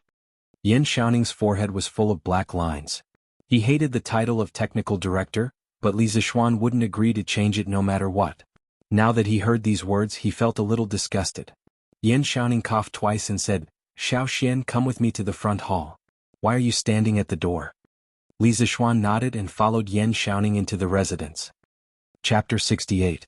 In the front hall of the Yan mansion. After the two sat down, Li Zishuan asked, "Brother Xiaoning, how many scooters have you made?" He didn't come here just to deliver the blueprint. He was also very concerned about the opening of the Strange Interest Pavilion. Yan Xiaoning smiled proudly and said, "Hee Xiaoxian, you don't trust me? The first batch of 300 scooters was completed yesterday. We're just waiting for the opening of the Strange Interest Pavilion." With his father's current status, it was easy for him to get someone to make some scooters. Li Zishuan's heart also relaxed. This Yan Xiaoning was really direct and efficient, unlike some pedantic scholars who did things indecisively. As an engineering student, he didn't embarrass his fellow engineering students. "Brother Xiaoning, I'm relieved. Otherwise, how can the Strange Interest Pavilion open without products? By the way, Brother Xiaoning, have you found the craftsman for the Strange Interest Pavilion?" He had asked Yan Xiaoning to help him find a group of skilled and honest craftsmen. The Strange Interest Pavilion must have its own workshop in the future. This would be more conducive to keeping secrets and monopolizing the technology. Yan Xiaoning was even more proud when he heard Li Zishuan ask about the craftsman. He smiled and said, "Hee, I wanted to give you a surprise, but since you asked, I'll tell you. After my father found out that I'm working with you on the Strange Interest Pavilion, he gave me one of our previous workshops. In the future, this workshop will be a part of the Strange Interest Pavilion. The craftsmen in the workshop used to work in the general's office. Their skills are excellent." Li Zishuan was really surprised when he heard Yan Xiaoning's words. He only asked Yan Xiaoning to help him find a few craftsmen. He didn't expect Yan Xiaoning to give him a workshop directly. This gift was really precious. Since Yan Xiaoning was so generous, Li Zishuan couldn't be stingy. He waved his hand and said generously, "Brother Xiaoning is really kind. I have to thank Uncle personally. I'll pay all the craftsmen's salaries in the future." Yan Xiaoning looked at him with a strange expression and couldn't help but say, "The craftsmen in the workshop work for Wonderful Interest Pavilion. Of course you should pay them." "Little Xian, are you planning to let my father continue to pay them?" Li Zixuan felt that Yin Xiaoning's words made sense. He patted his head in annoyance and secretly scolded himself for being a fool. Well, Brother Xiaoning is right. I've been so busy these 2 days that I've become muddle-headed. Where is the workshop? Shall we go and take a look? Since he already had a workshop, wouldn't it be more convenient for him to let the craftsmen in the workshop make the curved shaft plows? The workshop is in an E lane which is very close to the East Market. It will be very convenient in the future. Li Zixuan said happily, that's great. Brother Xiaoning, shall we go to the workshop to have a look? Since little Xin wants to go and take a look, then big brother will respectfully accept. He followed Yin Xiaoning to an E lane. After making several turns and entering a small alley, he saw a relatively large group of courtyards. Although the houses were not luxurious, they occupied a large area. There was a sign hanging above them that read, Strange Interest Pavilion Workshop. Li Zixuan looked at Yin Xiaoning in confusion. He didn't expect him to act so quickly. Yin Xiaoning seemed to see the confusion in his eyes. He smiled proudly and said, My father said that since he gave the workshop to us, of course he had to change the name. This plaque was personally inscribed by my father. What do you think? Many people in Chang and can't get my father's calligraphy. Although Li Zixuan didn't know much about calligraphy, he could see that the calligraphy was vigorous and powerful. It was hundreds of times better than his own doggy handwriting. He immediately exclaimed in admiration. He praised in admiration, Uncle Yan's calligraphy is really good. I owe him such a big favor this time. I must thank him in person someday. Yin Xiaoning laughed in his heart, this is the effect I want. When you fall into my father's hands one day, let's see how you can find an excuse to be lazy. Ah. But then he said without changing his expression, Well, little Xin, my father is very pleased that you have such good intentions. Let's go in and have a look. The two entered the workshop and saw that there were more than 20 rooms inside. There were some empty spaces outside with some wood and iron piled up. Li Zixuan even found a big iron furnace. The scale of the workshop was really beyond Li Zixuan's expectation. He thought it was just a small workshop, but it was actually equivalent to a small factory. At this moment, Li Zixuan was really moved. Looking at Li Zixuan's shocked expression, Yin Xiaoning introduced it to him. Little Xin, this workshop was built by my father in the year of Wuxia Yuan. At that time, it was just a small workshop and my father was only a supervisor. But our Yin family is a real engineering family and we know many people in the same field. It didn't take long for the workshop to expand gradually and we have more people. Now there are more than 60 craftsmen in the workshop. Some of them are old craftsmen such as Faubert who worked with my father before. Their skills are superb. Little Xin, you can't mistreat these old craftsmen, or else my father won't forgive you. Li Zixuan waved his hand and said, Of course I won't mistreat them. These people will be the foundation of our Strange Taste Pavilion in the future. In the future their salaries will be increased by 50%. Yin Xiaoning raised his thumb and laughed, Ha brother, you're generous. The two of them entered a house and saw an old man dressed like a farmer drilling wood. He should be making a scooter. Faubert, are you busy? Yin Xiaoning called out. The old man turned around and saw Yin Xiaoning. He smiled and said, Oh young Master Yin, you're here. This is? He pointed at Li Zixuan. When Li Zixuan heard Yin Xiaoning call this person Faubert, he remembered what Yin Xiaoning said just now. He knew that this person was an old man in the workshop and couldn't be neglected. He took the initiative to introduce himself. Faubert, hello. I'm Li Zixuan, one of the owners of Strange Taste Pavilion. You can call me Little Xian. Faubert raised his eyebrows and said in surprise, You're the one who invented the scooter and the roller bearing? Li Zixuan smiled and nodded. Faubert said in surprise, I didn't expect that you could come up with such a good idea at such a young age. It seems that we old guys are really old. Ah. What are you talking about, Faubert? As the saying goes, having an old man in the house is like having a treasure. I have a lot of immature ideas in the future and I need you to guide me. Li Zixuan valued these old craftsmen very much. Although their physical strength was not good, their experience was very valuable. Faubert felt warm in his heart when he heard Li Zixuan's words. This owner was young and talented but not overbearing. Faubert also had a good impression of him. He stroked his beard and smiled. Ah, you're too serious. We old guys just can't stay idle. We have no regrets if we can make one last contribution to the workshop. Faubert, you can call me Little Xian in the future. You're an elder and I don't deserve it. Ah, then I'll call you Little Xian. Come Little Xian, you came at the right time. I was just about to talk to you about your scooter and the bearing. Chapter 69. Strange Interest Pavilion Workshop. Little Xian, I'm a straightforward old man, so don't be offended. Although your scooter is innovative, it's just a toy for children. It's not beneficial to the people's livelihood. Your roller bearings are very useful. Since you have talent in this area, you should study more things that are beneficial to the people. After they sat down, Faubert began to preach to Li Zixuan. Li Zixuan was speechless. This old man's temper was really straightforward. If it was a narrow-minded person, they would definitely bear a grudge against him because of this. But fortunately, Li Zixuan wasn't that kind of person. He agreed with Faubert's words. Faubert is right. This scooter is just a toy I thought of to coax my sister. Of course, I won't only make this in the future. Faubert nodded with gratification. Well, you're worth teaching. Li Zixuan remembered another purpose of coming to the workshop this time. He said, Yesterday I went to my family's farmstead and found that it's very difficult to plow the fields this year due to the lack of rain. It's estimated that some of the farmers will miss the spring plowing. Brother Xiaoning and Faubert, do you know about this? Yan Xiaoning's face turned solemn and he said in a deep voice, This situation doesn't only happen in your farmstead. It's more or less the same situation in the surrounding counties of Jianghu. According to my father, this matter has alarmed the imperial court.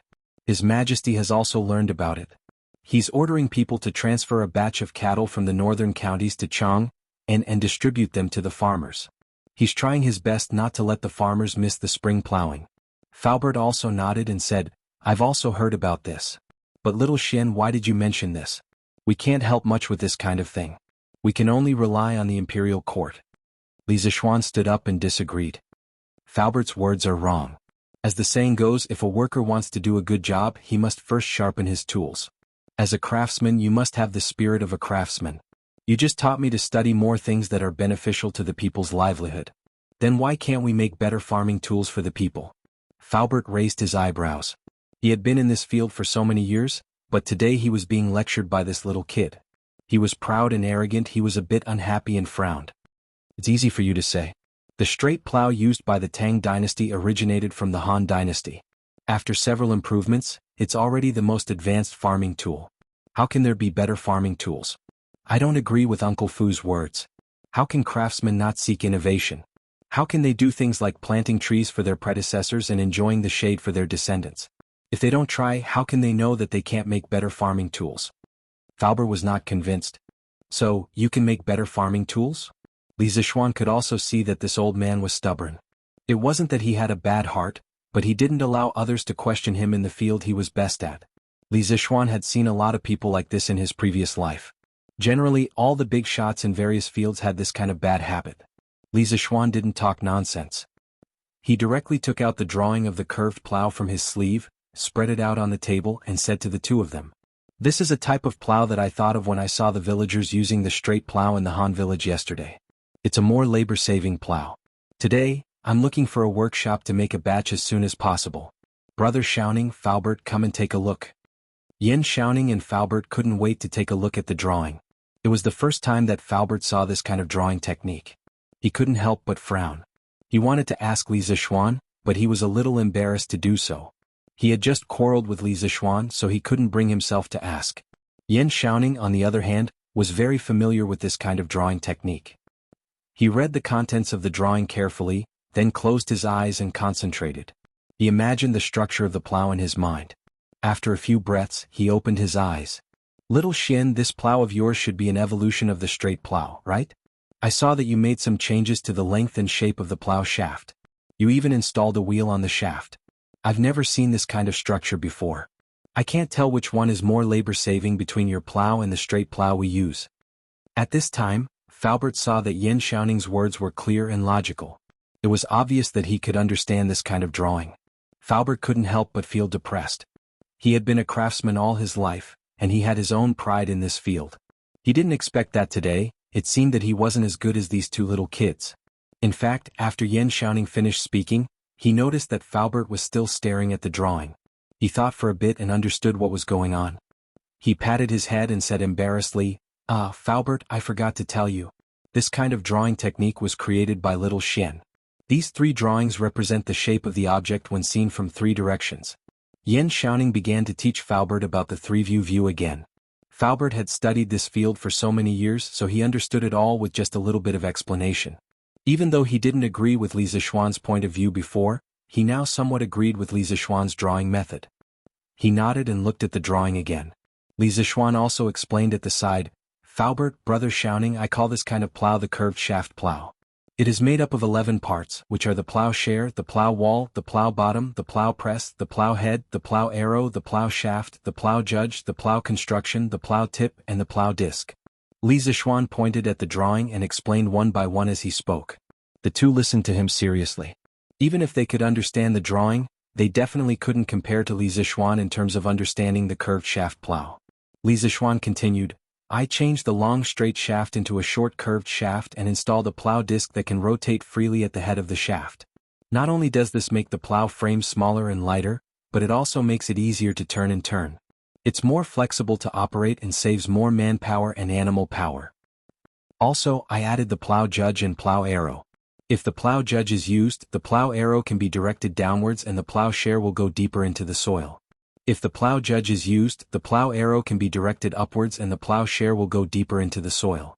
By combining the plow judge, plow arrow, it can adapt to the different requirements of deep plowing and plow. Not only can the plow wall break the soil, but it can also push the plowed soil to the side and reduce the resistance of the plow. With all these improvements, the curved shaft plow saves at least 50% of the effort compared to the straight shaft plow." Li Zixuan looked at the drawing and spoke with assurance. The two nodded as they listened. In the end, Faubert couldn't help but say, "Your design is quite innovative and it sounds reasonable. However, we are only talking about it on paper. No one knows if it will save more effort or be easier to use." Li Zixuan wanted to tell him that there was a theoretical basis for all of this. He just needed to draw a force analysis diagram and do some calculations according to the formula to know which one saved more effort. However, if he told them that, he would have to teach them about engineering mechanics. This was not something that could be explained in a few words. Li Zixuan could only say, "Faubert, what you said is not unreasonable. However, practice is the only standard to test the truth. Instead of arguing here, why don't we make a batch of plows to test first? Won't we know which plow saves more effort?" Faubert muttered, "Practice is the only standard to test the truth. Little Xian, what you said is very reasonable. Then let's make one to test." Li Zixuan cupped his hands and smiled, "Then I'll have to trouble Faubert to make 20 curved shaft plows. My village needs them urgently. The day after tomorrow, I'll bring this batch of curved shaft plows to the village for an experiment." Faubert frowned, "Little Xian, you're making so many on your first try?" Li Zixuan smiled confidently, "Faubert, I'm very confident in the curved shaft plows. The villagers of the Han village are waiting for spring plowing. I don't have time to test them one by one. I believe that the curved shaft plows can solve this urgent problem." Faubert hesitated for a moment and nodded, "Okay, since Little Xian said so, then the workshop will work overtime to make 20 curved shaft plows. The day after tomorrow, I'll go with you to the Han village to see the results."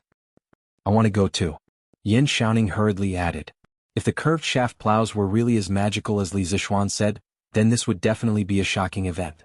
He had to go and see for himself. Chapter 70. When Li Zixuan left the workshop, he asked someone to send the 300 scooters that he had already made to the Strange Interest Pavilion.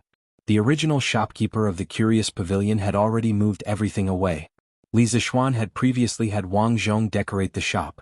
He felt that the most important thing about the Curious Pavilion was the novelty of the products, not the decoration of the shop. "Brother Shouting, now that we have the first batch of scooters, I plan to open for business tomorrow.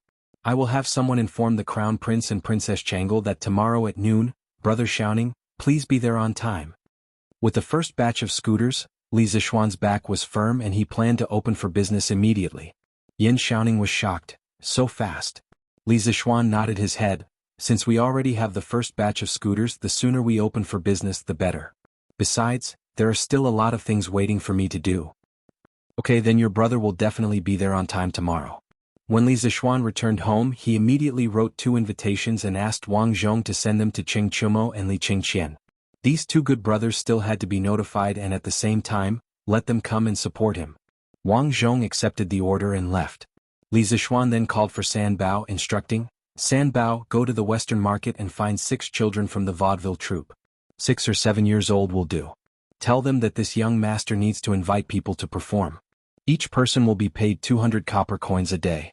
Quickly go and bring them back." Although San Bao was puzzled, he knew that he should not ask. Thus, without hesitation, he bowed and replied, "Yes, young master. San Bao will go immediately." 2 hours later, San Bao returned with the 6 children and a middle-aged man. "Young master, San Bao has returned. This is troop leader's son of the vaudeville troupe." He was somewhat worried and followed along. San Bao pointed at the middle-aged man and introduced him to Li Zixuan. Without waiting for Li Zixuan to speak, leader's son took the initiative to step forward and say, "Young master, I'm really sorry.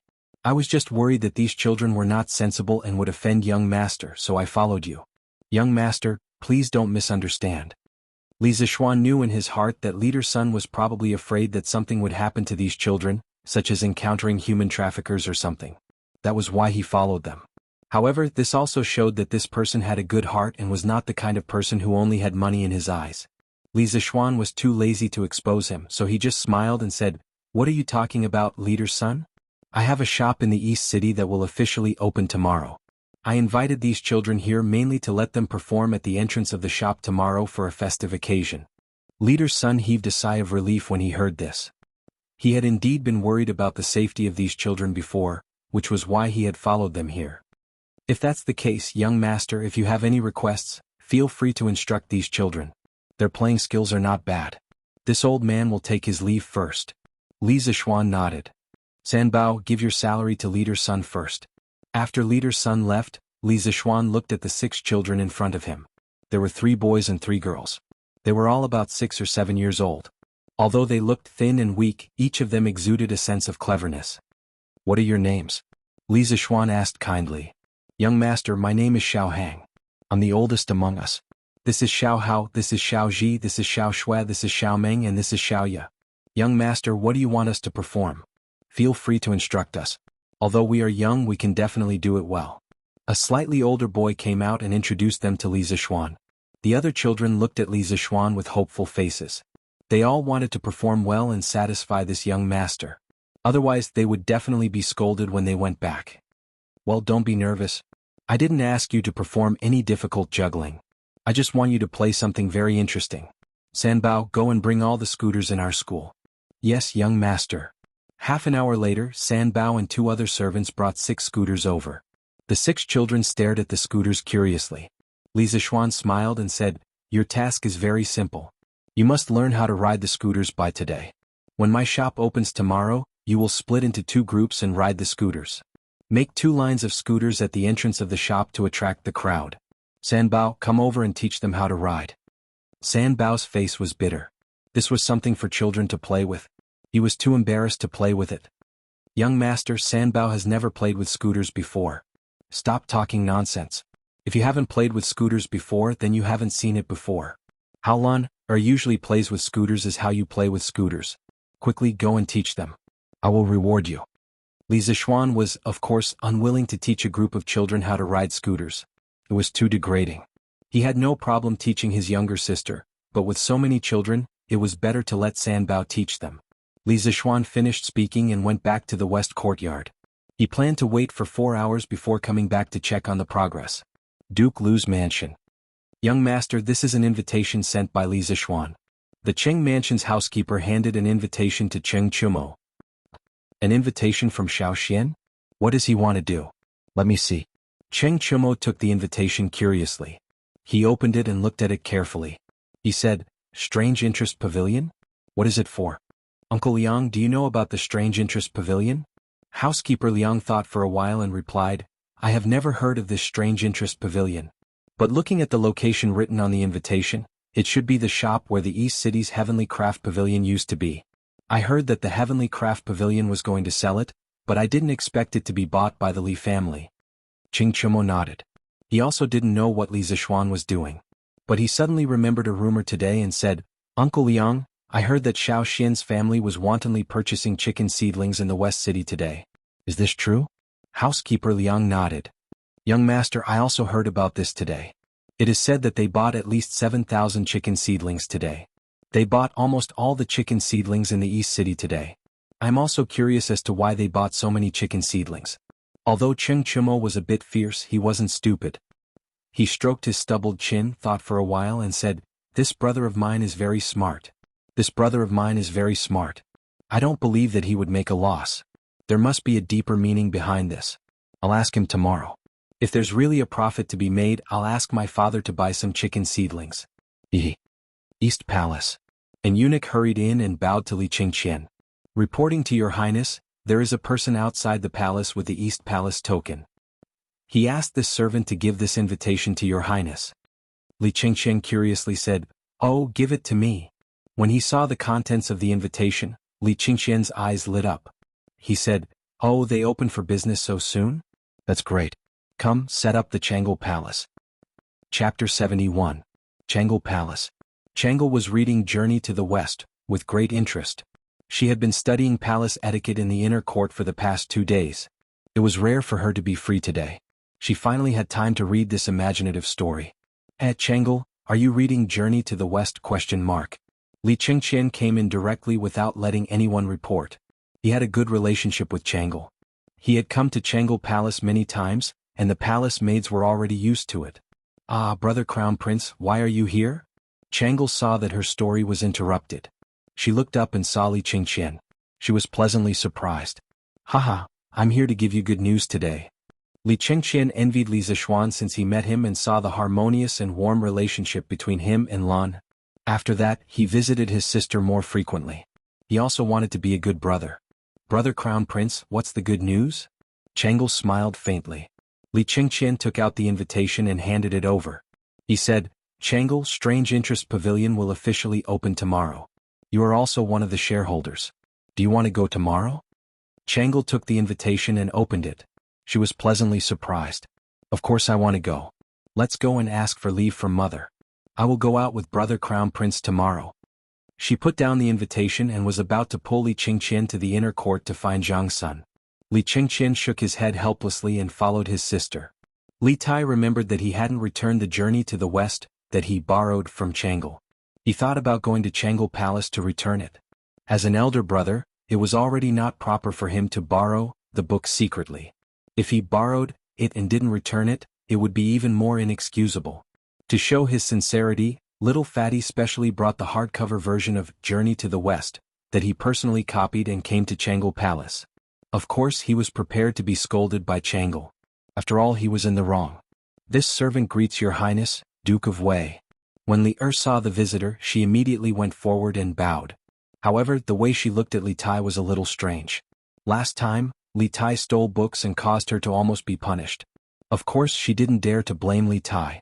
She was just a little vigilant and thought to herself, could it be that Wei Wang is here to steal again? Li Tai pretended not to see her strange eyes. He waved his hand and coughed softly. "Ahem, where is Jianghu?"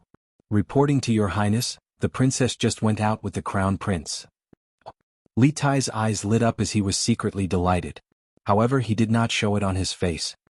He waved his hand and said, "Then go busy yourself. This king is just taking a stroll." After saying that, he walked straight into the palace. Li wanted to follow and take a look so that she wouldn't lose something again. However, Li Tai specifically forbade her from following. If she followed, she would definitely provoke Li Tai. After hesitating for a moment, Li still didn't dare to follow. She prayed that the princess would return soon. Li Tai came to the hall and quickly glanced around. After seeing that there was no one, he immediately sneakily put the hardcover edition of Journey to the West on the table and prepared to leave. He was also afraid that Jianghu would suddenly return. At this moment he saw a red invitation on the table. After hesitating for a moment, he took it and opened it to take a look. East Market, Strange Interest Pavilion opening. What is this? Li Zixuan? It's actually Li Zixuan's shop? So it's you, this bastard. Instead of writing Journey to the West properly, you actually opened some Strange Interest Pavilion. You really don't do proper work. I'm so angry. This king will go and capture you tomorrow to specially write stories. Li Tai put down the invitation and walked away angrily, leaving behind a dazed Li outside the hall. Unaware that someone was plotting against him, Li Zixuan took an afternoon nap on the lounge chair in the western courtyard. When he opened his eyes, the sun was about to set. Thinking that the children in the front yard were still practicing their scooters, Li Zixuan hurriedly got up and washed his face. He wanted to go to the front yard to see how the children were doing. Before he reached the front yard, he heard the laughter of children. Li Zixuan even heard Iron Egg and Laner's voices. Hence he hurriedly walked over. "Little Ji, pay attention to controlling your speed. Maintain the formation. Yes, got it, brother Little Hang. Little Shui, your team's speed should be faster. Keep up with Miss Lanner's speed. Don't fall behind. Understood. When Li Zixuan came over, he saw Little Hang instructing a few people to practice their scooters. There were a total of 2 teams. The boys' team, Little Hang was at the front. Iron Egg, that brat, actually mixed into the team. As for the girls' team, Lan was at the front. Behind her, 3 little girls were struggling to follow Lan. The 2 teams were like 2 small dragons meandering in the front yard. It was very beautiful. The few children in the field cheered repeatedly, and Lanner's voice was the loudest. The little girl usually had few playmates. This time, so many children came to play scooters with her. She was so excited that she pulled Iron Egg, who was learning how to read, along. Ah, brother, you're here. When Lanner saw Li Zixuan, she stopped in her tracks and said in surprise. However, the 3 little girls following behind her didn't have time to stop in time. Be careful. Seeing that the few people were about to be rear-ended, Li Zixuan flashed over and picked up Lanner and her scooter. Only then did they avoid a chain accident. He put Lanner down and glared at her angrily. You're so careless. How can you be so careless? Lanner was not afraid of him. She went forward and grabbed Li Zixuan's arm. She smiled and said, Lanner knows that brother can save me in time. Didn't it happen last time? Little Hang and the others had also stopped their scooters. They came to Li Zixuan with some fear and said with trembling, Young master, please forgive us. We didn't take good care of Mississippi. Li Zixuan smiled and waved his hand. He was not the kind of person who couldn't distinguish right from wrong. It's not your fault. Don't be afraid. I just saw. Little Hang, you guys are practicing very well. Let's stop here today. Tomorrow morning when the gate opens, you guys come over and practice for a while. At noon we'll go to the East Market together. Sanbao, give each of them 10 coins. You guys go home quickly. It was not that he was stingy, but 10 coins was a lot for these children. If he gave them more, it would harm them. When Little Hang heard that Li Zixuan did not vent his anger on them, he was greatly relieved. These young masters of rich families often beat people over small things. When he heard that there was a reward, Little Hang quickly went forward and said gratefully, Thank you, young master, for your reward. We will definitely come on time tomorrow and practice well. We won't embarrass you. Li Zixuan nodded. This child was very clever and knew how to talk. He could not help but wonder, are the children in ancient times all so precocious? The children happily received the reward and went home. At this time Lan came over and said, Brother Lan wants to perform with them tomorrow, okay? Li Zixuan frowned and said, Lan why are you adding to the trouble? If there's trouble like just now, it will be very dangerous. Lan pouted and said, It won't happen. Lan was happy to see you just now. Lan promises that it won't happen again, okay, brother? Li Zixuan's hair stood on end. When did this little girl learn to act coquettishly? He hurriedly jumped away, waved his hand and said, Okay, you go. When the time comes, be careful. Lan cheered and said, Okay, then Iron Egg will go with us tomorrow, okay? Give him an inch and he wants a mile. This was a classic example of giving him an inch and he wants a mile. However, when Li Zixuan saw that Iron Egg was looking at him with a hopeful face, he knew that this child was addicted to playing. He said, Okay, but Iron Egg has to learn 20 words tomorrow before you can go. Oh, brother is the best. Iron Egg, let's go. Sister will teach you how to read now. Li Zixuan looked at the little girl's back and shook his head. Alas, this crazy girl. In the future, no one in the family will be able to control her. Chapter 72. The next morning, Li Zixuan was woken up by Xiaoxi. Xiaoxi said that the children from yesterday were already waiting in the front yard. Li Zixuan was still sleepy. He waved his hand and said, Xiaoxi, let them practice first.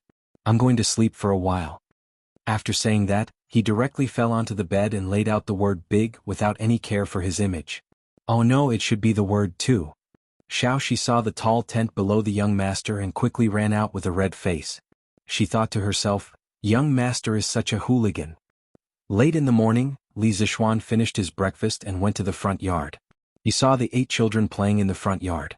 Today their formation was obviously more orderly than yesterday. They cooperated better with each other and the distance between each pair was also smaller than yesterday. Li Zixuan felt that it was quite interesting as he watched from the side. He looked up and saw that it was about time. Li Zixuan walked over and interrupted. All right, let's stop. It's about time. Xiaoxi, go to the kitchen and get some pastries. You guys should eat something to fill your stomachs. There's no time for lunch. After lunch we'll go to the East Market. The children were surprised. They didn't expect that other than their salary, they would also be rewarded with food. After they thanked Li Zishuan, they quickly went to wash their hands and eat the pastries. After watching them eat the pastries, Li Zishuan waved his hand and shouted, "Let's go." Then, like a child king, he led the 8 children on the scooters and rushed to the East Market. As for Wang Zhong, he had already gone to the shop to prepare for the opening. This strange team attracted a lot of attention along the way. The people of the Tang dynasty had never seen such a strange small car before. The pedestrians all made way and stood by the roadside to point at the scooters under the children's feet. However, this made the passers-by with children suffer. Children were very playful. Seeing such a novel toy and seeing that other children were having so much fun while they were not, how could they hold it in any longer? They immediately started acting coquettishly. "Mother, I also want that small car. Mother, quickly buy it for me. Daddy, Menger wants the cars that those little brothers and sisters play with. Can Daddy also buy one for Menger?" These two were the gentle type of people who could negotiate with each other. Of course, there were even more extreme ones. "Dad, if you don't buy that car for me, I won't get up today." A certain brat directly rolled on the ground and acted shamelessly. The man beside him was so angry that the veins on his forehead bulged. He said angrily, "You little bastard, if you don't get up, I'll beat you to death." "I won't get up even if you beat me to death." The parents looked at each other and could only compromise. But where were they going to buy such a car for their children? "Brother, do you know where I can buy this car?" "I don't know either. This is the first time I've seen it. Should we follow them and take a look?" "Brother, you're right." Just like this, without any advertising, the scooter had its first group of followers. The line behind Li Zishuan was also getting longer and longer. After entering the East Market, the crowd was even denser. There were even more onlookers. Naturally, the line was also longer. Li Zishuan was also happy to have them follow.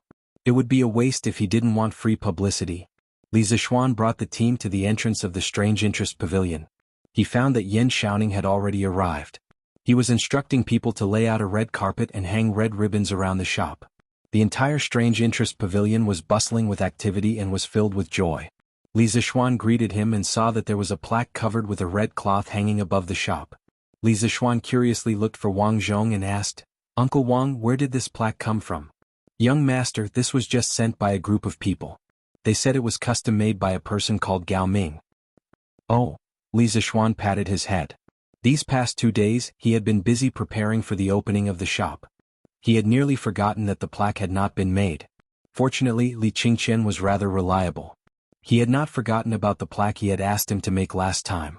Li Zishuan patted Wang Zhong's shoulder and whispered, "Uncle Wang, this plaque was sent by His Imperial Highness, the Crown Prince. In a moment, the Crown Prince and Princess Jianghu will be coming. Don't be too surprised." In the future, Wang Zhong and Li Qingqian would inevitably come into contact many times. Li Zishuan wanted to tell Wang Zhong as soon as possible to prevent him from accidentally offending Li Qingqian. "Ah, young master, this... Wang Zhong's eyes widened in shock. He retreated 2 steps in disbelief. Li Zishuan comforted him, "Uncle Wang, don't worry. The Crown Prince's temper is still quite good." Li Zishuan was preparing to go out and have the children begin their performance on the scooter.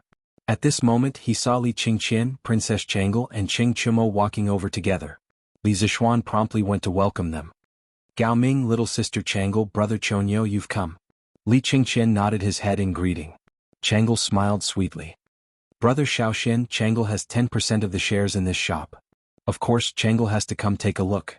Jianghu also has to thank brother Xiaoxian for the 10% of shares. This is Jianghu's first time opening a shop." Li Zishuan liked this bright-eyed princess from the bottom of his heart. Hearing Jianghu's words, he smiled and said, "It's fine as long as the princess likes it. There's no need to be polite." At this moment, Cheng Chumo stepped forward and laughed heartily. "Haha, after not seeing you for a few days, Xiaoxian, you've actually opened your own shop. As your older brother, of course I have to come and congratulate you." "Ah. Many thanks for brother Chonyo's support. Everyone please follow me into the shop." After having Wang Zhong attend to these 3 people, Li Zishuan once again arrived outside the shop. Facing the children he said, Xiaoxian, start the scooter. Little Hang, lead them and start performing the skateboard formation. Just stay around here. Don't go too far. Be careful, especially Lan. Do you hear me?" "Yes, young master." Xiaoxian quickly replied. Finally she could go out with her friends. Lan'er said excitedly, "Got it, brother? Lan'er will be very careful." At this moment, Changle and the other two also came out.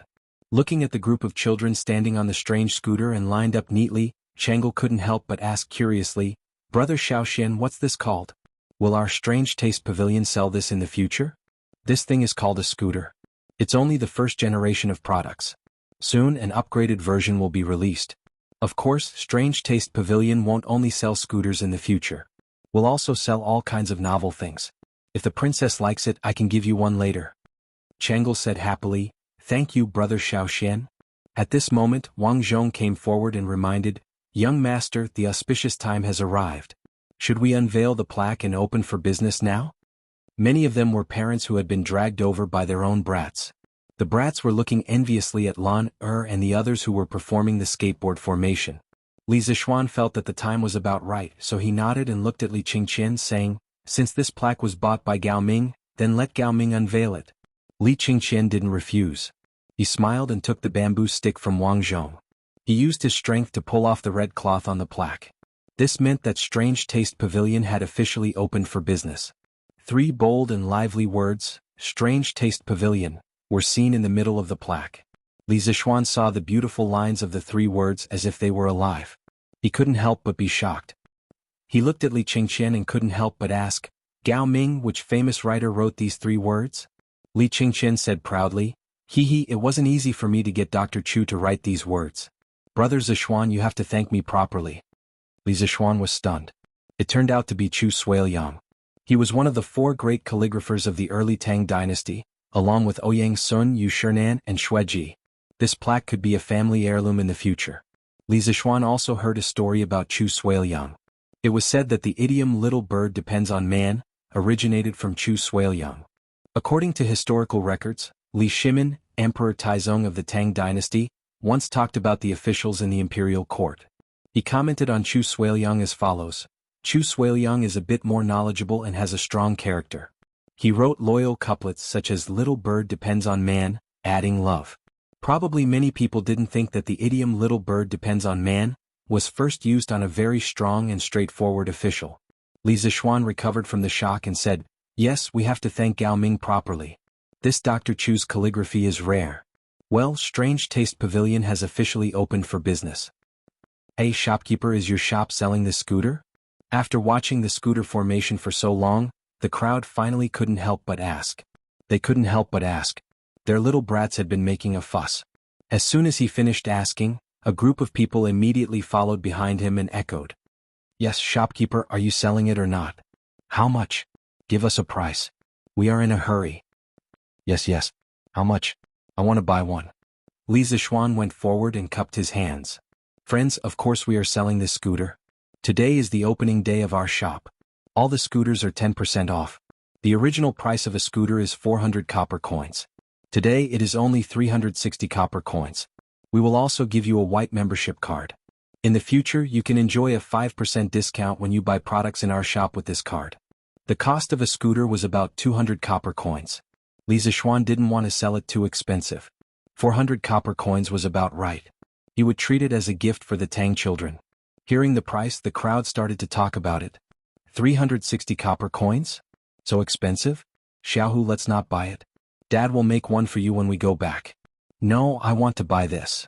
Mom, I want to buy it too. Li Zixuan added at this time, "If you want to buy, hurry up and line up. Today there are only 300 scooters in the shop. First come, first serve. If you want to buy, hurry up." Now the crowd didn't have the chance to hesitate. They all joined the line. Although 360 copper coins was a little expensive, most people could still afford it. If they didn't buy it today, they would be annoyed to death by their little brats. Li Zixuan saw that the scene was starting to become popular. He waved his hand and called Xiaohang over. "Xiaohang, take them on the scooters and walk around the entire East Market. Be careful, okay?" The shop didn't need to advertise anymore. Li Zixuan asked Xiaohang and the others to go to the East Market to attract more people. "Yes, young master."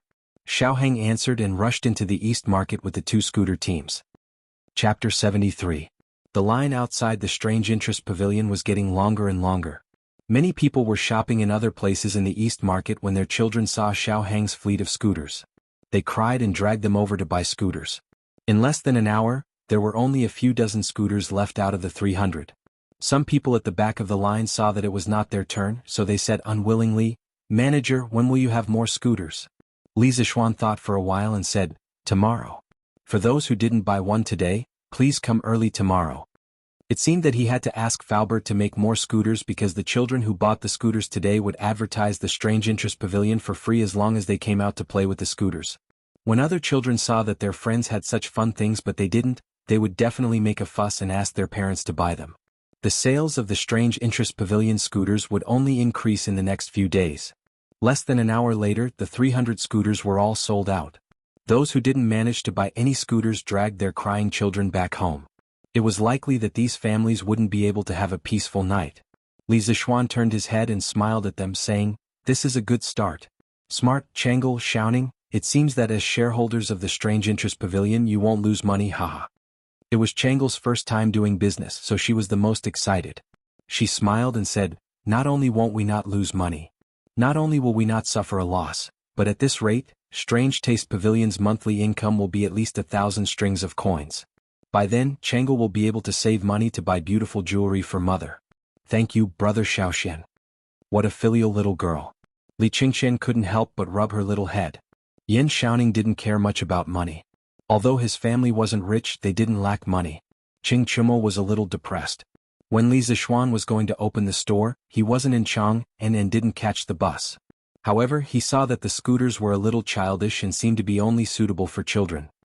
He felt relieved and said, "Xiaoxian, although your scooters look interesting, they are only for children." "Who said so?" "This scooter can be slightly modified so that adults can also play with it," Li Zishuan replied. In his previous life, weren't there many college students who skateboard as well? Li Zishuan had even joined a skateboarding club during his undergraduate studies. "Who are you trying to fool? If Milord were to play with this, wouldn't he be a laughingstock?" "Ah. Brother Chonyo, don't doubt me. Wait a moment, I'll show you." Li Zishuan went straight into Chitsu Pavilion and went to the second floor to get a skateboard he made a few days ago. It was the kind of skateboard that didn't have a handle at the front. Cheng Chumo was overjoyed when he saw Li Zishuan holding a broken wooden board without a handle. "Haha, little Shen, you're not talking about this thing in your hand, are you? It's just a broken wooden board. What's so fun about it? From what I see, it's not even as good as the scooters you sold before." Li Zishuan ignored this idiot and asked the waiter to bring over 4 stools. He placed them in front of the Chitsu Pavilion with a few feet between them. Li Zishuan then turned to Cheng Chumo and said, "Brother Chonyo, watch carefully. Brother Chonyo, watch carefully. Don't be tempted to play this game too." Cheng Chumo curled his lips and said with disdain, "Ha, whoever plays with this is a dog." Li Zishuan was furious, "Damn you. I don't have a sister. However, Xiaoxian, if you want, I can introduce one to you." Ah. Li Zishuan was speechless. Li Zishuan didn't want to talk nonsense. He set up the skateboard and stepped on it with one leg while the other leg pushed off the ground to increase his speed.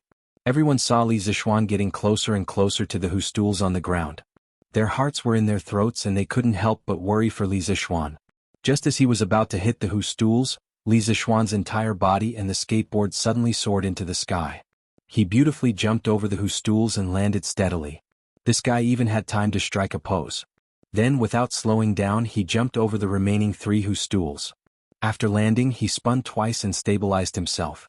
At this moment, there was already a circle of onlookers. Everyone saw Li Zishuan make a series of beautiful moves and land steadily. The onlookers all cheered loudly. "Wow, brother Xiaoxian is so awesome." Chang'e clapped her hands excitedly.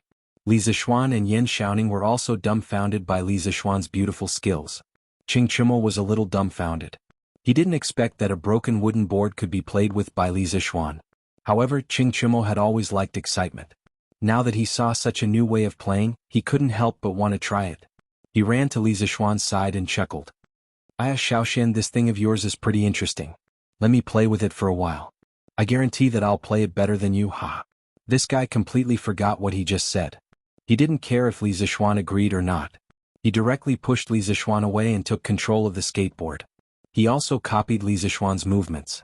He stepped on the skateboard with one foot and accelerated with the other.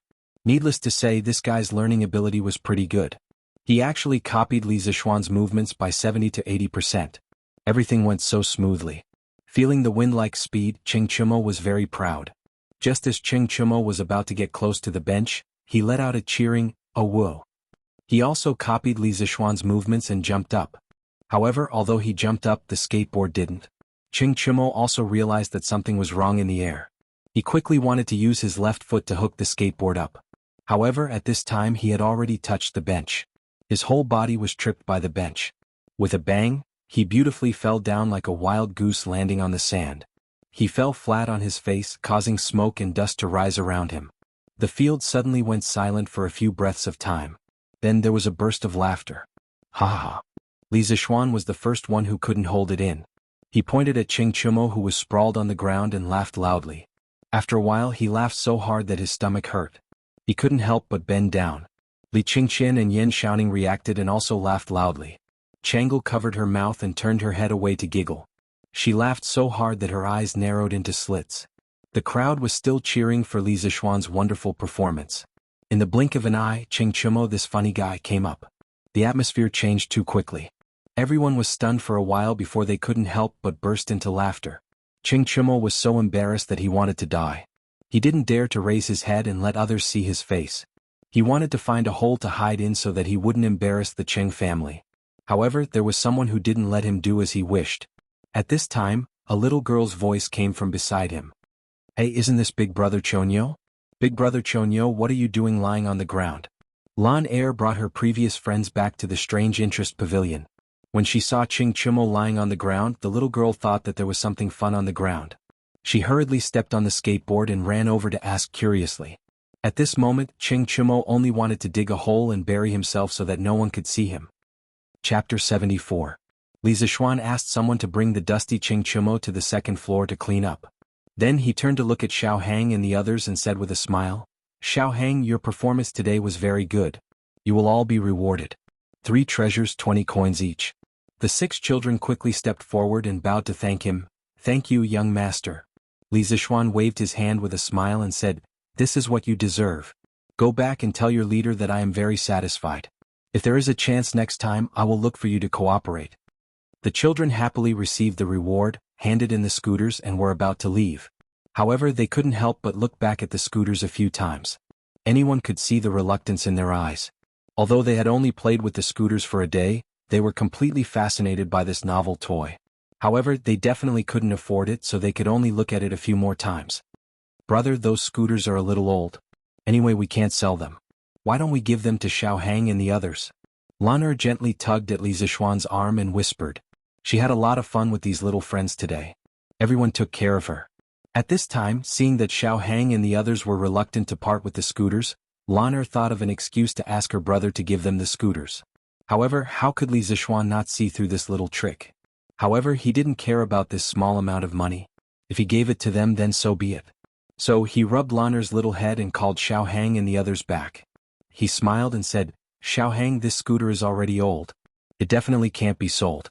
I'll give it to you." The children were surprised, but Xiao Hang was more mature. He quickly bowed and said, "Young master, this is too expensive. Xiao Hang doesn't dare to accept it.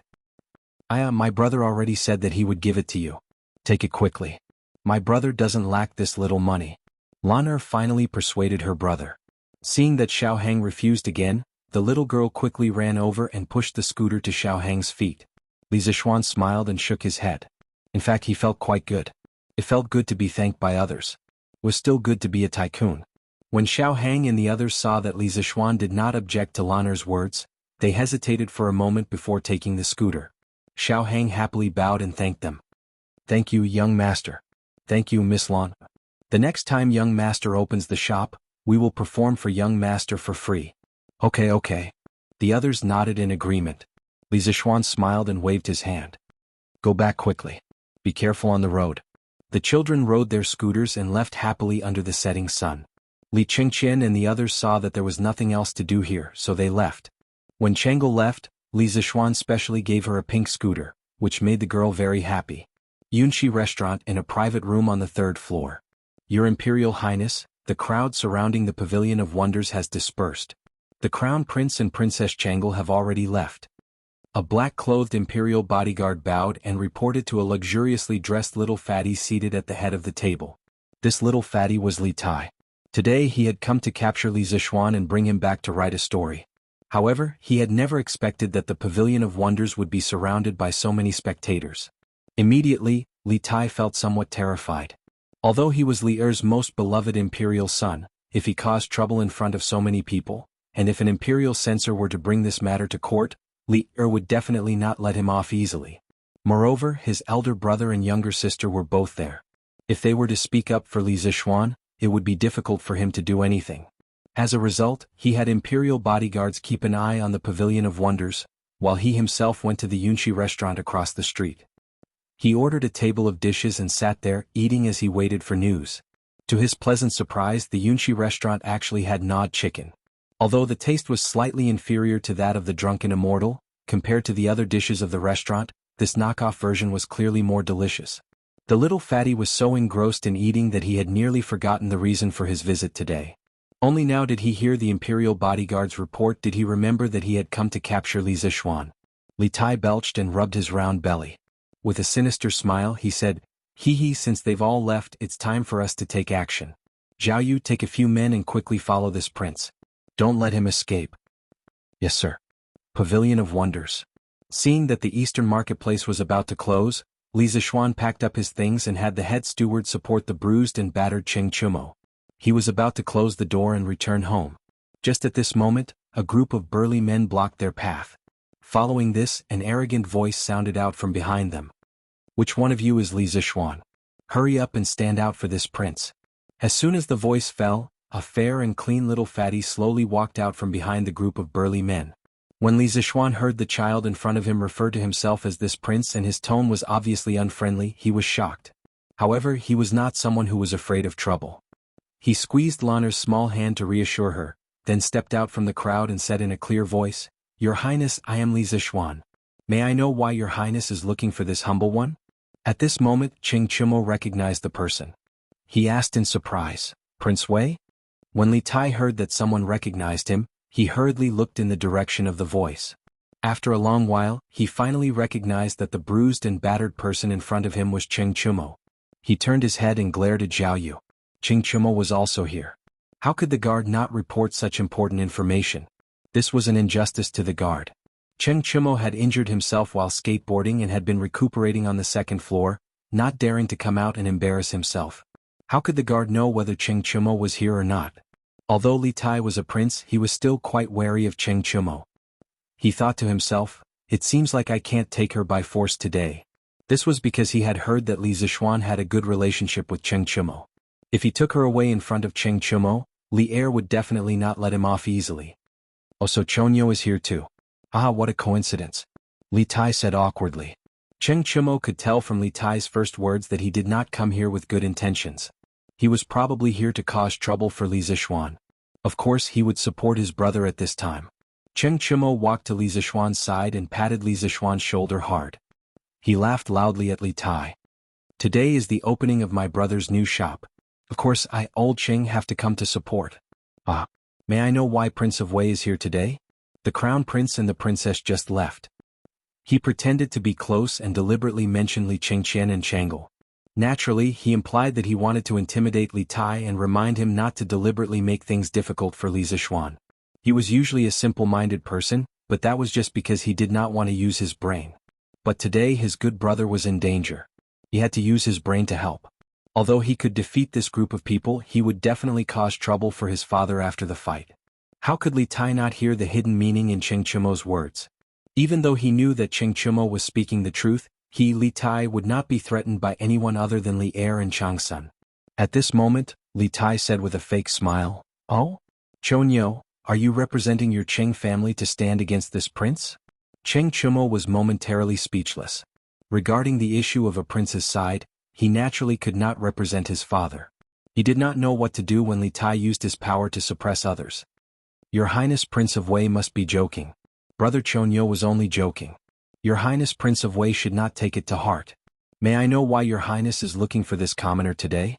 Li Zishuan could not sit still when he saw his good brother stand up for him. Thus, he stepped forward to help Cheng Chumo out of his predicament. Chapter 75. East Market, in front of Strange Interest Pavilion. When Li Tai saw someone come forward to admit it, he looked at Li Zishuan and asked proudly, "Did you write Journey to the West?" What did this have to do with Journey to the West? Li Zixuan was a little puzzled, but he still nodded and admitted, Journey to the West was indeed written by me. What does your highness mean by this? Well, I'm here to find you. There's a good job here. I want you to be my guest. In the future you will write stories like Journey to the West for me. Your monthly salary will be 20 strings of coins. How about it? This is much more promising than your shabby shop. Li Tai said with a look of superiority and pride. In his opinion, the shabby shop in front of him could at most earn 10 strings of coins a month. How could it be as good as writing stories for him? He was not like that poor Li Qingqian. Li Er and Zhang Sun had always doted on him and gave him a lot of rewards every month. Therefore he had the money to keep a guest. Qing Chimo was speechless. Although he did not directly participate in the operation today, he saw everything. The daily turnover of Strange Interest Pavilion was more than 100 strings of coins. After deducting the cost, the profit was at least 40 to 50 strings of coins. He really did not know where Li Tai's confidence came from. Li Zixuan looked at the little fatty who was flaunting his wealth and superiority in front of him, and the corner of his mouth twitched. He wanted to tell Li Tai that he would give him 40 strings of coins a month as long as he stopped bothering him. But after thinking about it, he felt that this would be too hurtful. Li Tai would probably be angry, so he did not say it. Li Zixuan could only say tactfully, I'm afraid I'll have to disappoint your highness. This humble one is undisciplined and only wants to stay at home and open a shop. I have no intention of becoming a guest of the prince's residence. Li Tai was standing there waiting for Li Zixuan to agree, but he did not expect Li Zixuan to reject him without hesitation. He was very angry and secretly thought that this brat really did not know how to appreciate favors. Li Tai, who had been living a smooth life since he was young, was a little embarrassed at this moment. He said with an ugly expression, Are you sure? Li Zixuan knew that this little fatty was going to get angry, but he was sure that Li Tai did not dare to do anything to him. He was doing legal business and did not do anything to steal chickens and dogs.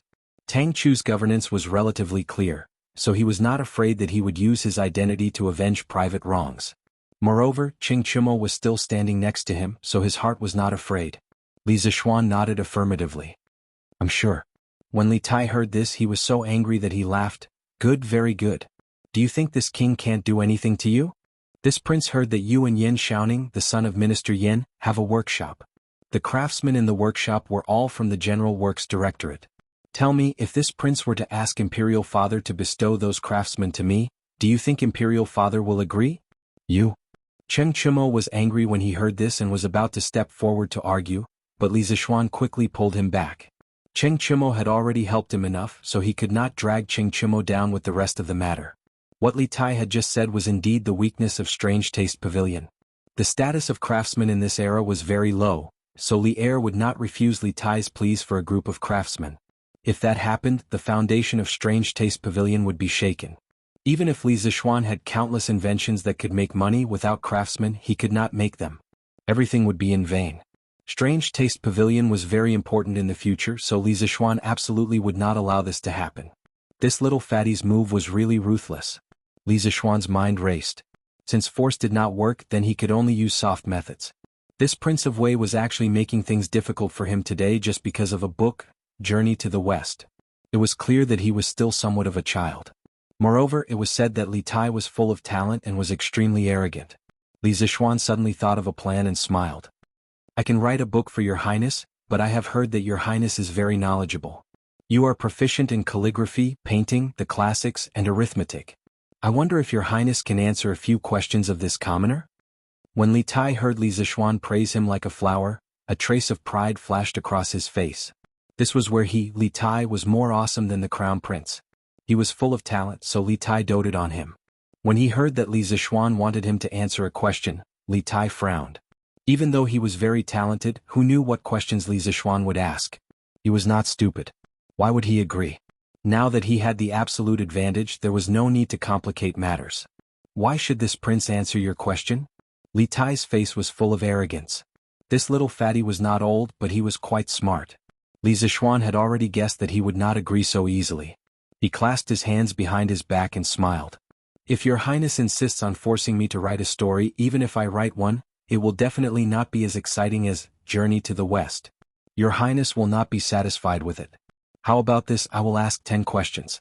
As long as your highness can answer one of them, I am willing to write for your highness for 3 years without any salary.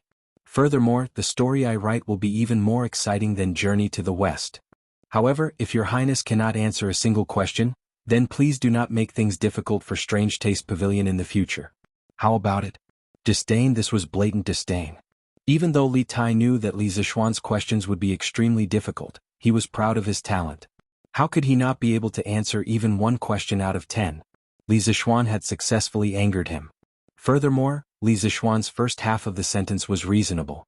Even if he used his power to force Li Zishuan to write a story for him, if Li Zishuan was unwilling, then the story he wrote would definitely not be good. Then everything he did would be meaningless. Alright, then it's a deal. If you lose, then you have to write a story for this prince for 3 years.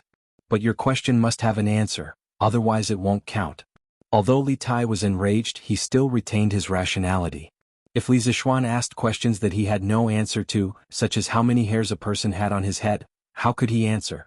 This little fatty doesn't know that, as the saying goes, virtue is 1 foot tall, the devil is 10 feet tall.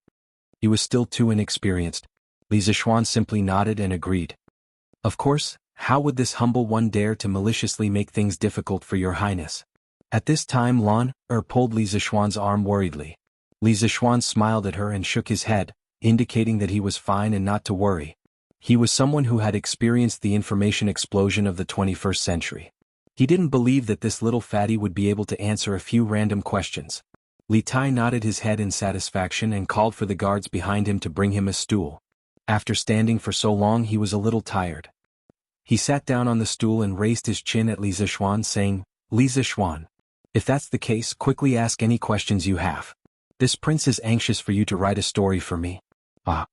Li Tai was confident that he would not lose. Just thinking that he would be able to read a story better than Journey to the West made him happy. However, he never expected that he would soon be tortured to the point of doubting his life. Chapter 76.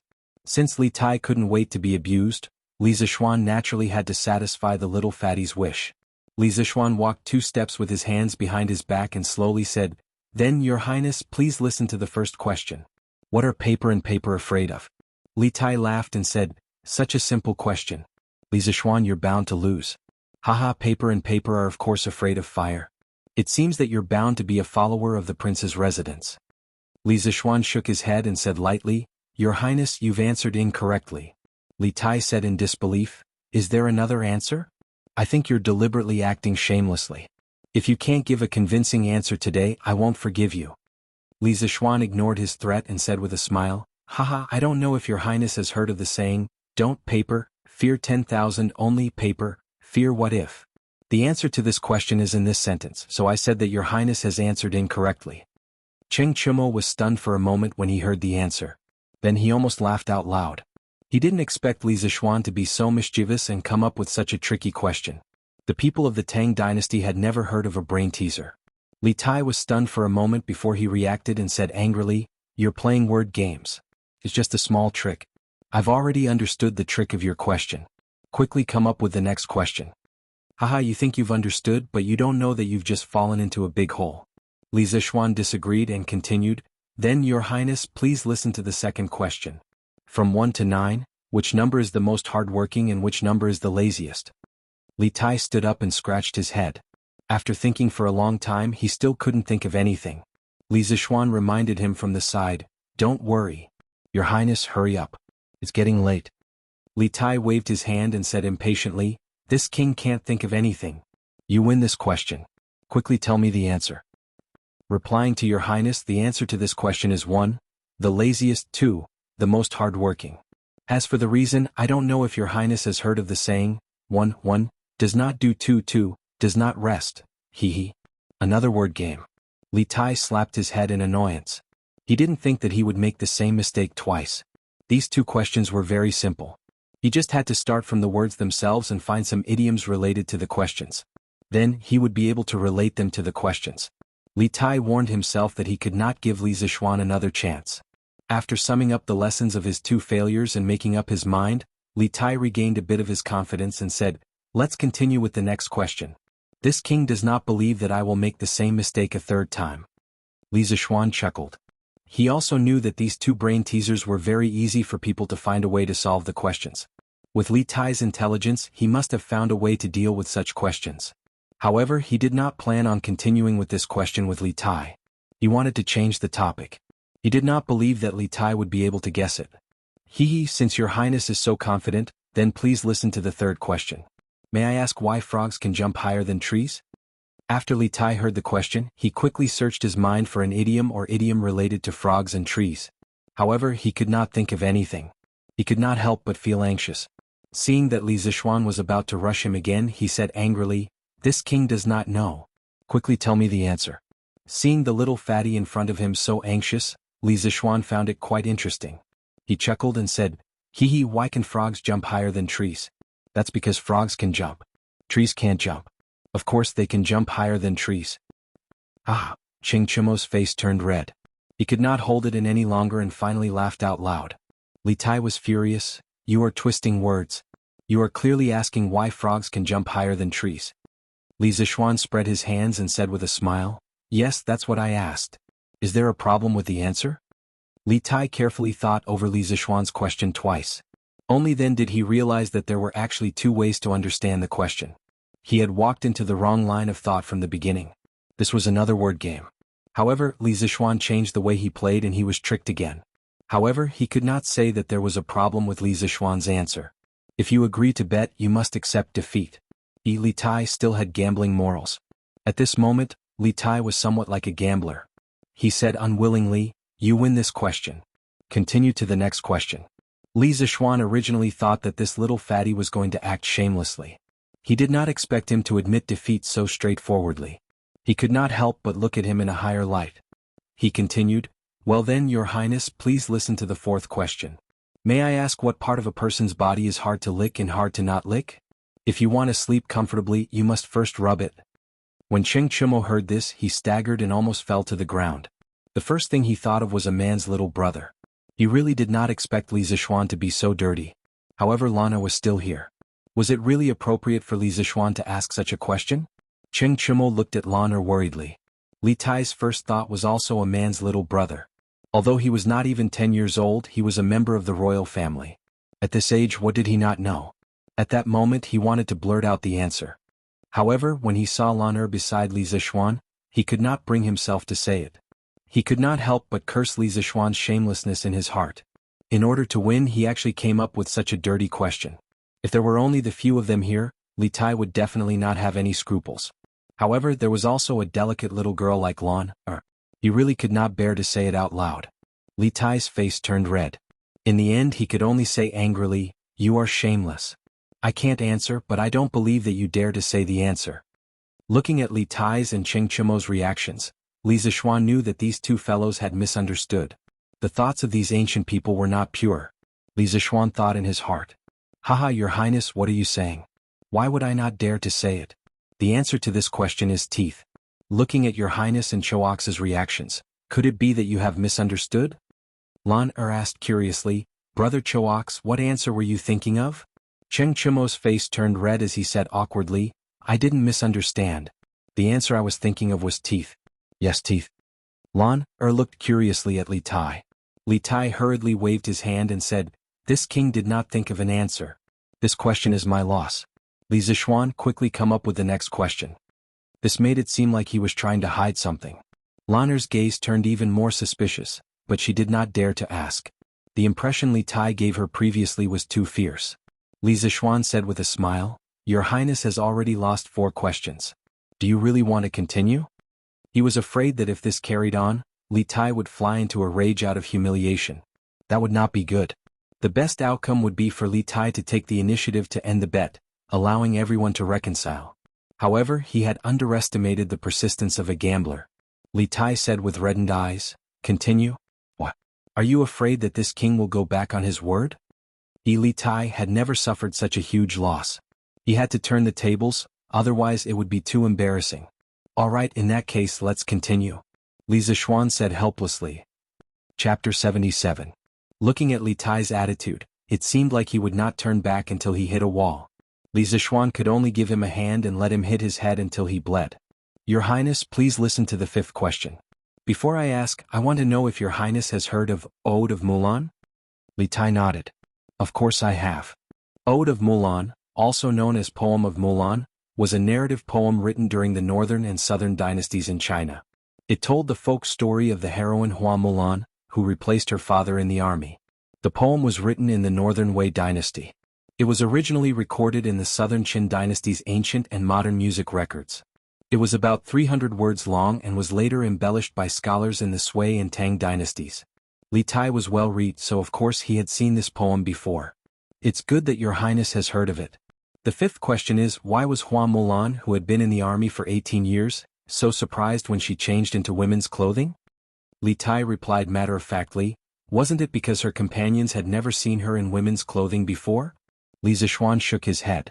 Wrong, it was because her companions thought that it was more appropriate for her to wear men's clothing. Li Tai was speechless. He really wanted to curse in his heart, but he did not know if he should say it. Ta! Tisk! Cheng Chumo could not take it any more. He laughed loudly, but tragically the wound on his face was torn. Lan covered her mouth when she heard this funny answer. She could not help but giggle. Li Tai said with a dark face, continue. Next question. Next question. Next question. As time passed, Li Tai's face became darker and darker. However, he couldn't help but listen to the next question every time. Putting aside the gambling, Li Zishuan's questions were all very novel, and the answers to each question were even more unexpected. He was like an opium addict. Although he knew that he would lose if he continued like this, he could not help but want to listen to the next question and the answer to the next question. Your Highness, this is the last question. Please listen carefully. After Li Zishuan finished, he sighed in relief. He was finally going to get rid of this troublesome fatty. Wait. Hearing that this was the last question, Li Tai was startled and quickly interrupted. He frowned, thought for a moment and said, that's right. For the last question you are not allowed to come up with such a crooked question. You must come up with a proper question. If he really couldn't answer a single question, then wouldn't his reputation be ruined? Although Li Tai liked those strange questions, it didn't mean that he was willing to lose the bet. Li Zishuan looked at Li Tai's face, which was as black as the bottom of a pot. He didn't want to push this little fatty too far. I heard that Your Highness is also proficient in mathematics. How about I give you an arithmetic question for the last question? Hey, since this little fatty is looking for a beating, then don't blame me. I can also play you to death with a proper question, Li Zishuan thought insidiously. Li Tai was energized. He was quite confident in mathematics. He didn't believe that Li Zishuan would be able to stump him. Okay, then it's an arithmetic question. Quickly give me the question. Your Highness, please listen to the 10th question. Let's say that our Tang Empire wants to attack the Turks. We need to transport 100,000 dan of grain from Qin province to the front line of Feng province. If we travel by water, we will lose 300 dan of grain for every 100 li. If we travel by land, we will lose 500 dan of grain for every 100 li. If the grain transport army travels a total of 1,000 li by water and land, they will have 95,800 dan of grain left. May I ask Your Highness, how many li did the grain transport army travel by water and land? Li Zishuan casually came up with a two-variable linear equation. As for higher-order equations, he didn't bother. He was afraid that Li Tai wouldn't be able to understand it. Although this question wasn't as strange as the previous one, it was still difficult for the ancient people. The people of the Tang dynasty didn't have the concept of equations. Li Tai furrowed his brows. This question was open and aboveboard. He tested all the hypotheses in his mind one by one. Gradually, sweat appeared on his forehead. After a long time, he still couldn't find the correct answer. Li Zishuan reminded him, Your Highness, the East Market will be closed soon. Li Tai looked at the sky and said unwillingly, if I have another 2 hours, I will definitely be able to find the correct answer. Li Zishuan smiled and said, Your Highness, the correct answer to this question is 400 li by water and 600 li by land. I can find the correct answer in 3 breaths. Li Tai subconsciously put Li Zishuan's answer into the question to check. He found that it was correct, but he still couldn't believe it. You must have calculated the answer in advance. That's why you can say it so quickly. If Your Highness doesn't believe me, you can change a few numbers in the question. Let's see if I can find the answer in 3 breaths. If I can't, I will lose today's bet. Alright, that's what you said. Then this prince will change the remaining provisions to 96,500 dan. You can calculate how many li we have traveled by water and land respectively. Li Tai changed a number casually. He didn't believe that Li Zishuan could find the answer in 3 breaths. Li Zixuan's mental strength was far beyond that of ordinary people. As soon as Li Tai finished speaking, he immediately got the answer in his mind. Your Highness, the soldiers traveled 750 li by water and 250 li by land. So fast. It didn't even take a breath. Li Tai was shocked. He quickly put Li Zixuan's answer into the question to check. A moment later, Li Tai's eyes widened and he muttered, "It's completely correct. How is this possible? Even Dr. Liu from the Imperial College can't do it?" Although Cheng Chumo didn't know how to calculate, seeing Li Tai's reaction, he knew that his good brother had calculated correctly. He couldn't help but change his understanding of Li Zixuan. He thought to himself, it's fine if his martial arts are better than mine, but why is he smarter than me? How am I supposed to live in the future?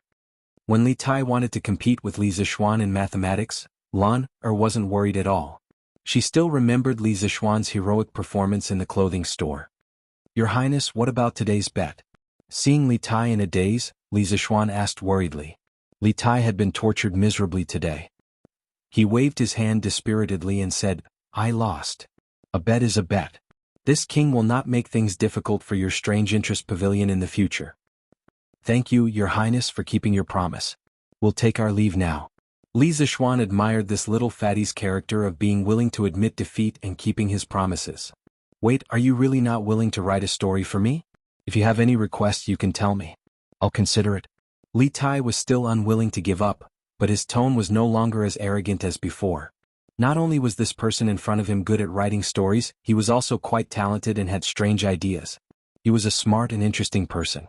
Li Tai really wanted to rope him in as a guest of the palace. Li Zixuan shook his head and said, Sorry, this humble one's ambition does not lie in this. Looking at the little fatty's disappointed expression, he also felt that Li Tai's tone was no longer as arrogant as before. He thought to himself that this fatty was just a child spoiled by his parents. Li Zixuan then added, But in my free time I'll write some stories. When the time comes I'll engrave them into books and sell them at Strange Interest Pavilion. Li Tai's eyes lit up and he said with a smile, Okay, I'll definitely get someone to buy a few books. But you must tell me about your learning skills in the future. I'll definitely treat you well. Li Zixuan smiled and said, Of course. The few of them bade farewell. Li Zixuan looked at the sky and estimated that the market would close in a few minutes. He let Wang Zhong take Lan Er back first. He quickly walked to Strange Interest Pavilion's workshop and happened to meet Faubert, who was preparing to go home. He asked Faubert about the progress of the curved plows. Faubert smiled and said, Young master, the 20 curved plows you wanted have all been made. They're just waiting for you to send someone to take them away tomorrow. I'll go to the manor with you tomorrow to see how effective the curved plows are. Li Zixuan nodded and said, Okay, that's good. I'll send someone to take these curved plows away tomorrow. At this moment, Faubert seemed to have thought of something and said, Oh, that's right. Young master, the roller bearings you mentioned before have been made in the workshop. Now we can make roller bearings of various sizes. Li Zixuan was overjoyed and said with a smile, That's great. After I'm done with this, I'll give Faubert a blueprint. Faubert can help me build a carriage with roller bearings for all the parts that need to be rotated. Li Zixuan was very happy that there was finally hope for the luxurious carriage that he had been longing for. Faubert smiled and said, Okay, no problem. Chapter 78. As night fell, all of Chang and was shrouded in darkness. Because of the curfew, all the streets were dark except for the brothels. After dinner the people of Chang and went to bed. The entire city seemed to have fallen asleep, but some people were still awake. The Taiji Palace in the Imperial Palace was still brightly lit. Since the dynasty had just been established, there were many things that Li Er needed to decide. He would read memorials until very late every night. But what he was holding now was a memorial written by a courtier. He not afraid of 10,000 but just in case. Why does this kid have so many strange things in his head? Li Er looked at the secret report in his hand and shook his head with a smile. Li Zixuan would never have thought that he would enter Li Er's sight again after the nibbled chicken incident. Haha, Chinke has been talented since she was a child. I didn't expect that she would suffer such a big loss today. But it's good for her to suffer some setbacks. But Li Zixuan is really interesting. Of course, Li Er wouldn't hold a grudge against Li Zixuan for his son's humiliation outside. His daughter was raised in a rich family while his son was raised in a poor family. Li Er had always adopted a let nature take its course attitude towards his sons. They could compete with each other, they could fight each other, but they couldn't cross that red line. Even if one of his sons was bullied, they could find a way to get back at him. Lier would never stand up for him. Looking at the novel questions and unexpected answers on the secret report, the smile on Lier's face grew wider and wider. However, when he read the last question, the smile on Lier's face suddenly froze, and his face gradually became solemn. Lier's face darkened and he asked the guard in black in front of him, "Li Zishuan really calculated the answer in one breath?" The guard quickly bowed and said, "Your Majesty, it's absolutely true." Lier waved his hand and asked the guard to leave. He turned around and clenched the secret report in his hand. The last question had touched the ambition that had been hidden in his heart for a long time. After the incident at the Xuanwu Gate last year, the Great Tang was in a state of turmoil. The Turkic Khaganate sent out an army of 100,000 and took advantage of the situation to invade. Like a hot knife through butter, the Turkic Khaganate actually managed to reach Jianghu, which was only 40 li away from Chang, and shaking the entire capital. At that time the enemy was strong and we were weak. Lier was forced to set up a deceptive tactic. He personally led Gao Shilian, Fang Xianling and the others, 6 riders, to the Wei River and spoke with Sheli across the Wei River. In the end the Turks retreated. Not only did they take away 30,000 Han slaves, they also received the promise of non-aggression from Emperor Lier. All the treasures in Chang'an's treasury were emptied. These smug bandits left Yuanzhou state and fled into the vast grassland from Huayuan. Perhaps later generations would praise Lier for not being afraid in the face of danger and crafting a clever plan to set up the Wei River Alliance, winning a chance for the Great Tang to breathe. But in Lier's view, the so-called Wei River Alliance was the shame of his life. All those years ago Lier had followed his father to Taiyuan County and experienced 100 battles before finally conquering the world. When had he ever suffered such humiliation? Lier still remembered that after the Turks retreated, Qing Yaojin held his handwritten letter and knelt on the ground like a child, wailing loudly. Tens of thousands of soldiers put on their armor and knelt in front of the commander's tent. Several valiant generals requested to go to war, determined to wash away the humiliation brought by the Wei River Alliance with blood. Although the Great Tang had just been established, from the emperor to the people, there was a pride in their bones, a pride of being a Tang person. If the emperor was humiliated, the officials would die. If the emperor was humiliated, the people would die. In an instant, the entire country, from the generals to the people, was filled with fighting spirit. They all swore to take revenge for their emperor. But at that time the Great Tang army was weak. Their equipment was not complete, their provisions were not sufficient, and there were many rebellions. Tufan and Tuyuhun were eyeing them covetously. Lier could only grit his teeth and swallow it down. For a gentleman to take revenge, 10 years was not too late. He swore in his heart that once the rebels in the country were wiped out and the soldiers were strong enough, he would hunt the grassland with everyone and fight to the death with the Turks. Today, seeing Li Zishuan give the last question to Li Tai, Lier's heart was unable to calm down for a long time. Speaking of Li Zishuan, Lier could not help but think of the conversation he had with Qing Yaojin 2 days ago in Taiji Palace. "Jijia, how has second brother Qin been recently?" Lier sat on the dragon throne, his face full of concern. Qin Shubao had followed him on many bloody campaigns and had saved his life several times. Thus, Lier had always been very grateful to Qin Shubao. Even after he became the emperor, he still called Qin Shubao second brother Qin in private. "Your Majesty, second brother Qin had many hidden injuries in his early years. Now that he is old, the injuries have flared up and his body is getting worse by the day. A few years ago, second brother could still beat me in martial arts, but a few days ago I went to the Qin residence to see second brother. Second brother, Your Majesty, I am heartbroken." As Qing Yaojin spoke, he could not help but beat his chest and cry. This old general of the Great Tang had once faced countless powerful enemies without batting an eyelid. Now that he saw his best brother's body getting worse, he could not help but cry. Men did not cry easily, but they had not yet been deeply hurt. Lier's eyes were also moist. He was silent for a while, then said in a low voice, "Jijia, do not be sad. I will have Daoist's son go to the Qin residence to take a look at second brother Qin. As long as it can alleviate second brother Qin's pain, I am willing to have people find it, no matter how precious the medicine is." Qing Yaojin hurriedly expressed his gratitude. "I thank your Majesty on behalf of second brother." Lier sighed and said, Time flies. Time is unforgiving. Seeing all of you brothers who had followed me to conquer the world grow old day by day, I don't feel good in my heart. When our generation is old, who can help Qingchen protect the Great Tang? Your Majesty, there are talented people in every generation. The children and grandchildren have their own fortune. There are also many loyal and brave people in the younger generation. Qing Yaojin spoke a rare literary sentence. Li Er shook his head and said, Jijia, the younger generation is relying on their parents' influence. How many of them are successful? Qing Yaojin thought for a while, then suddenly smiled and said, Your Majesty, I met a young man a few days ago. I sparred with him and found that his martial arts were on par with mine. Li Er's eyes lit up and he asked with interest, Oh, how old is that young man? He should only be 14. What? Li Er was truly shocked. Although martial arts depended on talent, it could not be without the accumulation of time. Qing Yaojin had been through hundreds of battles, and his martial arts were at least in the top 10 of the generals of the Great Tang. Now that Qing Yaojin said that a 14-year-old young man was on par with him, how could Li Er not be shocked? How can a 14-year-old young man be on par with Jijia in martial arts? How come I have never heard of such a young talent in Chang'an? Your Majesty, it is true. This person is called Li Zixuan. He lives in Chang'an's Yongla Lane. He was on good terms with my son, so I met him. Li Zixuan? This name was so familiar. Li Er stood up, frowned, and walked 2 steps before he suddenly remembered. Is it Li Zixuan who invented the chicken nibbling technique?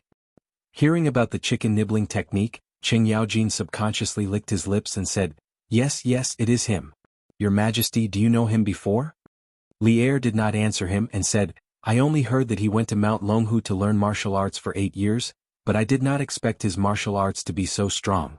Qing Yaojin explained, Your Majesty, Li Zixuan was spiritual master Lingshu's disciple, so it is not strange that his martial arts are so outstanding. Li Er was a little absent-minded and muttered, I see. Your Majesty, it is late. I beg your Majesty to rest early. The old eunuch Zhao Song cautiously came forward to persuade him. Li Er collected his thoughts, nodded, and was about to leave when he suddenly turned his head and ordered, Zhao Song, ask Baiqi to pay more attention to Li Zixuan.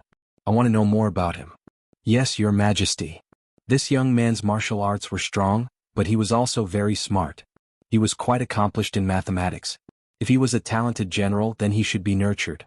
The younger generation of the empire needed a leader. Even if he was not a talented general, he could be transferred to the army as a clerk. If he was in charge of the allocation of provisions, it would probably reduce a lot of losses on the journey. It was time to find an opportunity to transfer this young man into the army and train him well. Li Er thought so. Chapter 79. The next day, Li Zixuan didn't laze around in bed. He got up early. He still had to go to the Han village to deliver the plow today. As for the business of Chitsu Pavilion, Li Zixuan had already told his father last night to send a reliable shopkeeper to take care of it today. Chitsu Pavilion's reputation had already spread yesterday, so the rest of the work just had to be done step by step. Li Zixuan didn't need to stay there every day. It was best for him to be a shopkeeper who didn't do anything. Before Li Zixuan ate breakfast, he asked San Bao to quickly go to the carriage house to hire 4 carriages that were specially used to transport goods. San Bao didn't go with Steward Wang to buy chicken seedlings today. Li Zixuan asked Wang Zhong to take Fu with him. He wanted San Bao to go with him to the village today. After breakfast, he went to the door to see if San Bao had returned. In the end, he didn't see San Bao. Instead, he saw Cheng Chumo. Hey Chonyo, why are you here? After Cheng Chumo went back with a bloody nose and a swollen face last night, he naturally couldn't avoid being interrogated by Qing Yaojin. When old Qing saw him like that, he thought that he had run out to fight with someone again. Cheng Chumo explained for a long time before Qing Yaojin reluctantly believed him. He glared at him angrily. Useless thing. How can you fall like this from playing with a lousy carriage? You're really embarrassing me. Cheng Chumo also knew that he had lost a lot of face this time, so he stood there silently and didn't dare to talk back. Who knew that Qing Yaojin would continue to say, Another day, ask Xiao Shen to make one for me. I want to see what kind of carriage can make you fall like this. Cheng Chumo cursed in his heart. I'm afraid that when the time comes, you'll fall even more miserably than me. Cheng Chumo suddenly remembered something this morning. Yesterday he had planned to ask Li Zixuan why his family was buying so many chicken seedlings. However, he fell down and forgot about it. Therefore he came to look for Li Zixuan right after breakfast. At this time he saw Li Zixuan at the door. Cheng Chumo wanted to pull him to a corner and ask him about it. What are you doing? What are you doing? Pulling in broad daylight? What kind of scandal is this? Li Zixuan saw that Cheng Chumo didn't say anything and came to pull him. Suddenly his chrysanthemum tightened. He was not gay. He quickly slapped away Cheng Chumo's claws. Cheng Chumo's face was full of black lines. Little Xian, what are you thinking? I have something important to discuss with you. Come here quickly. Oh, you should have said so earlier. Come in and talk. It's not appropriate to talk outside. Li Zixuan tidied up his clothes and brought Cheng Chumo to the front hall. After the two sat down, Cheng Chumo couldn't wait to say, Little Xian, I'm here to ask you something today. Don't fool me. Li Zixuan took a sip of tea and said casually, What's the matter?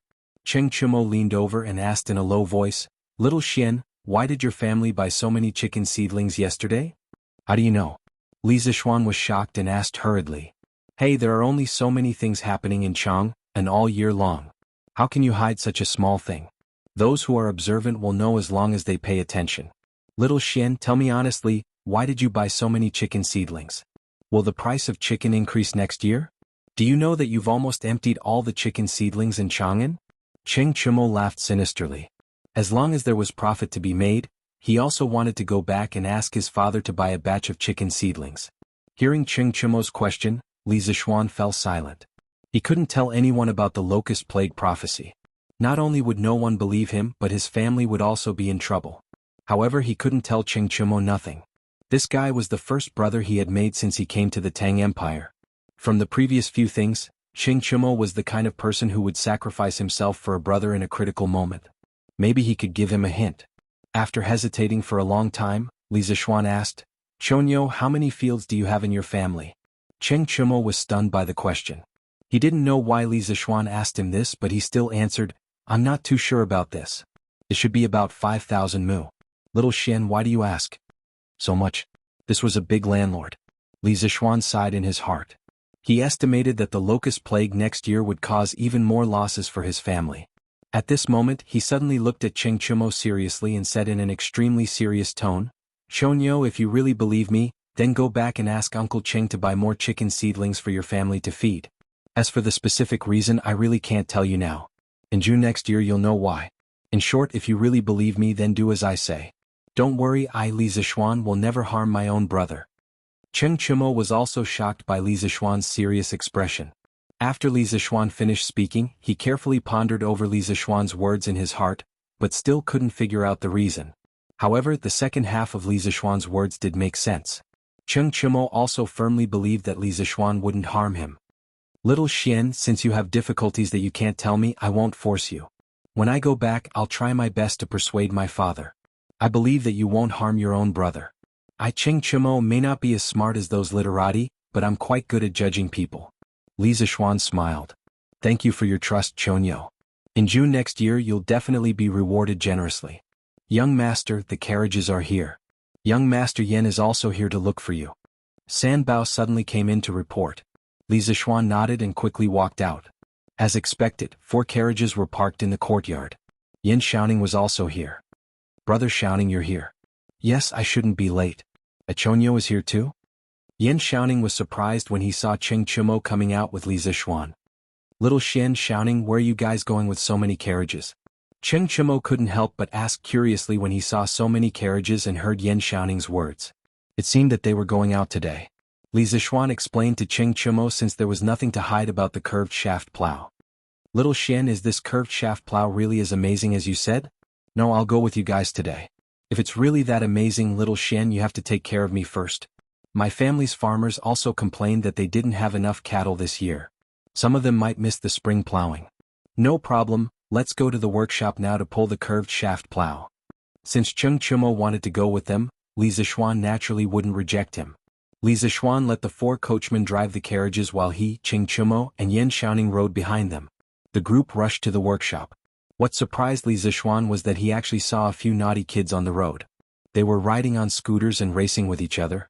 The other naughty kids around them were looking at them enviously. Li Zixuan smiled knowingly. All of this was within his expectations. The naughty kids who bought the scooters would spontaneously promote the Strange Taste Pavilion. In the following period of time, the sales of the Strange Taste Pavilion scooters would snowball and experience an explosive growth. The title should be Persuading People to Buy Chickens. I'm too lazy to change it now. It should be more interesting this way. I don't care if you guys believe it or not, I believe it. This isn't a clickbait, right? Chapter 80. After Li Zixuan and the others got the plows from the workshop, they brought Faubert to the Han village. Han Lijing remembered that Li Zixuan said that he was going to give them a new type of plows 2 days ago. Early in the morning he brought Old Hu to the village entrance. The two men stood there and looked forward to it. A villager passed by and asked Old Hu what they were waiting for. Old Hu said that the young master was going to give them a batch of better plows today. When the villager heard this, although they didn't believe that there was a better plow in the world than the current straight plows, they thought that the young master had brought a series of benefits to the village recently. There was no reason for him to lie to them. Therefore, the villager who had nothing to do in the morning accompanied Han Lijing and Old Hu to wait at the village entrance. They looked forward to the stars and the moon, and they were about to turn into Amma stones. Finally, a group of carriages came into their sight. The person in the lead was Li Zixuan. Han Lijing quickly led the others to welcome them. "Young master, you must have had a hard journey." Li Zixuan smiled and said, "Uncle Han, it's okay. You guys came at the right time. I brought a total of 20 new plows.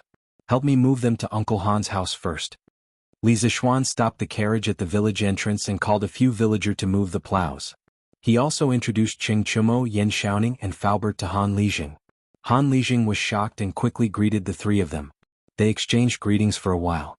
When Li Zixuan saw the eagerness in Yan Xiaoning in the other's eyes, he said, "Uncle Han, leave one of the plows. We'll go to the field now and see if the new plows are good or not.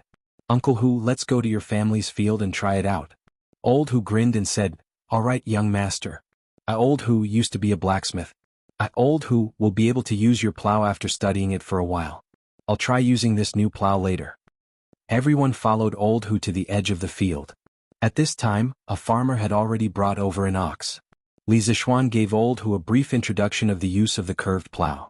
Old Hu had been a blacksmith before and he was also good at farming, so it didn't take him long to understand. He couldn't wait to tell Li Zixuan, and then he took the curved plow and led the cattle to the field. Old Hu tied the reins of the curved plow to the ox. He held the plow with one hand and drove the ox with the other. Old Hu was taken aback the moment he started the plow. It was obviously more effortless than before. It was completely different from the previous plow, which had to plow the land with a lot of potholes. If it weren't for the fact that it was his own field, Old Hu would have suspected that someone had filled the field with water before. It was too easy to plow. When he reached the end of the field and was about to turn, Old Hu experienced another benefit of the curved plow. At this moment, Old Hu gently turned the shaft of the plow, and the entire plow easily turned around.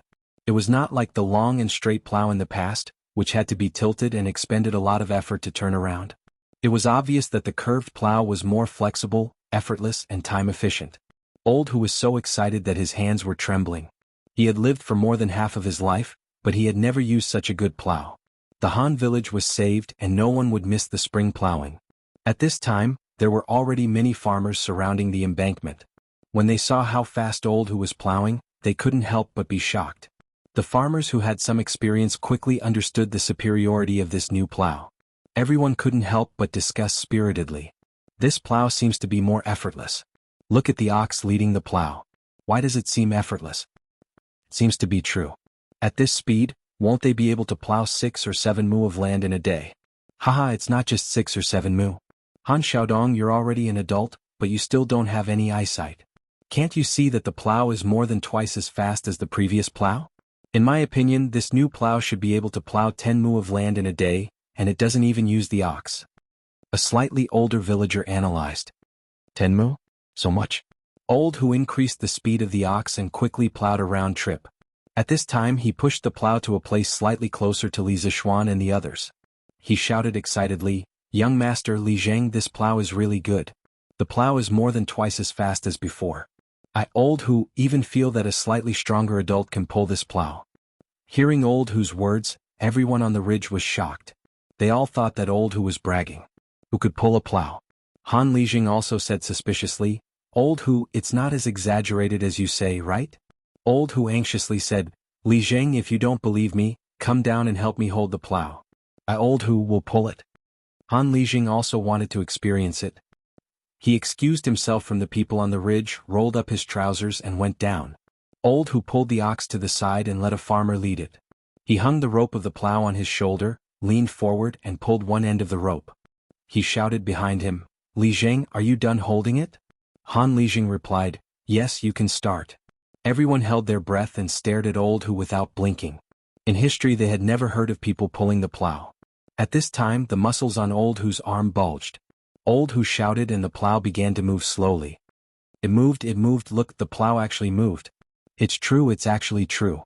God, what kind of plow did young master bring us? An old farmer trembled as he knelt on the ground and muttered, a divine plow, a divine plow. This is the divine plow of our Tang Empire. Faubert was also trembling with excitement. 2 days ago, when Li Zixuan explained the advantages of the plow to him, although Li Zixuan's words were clear and logical, he still had some doubts. But today the facts were in front of him. He had no choice but to believe. The plow in front of him was even better than what Li Zixuan described that day. Young master, facts speak louder than words. This old man is convinced. This plow can really be called the divine plow of our Tang Empire. In the future, millions of people will be grateful for young master's kindness. Faubert looked at the excited farmer in front of him and couldn't help but say. Li Zixuan smiled and said, this is also thanks to Faubert's help. Without Faubert's exquisite skills, how could we make such an efficient plow? Yan Xiaoning was breathing rapidly as if he had taken drugs. He grabbed Li Zixuan's arm and said incoherently, Xiao Xian, this is a divine plow. This plow must be widely promoted. When I go back, I must tell my father to let the Ministry of Works purchase this plow. This is the good news of our Tang Empire's people. Li Zixuan was speechless. It was just a plow. Did these people have to praise it so much? Ching Chumo jumped out excitedly at this moment. He patted Li Zixuan's shoulder and shouted, Xiao Xian, if you treat me as a brother, then supply my family with 100 of these plows first. My farmer needs them urgently. 100? Why don't you go rob a bank? Li Zixuan was furious. This guy was really asking for too much. The Han village only got 20. Moreover, even if he gave Ching Chumo 100, did his farm have so many cattle? Wasn't this a waste of resources? Then let's start with 50, no less. My family's farmstead has 50 cattle. Cheng Chumo said with a flattering smile. Li Zixuan nodded. This was more like it. At this moment he said to Faubert, Faubert, when you go back to Chang, and ask all the craftsmen in the workshop not to do anything but focus on making the plow. In addition, you are in charge of finding a group of skilled and reliable craftsmen. I wouldn't mind even if there were 40 or 50 of them. Don't worry, I don't lack money. Li Zixuan expressed that he was rich and could do whatever he wanted. Faubert nodded and agreed, yes, young master. This is an important matter. I will arrange it well. Chapter 81. After the villagers on the ridge saw the magic of the curved plow, some of them quickly spread the news back to the village. One person spread to 10, 10 spread to 100, and then the entire Han village was in an uproar.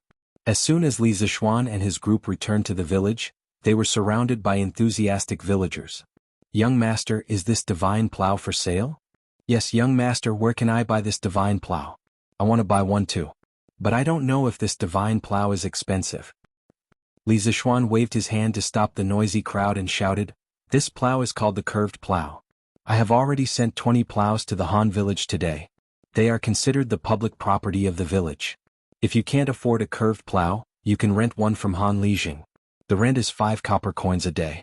If you want to buy one, you can go to the Strange Interest Pavilion in the East Market of Chang and City tomorrow. They sell one for 170 copper coins.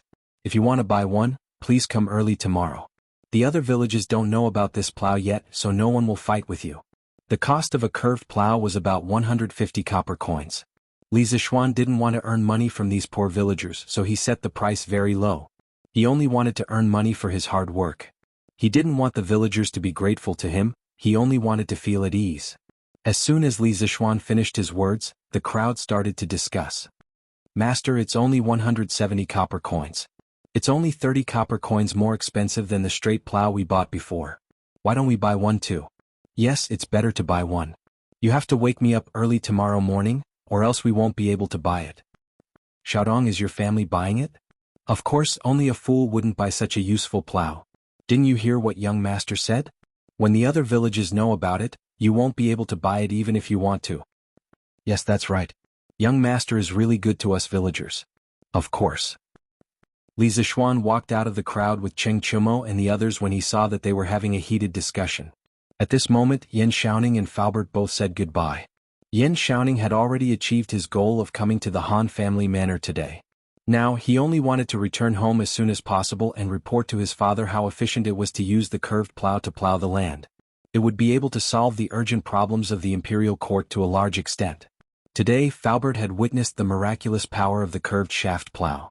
He wanted to return to the workshop as soon as possible and recruit more craftsmen to mass-produce the curved shaft plow. Time waits for no man. If he builds one more curved shaft plow, there would be one less family missing the spring plowing. Faubert felt that his body was filled with passion for work. His waist was no longer sore and his legs were no longer painful. His entire body was filled with energy. Li Zixuan saw that Cheng Chumo seemed to want to leave in advance, so he hurriedly pulled him back and said, "Chonyo, don't go yet. I'll bring you to see the Han family Manor's chicken farm. If your family's farm also wants to raise chickens on a large scale, then do it like this. Otherwise the chickens will easily catch the foul plague." Cheng Chumo thought for a moment and nodded in agreement. "All right, then we'll listen to little Xian and go take a look." The two of them followed Li Zixuan to the back mountain of the manor. Compared to the first time Li Zixuan came, the back mountain had changed a lot. In the forest, the farmers had used bamboo or tree branches to form chicken farms one after another. Each farm was about half a mu of land. Moreover, there was a sign hanging at the door with the name written on it. Li Zixuan nodded in satisfaction and turned around to ask, "Uncle Han, how many chicken farms are there on this mountain now?" Han Lijing smiled and replied, "Young master, because the farmers know that these chicken farms are for themselves, and because young master is paying them wages, everyone in the manor is very motivated to work. In 2 days we have already surrounded more than 20 chicken farms. Young master, the 8,000 chickens that you sent before have all been settled down. The farmers have all used their own hens to raise these chickens. Everything is going smoothly. Then I'm relieved. Uncle Han, follow me in to see the chicken coop." Li Zixuan chose a chicken farm next to him and directly pushed the door open. Cheng Chumo and Han Lijing also followed in. They saw a few old hens and a few groups of chickens. There were about 300 to 400 of them. They were looking for food everywhere. The chicken farm was noisy and lively. There was also a row of neatly arranged chicken coop inside. It was spacious and airy. Li Zixuan nodded in satisfaction and said, "Uncle Han, this chicken coop is very well done. Uncle Han, this chicken farm is done very well. Just build the rest like this. You have to hurry up. Now we've only delivered 8,000 chickens to you. There are still 72,000 left. Steward Wang will continue to deliver more to you in the next few days. Uncle Han, I suggest that you pick some people to manage the farm. It's best if you pick those who have learned the ability to control chickens. Let them get familiar with the chickens as soon as possible. These chickens are very important to me. Nothing must go wrong. Later I will give you another 1,000 strings of cash. Go to Chang'an City and buy more quicklime. You have to sprinkle quicklime around the chicken coop regularly." Han Lijing nodded solemnly and said, "Young master, don't worry. I will arrange it well." Then Uncle Han, you go ahead. Chonyo and I will walk around here." Han Lijing nodded and smiled. "Okay, young master, I will go back first." After Han Lijing left, Li Zixuan did not hear any movement from Cheng Chumo for a long time. He could not help but turn around and found Cheng Chumo staring at him in shock. Li Zixuan touched his face strangely and asked in puzzlement, "Chonyo, what happened to you? Were you struck by lightning?" Cheng Chumo wanted to kick Li Zixuan angrily, but Li Zixuan easily dodged it. "Damn you, you are the one who was struck by lightning. I say, Xiao Xian, from what you said before, are you planning to buy 80,000 chickens?" Yesterday he received news that Li Zixuan had bought at least 7,000 chickens. He was shocked by this number at that time. He never thought that it was just a drop in the bucket. Li Zixuan was playing too big, far beyond his imagination. "Yes, what's wrong with this? What's wrong with this? Are you crazy? 80,000 chickens? Chang'an City consumes less than 80,000 chickens in a month. Who are you going to sell these chickens to when they grow up?" Cheng Chumo said angrily. Li Zixuan touched his nose and said awkwardly, Chonyo, actually the most valuable part of a chicken is not its meat, do you know?" Cheng Chumo heard him and looked at him as if he was an idiot. He was speechless, but what he wanted to say was written on his face. He was clearly saying, "I am not educated, don't lie to me." Li Zixuan also knew that he could not explain it clearly, so he could only say vaguely, "Chonyo, you will understand what I mean next year. Your family's chicken farm must be built like the Han family's. Take a good look. Your family cannot buy so many chickens like me, but you must buy them or you will regret it next year." Seeing that Li Zixuan was serious, Cheng Chumo could only nod and say, "Okay, I will tell my father tonight. P.S. Regarding the issue of updating, I would like to clarify. Swordsmen were surprised when I saw that many readers were urging me to update the book in the comments section. I can finally say goodbye to the single-player game. Swordsmen are honored that everyone is urging me to update the book. Swordsman would like to clarify the issue of updating the book. Usually the book will be updated at least 2 times a day, and occasionally 3 times. This book has been open for more than 40 days and it has never stopped updating. Usually, a chapter will be updated at noon, and a chapter will be updated at 10 p.m. Due to the lack of popularity of his new book, there were fewer recommendations. Therefore, Vigilante A could only release his new book at certain times, hoping that others would be able to read his new book amidst the sea of books. Although this method was stupid, Vigilante A had no other choice. If there are many people reading the book, Swordsman will release 2 or 3 chapters at once to prevent people from waiting in the middle. In the end, it's all about understanding. I hope that everyone can understand. Also, if you find out that your comments on the bookstore's book review section have been deleted, don't blame it on Vigilante A. That's because your comments contain sensitive words that are automatically deleted by the system. Vigilante A, Vigilante's own comments have been deleted many times. As for which sensitive words are Vigilante A, Vigilante doesn't know. Everyone will ask why you did not put this paragraph in the comments section or put it in the author's words section. Are you trying to increase the word count by putting it there? First of all, Vigilante A tried to post it in the book reviews and comments section, but it was instantly deleted by the system. Then I also wanted to put it in the author's words section at the bottom, but there was a word limit there, so I couldn't put it there. I'm also in despair. I can't even post in my own comments section. Chapter 82. After visiting the chicken farm, Li Zishuan and Cheng Chumo left the Han family village. He originally wanted to see Hu Jing and his younger brother, but after thinking about it, he realized that he had been busy with the affairs of Strange Interest Pavilion these past few days and had forgotten to ask Li Qingqian to help him inquire about Sun Simiao's whereabouts. Even if he went to old Hu's house now, he wouldn't be able to treat Hu Jing and his younger brother, so he left with Cheng Chumo. In his heart, he planned to find out Sun Simiao's whereabouts after these 2 days of work. Previously in Zhongnan Mountains, Sun Simiao had saved his life, and he hadn't thanked him yet. It wasn't Li Zishuan's style to not repay a favor. Chang, an East City, Curious Pavilion. It was noon and the sun was shining brightly. Although it wasn't as hot as summer, the midday sun still made people sweat a little when it shone on their bodies. In front of the Curious Pavilion, the hot sun overhead couldn't stop people's enthusiasm, and there was already a long line in front of the door. Shopkeeper, how many scooters do you have today? Yeah, there were only 300 scooters yesterday and I didn't even get one. Last night when I got home I was disturbed by that brat for the whole night. Shopkeeper, you're too unkind, can't you prepare more? Aren't you cheating people? Yeah, you're cheating people. Last night I was disturbed by that brat at home for the whole night, and I didn't sleep well. Hearing the commotion outside, a skinny, dark-skinned middle-aged man walked out of the Strange Interest Pavilion. He looked like a scholar. This man was the new shopkeeper that Li Jingmo recruited for his son. His name was Sun Huayuan, and he was the cousin of Sun Huaiming, the new shopkeeper of Li Ji clothing store. He was quite talented.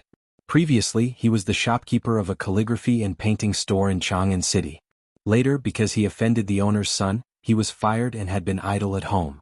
Yesterday, when he heard that Li Jingma wanted to recruit a shopkeeper for his son, Sun Huaiming strongly recommended his cousin. Li Jingma had always been very satisfied with Sun Huaiming's performance in the clothing store, so he gave Sun Huaiming some face and let his cousin try out the Strange Taste Pavilion first. However, before Sun Huayuan was appointed, Li Zishuan called him to his side and gave him some instructions. In the end, Li Zishuan handed him the future development plan of Strange Interest Pavilion written by Li Zishuan and asked him to follow it. Sun Huayuan originally had the arrogance of a scholar, so he was disdainful of the development plan written by a 14-year-old boy, who knew that when he opened it, he would see business plans that he had never seen before. He couldn't help but be shocked. He thought to himself, could it be that the boss's son is a monster? At the same time, he also made up his mind to follow the plan. Otherwise, if he didn't do a good job and got fired, not only would he fail to live up to his cousin's good intentions, but his wife would also fall out with him. Sun Huayuan walked out of the Strange Interest Pavilion and shouted to the crowd. Everyone, please don't be impatient. Today there will be 500 scooters. Please don't cut the queue. Also, I just received a notice from the master in my workshop.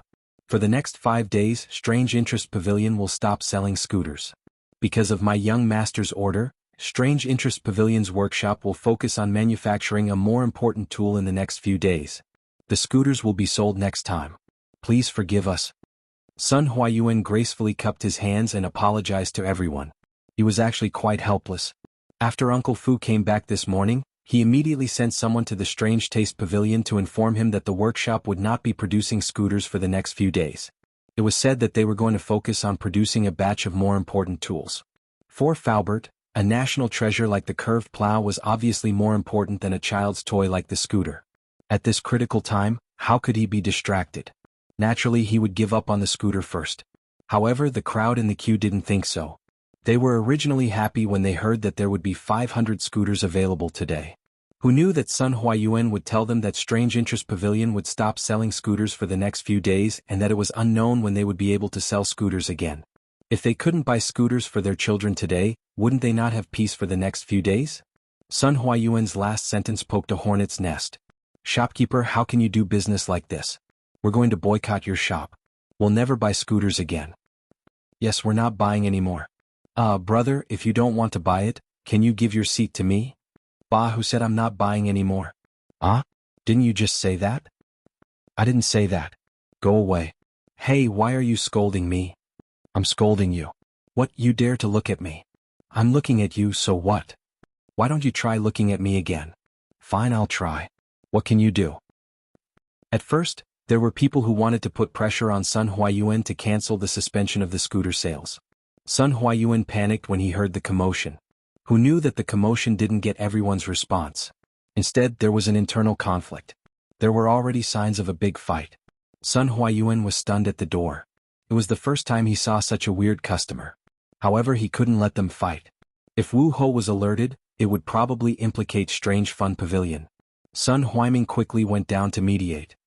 Please calm down. Please don't fight. Although we will temporarily suspend the sale of the scooters for a few days, you can use our membership card to reserve the scooter first. When we have the scooter, we will send it to your home as soon as possible. Membership card? What membership card? The burly man who wanted to boycott the Strange Interest Pavilion asked in surprise. The rest of the people also looked over curiously. At this time, Sun Huayuan loudly explained to the crowd, Friends, in order to save everyone's time, our Strange Fun Pavilion will introduce a membership system. We will also arrange a corresponding membership channel. Customers who pay 500 coins in one go will receive a white membership card. Those who pay 1,000 coins in one go will receive a green membership card. Those who pay 1,000 coins in one go will receive a blue membership card. Those who pay 20 coins will receive a purple membership card. Those who pay 100 coins will receive an orange membership card. Those who pay 500 coins will receive a red Supreme membership card. Our Strange Fun Pavilion's membership levels from low to high are white, green, blue, purple, orange, and red. In the future, all members can line up in the membership channel. Of course, the higher the membership level, the higher the priority you will receive when you line up. Correspondingly, you will receive better discounts when you buy products. The Red Supreme membership card will give you a 40% discount when you buy products.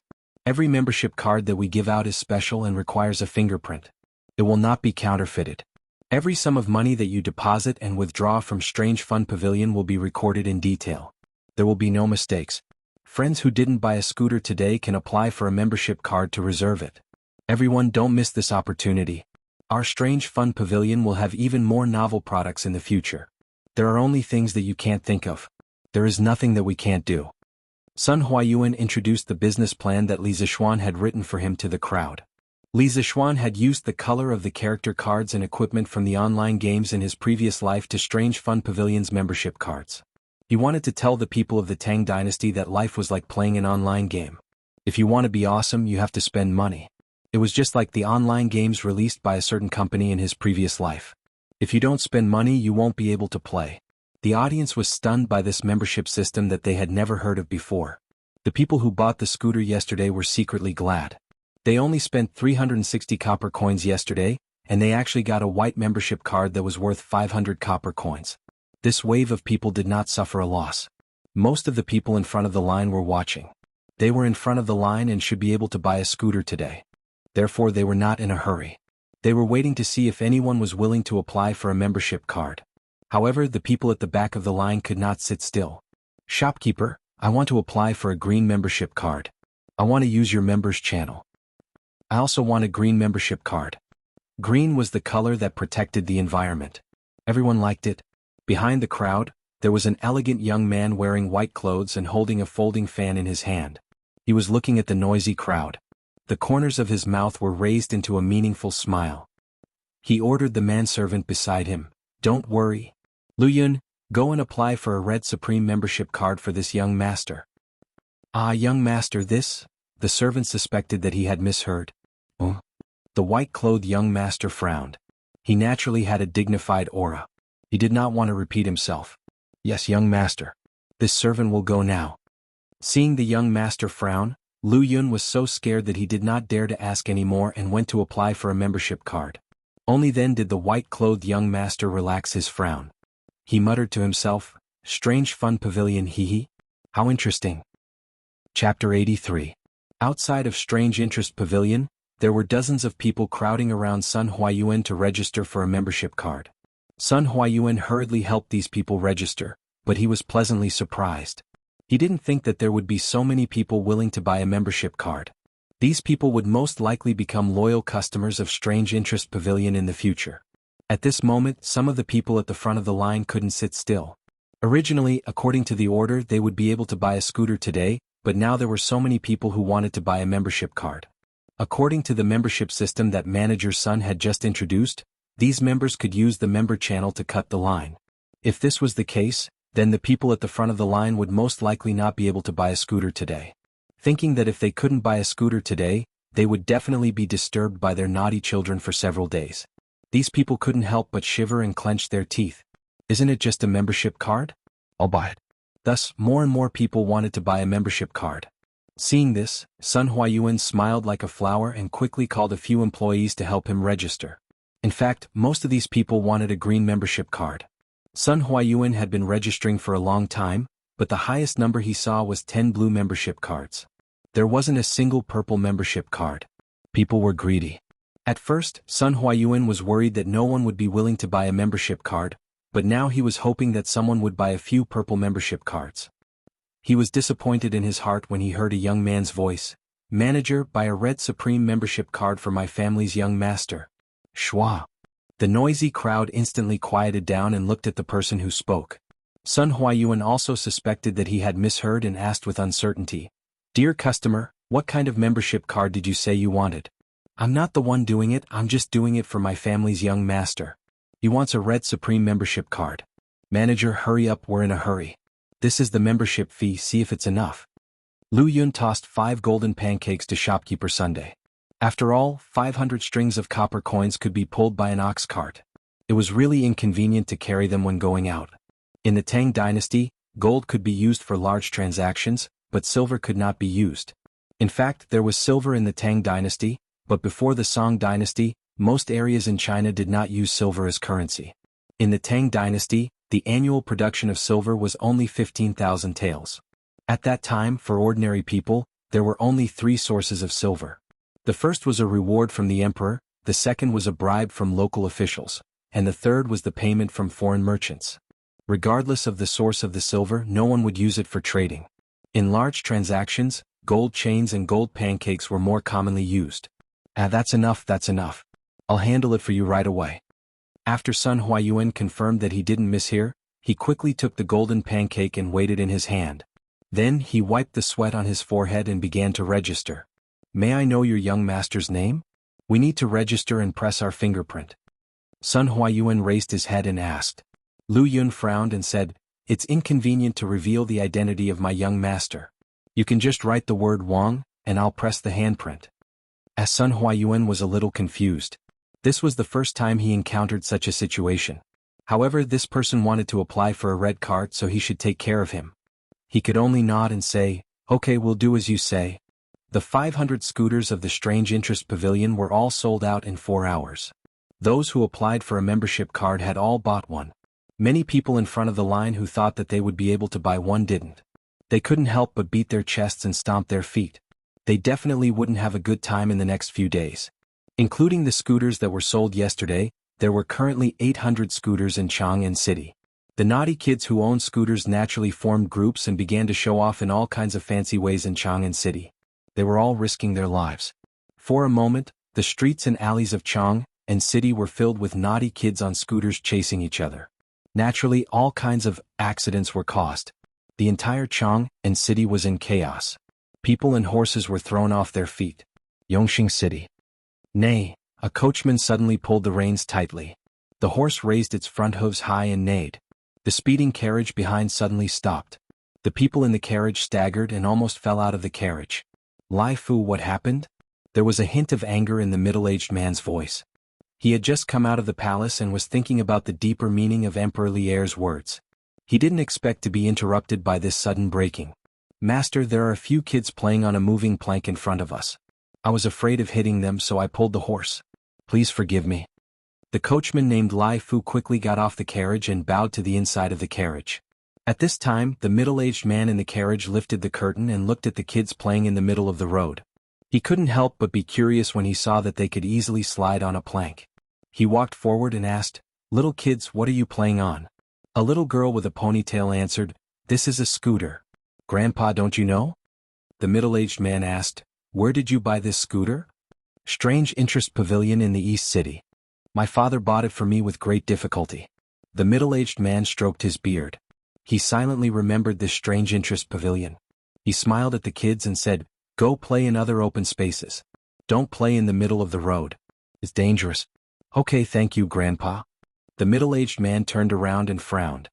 He muttered to himself, "Strange Interest Pavilion, selling this kind of children's toy that disturbs the order of Chang'an. They don't care about the safety of children. I must report them tomorrow. Lai Fu, let's go back." "Yes, master." The carriage moved slowly again and finally stopped in front of a mansion. The words House of Wei were hanging on the lintel. Li Zixuan didn't know that someone was unhappy with his scooter. He called Wang Zhong when he got home and asked about the purchase of chicken seedlings today. "Young master, we bought 10,000 chicken seedlings today. The peddler sent a large batch of chicken seedlings from the vicinity of Chang, and yesterday." "Young master, you are very smart. The price of the chicken seedlings today is indeed more expensive.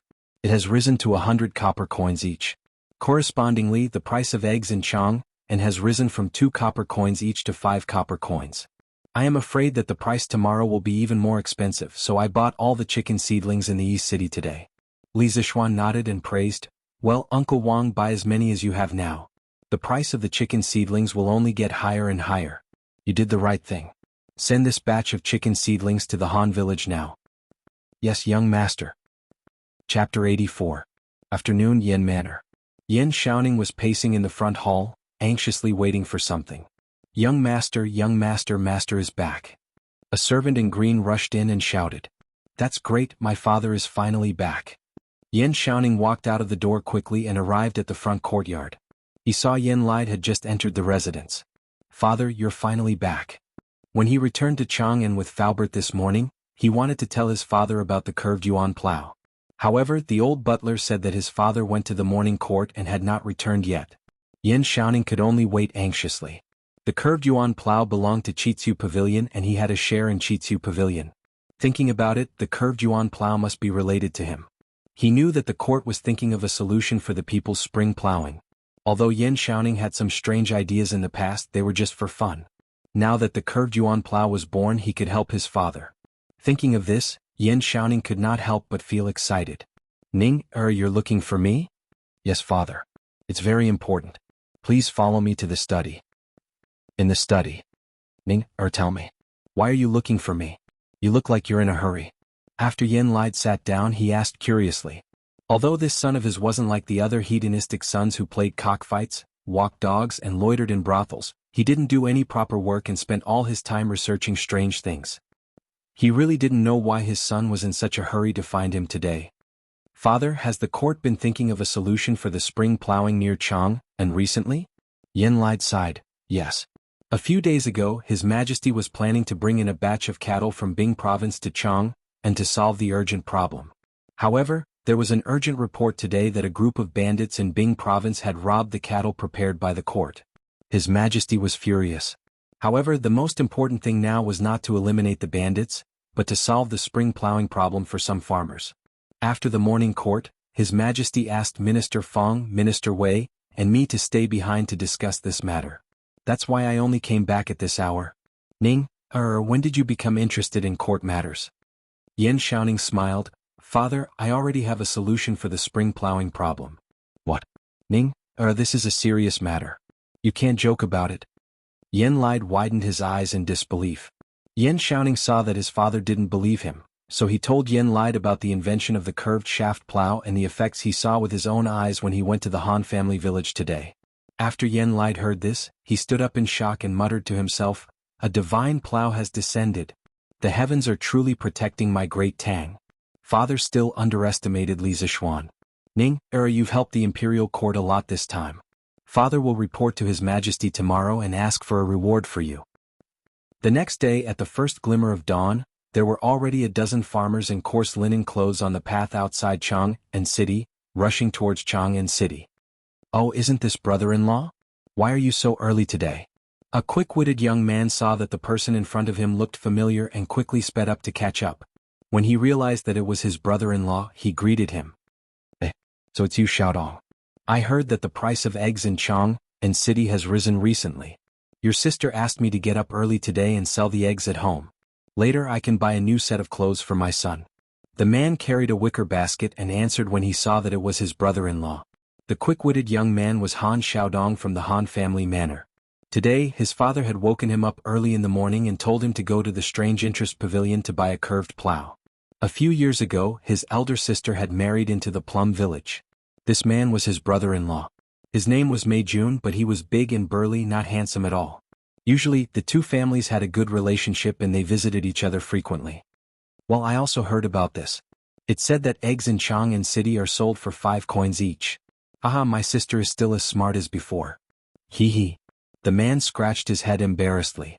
At this moment he seemed to have thought of something and asked, "Xiaodong, why are you so early today?" Han Xiaodong was a little hesitant. He had seen the efficiency and flexibility of the curved shaft plow with his own eyes. Even if he was not educated, he knew that if everyone knew about the curved shaft plow, the Han family village would definitely not be able to buy it. However, his brother-in-law's family usually treated him very well. Han Xiaodong scratched his ears and cheeks. After hesitating for a long time, he finally made a decision and whispered, "Brother-in-law, come here. I want to tell you something. You must not tell anyone else, okay?" Mei Jun saw that his brother-in-law was speaking so mysteriously and could not help but be curious. He patted his chest and promised, "Xiaodong, who doesn't know that your brother-in-law is the most tight-lipped person in this area? You can rest assured." Han Xiaodong was speechless when he heard his brother-in-law bragging. At this moment he remembered that his brother-in-law was nicknamed Big Mouth Mei. He could not help but regret it. However, since he had already said it, it was too late to make up another excuse. Han Xiaodong could only say, "Brother-in-law, you must not talk about what I told you. Otherwise I will ask my sister to punish you by making you kneel on the washboard. I came to Chang'an today to buy a curved shaft plow at the Strange Taste Pavilion in the East Market. Let me tell you, this curved shaft plow is awesome. It can increase the speed of plowing by at least 3 times. Yesterday my young master personally brought a batch of curved shaft plow to our village to do an experiment. The speed of plowing was witnessed by everyone in our village. My young master also said that the curved shaft plow will be sold at the Strange Taste Pavilion today for only 170 copper coins. Almost everyone in our village will come to buy it today. Now, other villages do not know about it yet. We will definitely be able to buy it. Brother-in-law, if you want to buy one, you can also buy one. However, you must not tell anyone else. Otherwise, if the people in our village know that I am the one who told others, they will beat me to death. You must not trick me." Mei Jun heard that the curved shaft plow was so awesome and could not help but drool. He secretly made up his mind that after selling all the eggs today he must buy one. When he returned home, his wife would definitely praise him for being quick-witted. At this moment, when he heard his brother-in-law ask him to keep it a secret, he quickly raised his hand and swore, "Xiaodong, don't worry. I will definitely not tell anyone about it to trick you. Thank you for telling me all this. Our family's land will not miss the spring plowing. Your sister and I did not dote on you for nothing." Han Xiaodong was still worried and reminded him again, "Yes, brother-in-law, you must remember not to tell anyone. Otherwise, my sister will punish you by making you kneel on the washboard." Han Xiaodong's thinking was a little simple. Which villager in the Han village did not have relatives in other villages? Even if he did not say it, many villagers would secretly inform their relatives. An undercurrent was gradually surging and was about to engulf the Strange Taste Pavilion. The name of the divine plow would soon spread throughout the world. Chapter 85. The morning drum of Chang'an City finally sounded. The soldiers on the city walls opened the city gates and let the peddlers in. However, the general guarding Yangxingmen was surprised to see that most of the people entering the city were farmers in linen clothes. In the past, when the city gates opened, it was mostly peddlers from outside the city. He didn't expect so many farmers to come in today. Didn't the farmers need to plow in spring? After entering the city, the farmers went straight to the East Market. They asked around and finally found the Strange Interest Pavilion.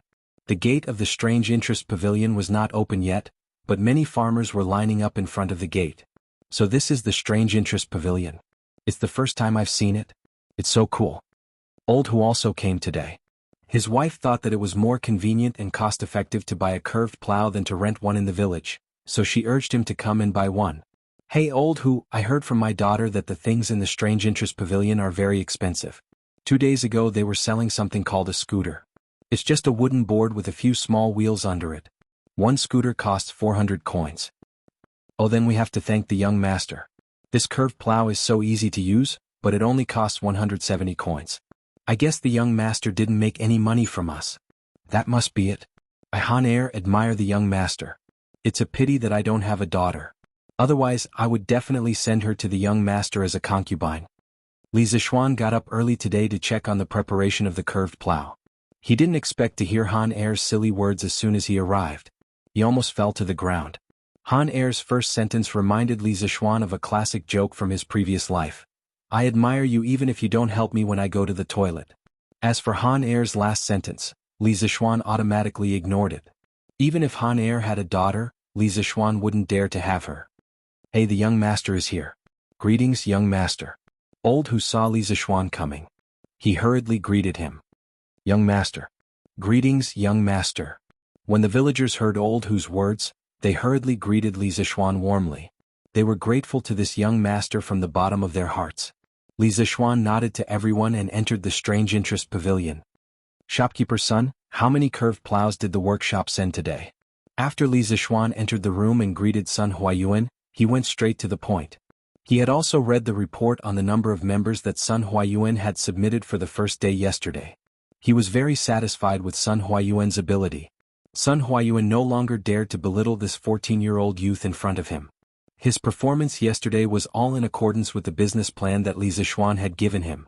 At this moment he bowed and replied. Young master, the workshop sent 150 curved plows today. It is said that they have recruited nearly 40 craftsmen. The production speed of the curved plows will only get faster and faster. Li Zishuan nodded his head. 150 was more or less enough. The Han family village only had a total of about 200 households, so it was impossible for every household to buy a curved shaft plow. The number of curved shaft plows today should be enough to supply the Han family village's households.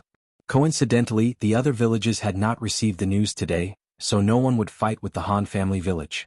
Li Zishuan was not a saint. If there were benefits, he would give them to his villagers first. Hey? Father, didn't you say that the Strange Interest Pavilion would not be selling scooters today? Why are there so many people queuing up today? A father and daughter walked past the Strange Interest Pavilion. The little girl saw the long queue in front of the pavilion and stopped to ask her father. Yesterday, the shopkeeper did say that they would not be selling scooters for the next few days. Yuan, let's go and ask your father. The father and daughter pair found a burly man with a rough appearance. Brother, the Strange Interest Pavilion is not selling scooters today. Why are you queuing up here? Old Who woke up before the sun rose. He was standing in the queue and was about to fall asleep when he heard someone talking to him. He opened his eyes and looked at the person in front of him. The person was well dressed and had a polite attitude. Old Who bowed and said, Brother, we are not here to buy scooters today. We can't afford those things. Then what are you here to buy? Old Who looked around and whispered, We are here to buy plows. Judging from your attire, you are definitely not a villager. Let's leave quickly. Mei Jun hurriedly sold the eggs in the East Market and was about to go to the Strange Interest Pavilion to buy the curved plows. Hey, isn't this big mouth Mei? You sold out so quickly. Are you going home? At this time, a skinny old man came over with a basket of eggs. He seemed to be here to sell eggs as well.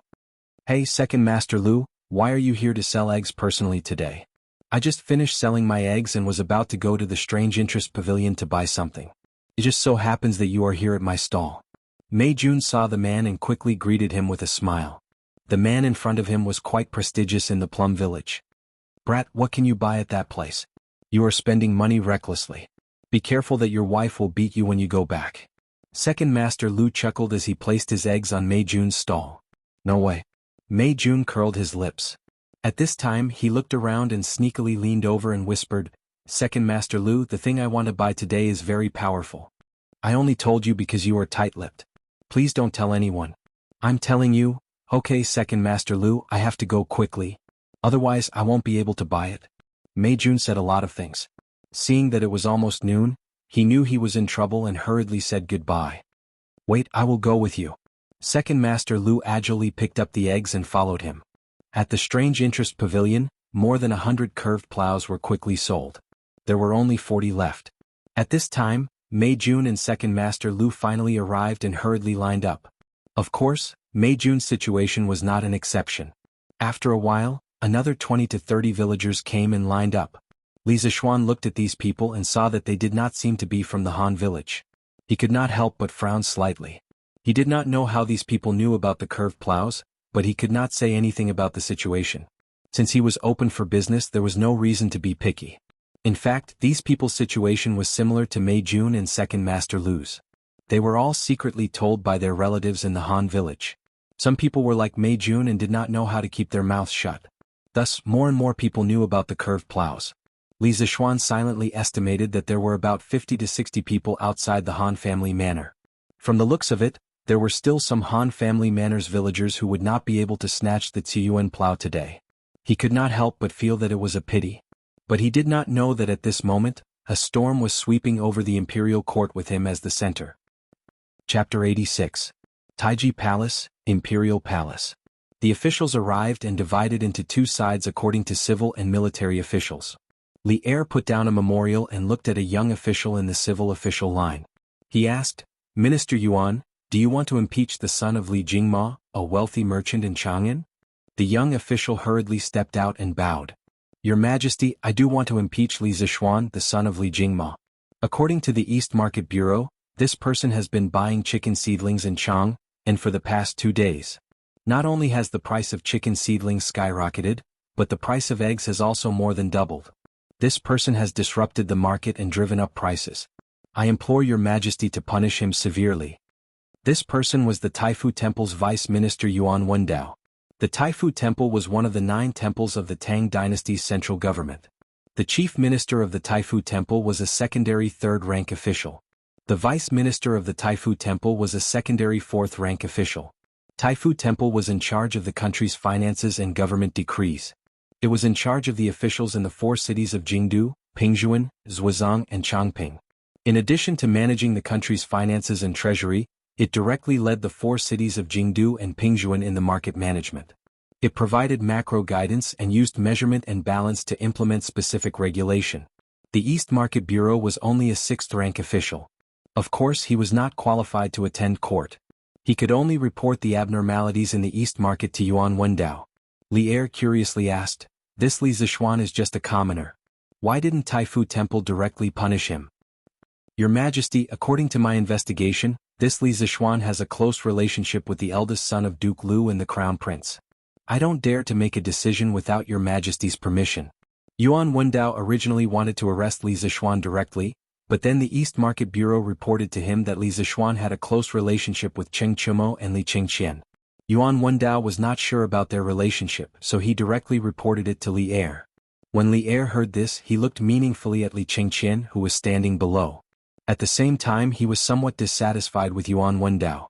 This person held a high position, yet he was so timid. When interrogating someone, he actually treated them differently based on their status. He was really unqualified. Li Chengqian hurriedly lowered his head, not daring to look at Li Er. Yen Lide, who was in front of the civil officials, was shocked when he heard that someone was impeaching Li Zishuan. Just as he was about to defend Li Zishuan, he heard an angry shout. Bullsh*T, you're full of nonsense. Is it illegal for Li Zishuan to spend his own money to buy things? Qing Yaojin was so angry that he was the first to jump out and scold Yuan Wendao. Yesterday, when Cheng Chumo returned home, he repeated Li Zishuan's advice to Qing Yaojin about raising chickens. Hearing this, Qing Yaojin thought carefully. After pondering for a while, he waved his hand and slapped the table. Since that's the case, our family will also raise chickens. Tomorrow we'll have the housekeeper buy 30,000 chickens and distribute them to the farmers. Let them raise 1 or 200 chickens per household. The conditions for raising chickens will be the same as Li Zishuan's family. Qing Chumo was flabbergasted.